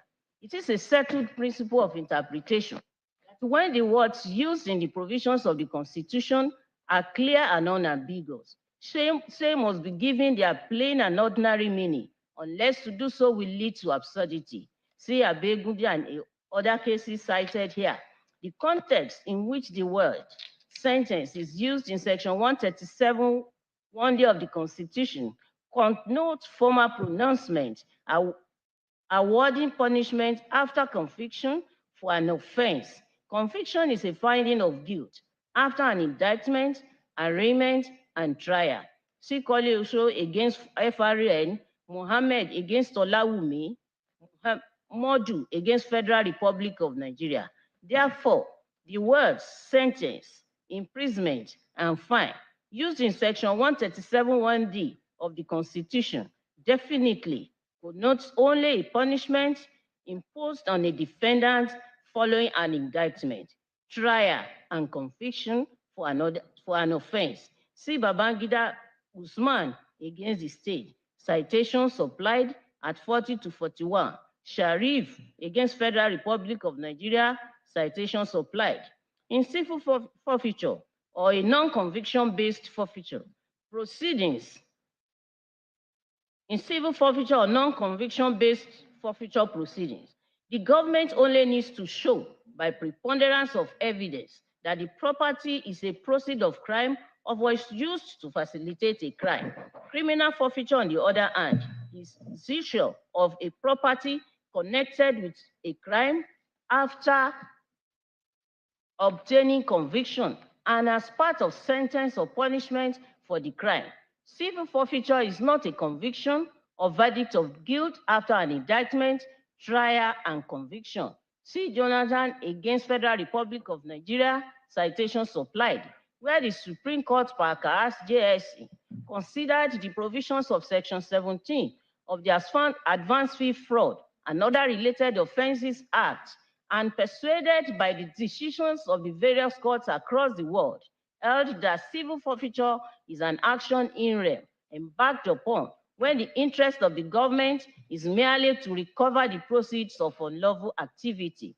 The court also held that an application for interim forfeiture of property that is not predicated on conviction of the owner of the property will necessarily be an action in rem because it is the recovery of the property that the law aims at. A forfeiture order by a foreign court can only be accepted and recognized by a court in Nigeria for the purpose of Section 137(1)(d) of the Constitution if it is made after an indictment, trial, and conviction, and properly proved as required by Section 49 of the Evidence Act. In addition, the conviction and sentence must be shown to have been a product of due process of law. Compliance with the process of law has to be determined by the procedure and standard set by Section 36, subsection 5 and 6 of our Constitution. The forfeiture order being relied on by the petitioners has now been shown to be a result of a process similar to the one set by our Constitution for a trial of a defendant for an offense. The appellant counsel relied on Austin against United States, citation supplied, and Teams against Indiana, decided on 28 February 2019. The forfeiture proceedings in the two cases were instituted as part of criminal proceedings after conviction of the defendants. Secondly, forfeiture was regarded as punishment for the purpose of protecting the constitutional rights of the defendants against imposition or infliction of excessive bail or excessive fines or cruel and unusual punishment for an offense.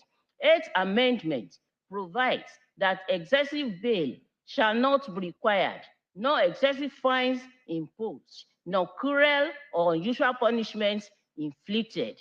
In United States against usury, 1996, other citations supplied, the United States Supreme Court considered the relationship between punishment and civil forfeiture. The court held that in rem civil property forfeiture did not constitute a punishment such as fine for purposes of double jeopardy clause of the Fifth Amendment. In Abuja against Federal Republic of Nigeria, citation supplied, forfeiture was also defined in the context of the doctrine of double jeopardy. The appellant contended that the state could not indict and prosecute him for the offenses of conspiracy, receiving stolen property, dishonestly and concealing stolen money after forfeiting the properties listed under forfeiture of assets, etc., certain persons decree number 53 of 1999. The rejection of the plea of double jeopardy means that the court did not consider the forfeiture under the forfeiture of assets, etc., certain persons decree number 53 of 1999 as punishment. From all the above, it is clear that a non-conviction based forfeiture, being civil in nature and an action in rem, can in no way be equated with a sentence of imprisonment or fine imposed for an offense involving dishonesty or fraud or for any other offense to disqualify a person from contesting for election to the office of the President of Nigeria. An indictment, arraignment, trial, and conviction are necessary preconditions for disqualification of a person under Section 137(1)(d) of the Constitution. Grant 2 of the petition is that the election of the second respondent was invalid by reason of corrupt practices or non-compliance with the provisions of the Electoral Act. The allegations are basically predicated upon electronic transmission of the election. A global reading of the Electoral Act 2002, particularly sections 47(2), 61(5), 62(1), 65(1)-8, will show that what the Act provides for is manual transfer and manual collation of results by collation officers at various physical collation centers. There is no provision for electronic transmission or IREF or electronic collation of results in the Act.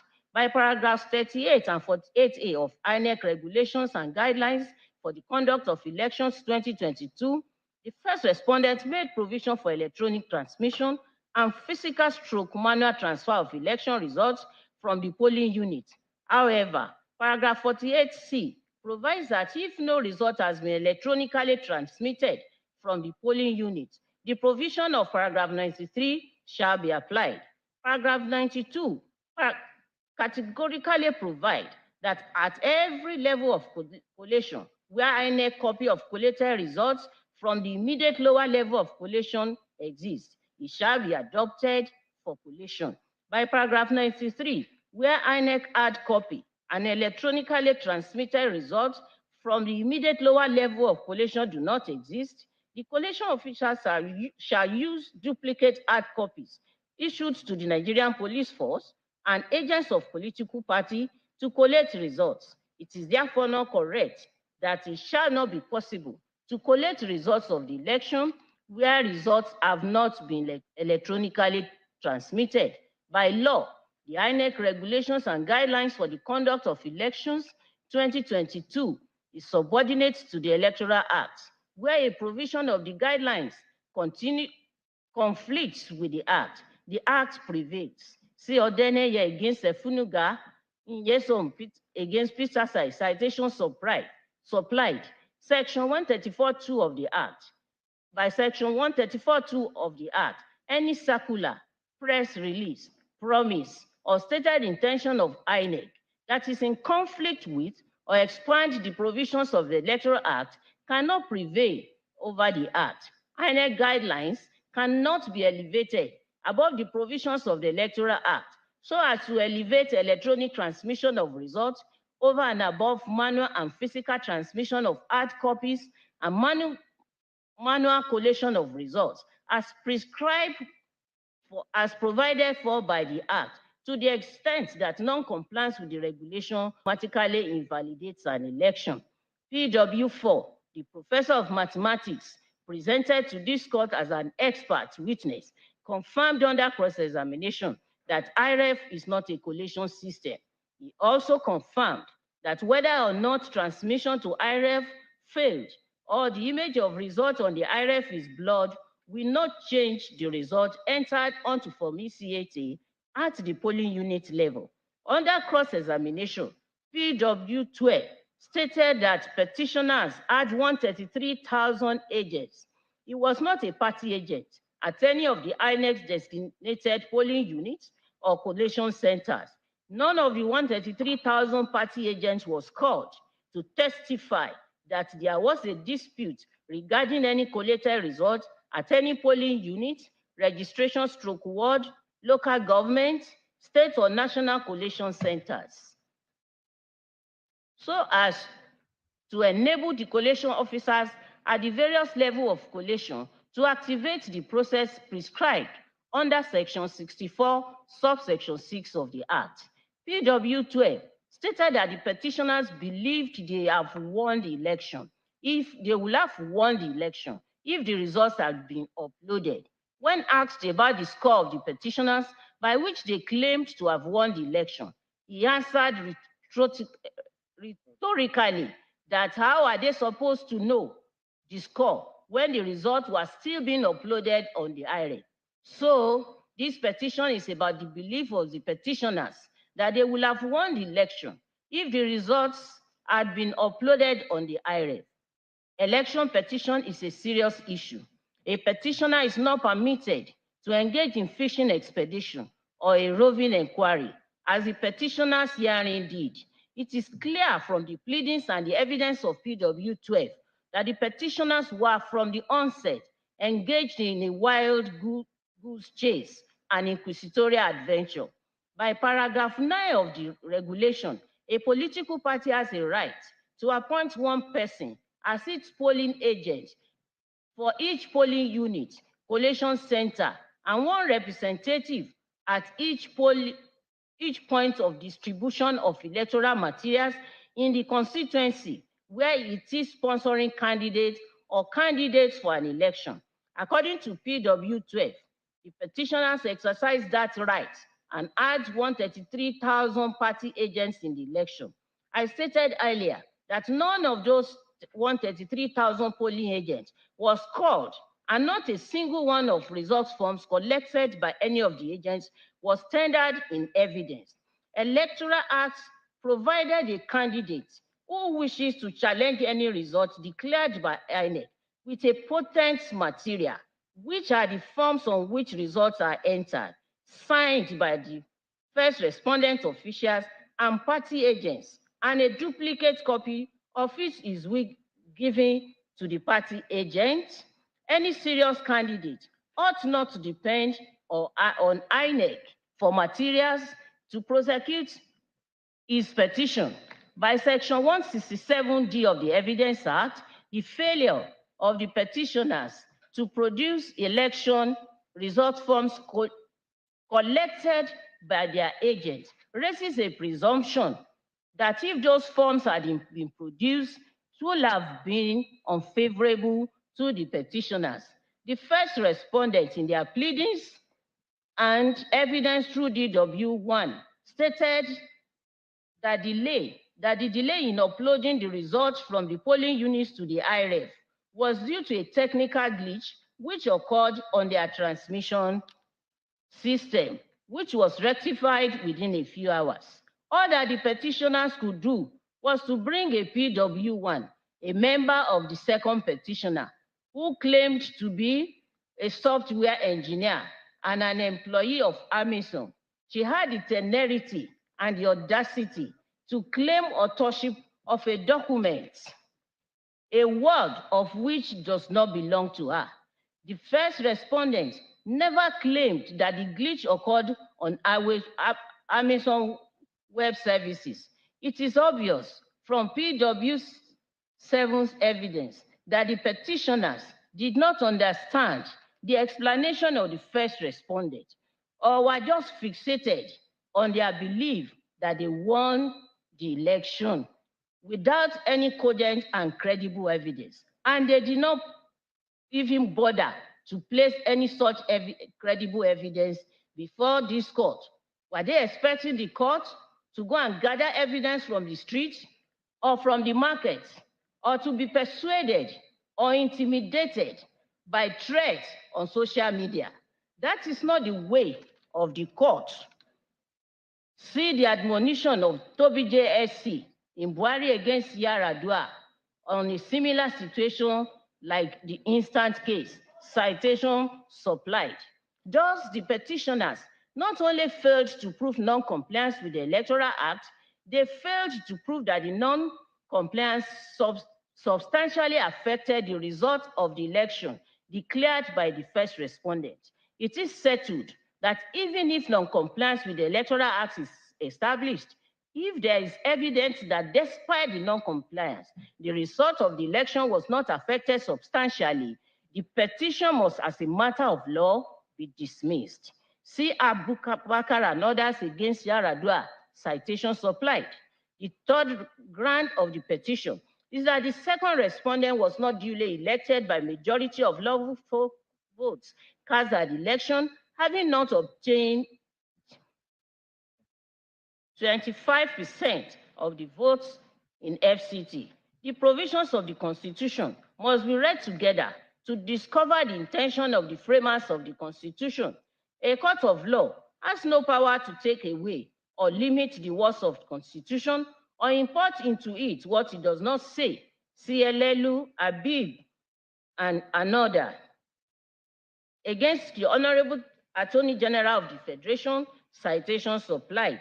A narrow interpretation that would do violence to the provisions of the Constitution and fail to achieve the goals set by it must be avoided. Our Constitution is based on principles of freedom, equality, and justice in all ramifications, and is for the purpose of consolidating the unity of our people. Section 41 and 2 of this Constitution, 14.1 and 2, states that the Federal Republic of Nigeria shall be a state based on the principles of democracy and social justice. The participation by the people in their government shall be ensured in accordance with the provisions of the Constitution. The right to vote is at the foundation of our democracy. It is the most potent and priceless opportunity a citizen has to have a say in who governs. Every citizen who is qualified to vote must be afforded equal opportunity to cast his or her vote to elect leaders who governs. Our constitutional principles of freedom, equality, and justice, democracy, and social justice means that the vote of each citizen shall count. Each and every vote should count equally. No vote should weigh more than the other. The principles of equality of vote must be protected by the court. The interpretation of Section 134(2) of the Constitution being urged on us by the petitioners is an unjust manipulation of the Constitution to create inequality of votes. It negates the principle of equality and justice, democracy and social justice, and participation of the people in their government enshrined in our Constitution. It strikes at the very foundation of our Constitution. It is capable of further dividing the citizens of this country. The politicians are good at using all sorts of means and sentiments to divide the citizens of this country. The interpretation being urged on us is their latest invention in that regard, and unfortunately, they found a ready alliance in those who should know better. The interpretation being urged on us is squarely against the letters and spirit of our Constitution, and it is hereby rejected. Based on the above and the further reasons lucidly explained in the lead judgment, I too dismiss the petition. 04. I have had a preview of the reasons given in the lead judgment of my learned brother. I agreed with his reasoning and conclusion. I adopt same as mine. I hereby abide by the orders made therein. As for 05, I adopt my reasoning in respect of the third ground, and I also dismiss the petition. On the whole, I too dismiss each of the three consolidated petitions. I abide by the order made in respect of the petition in the lead judgment. My learned brother, by my extreme right, shall present his own judgment. Long last.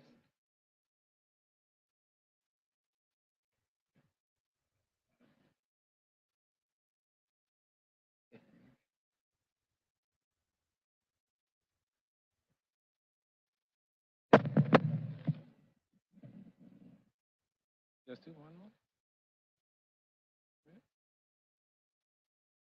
complete review, no.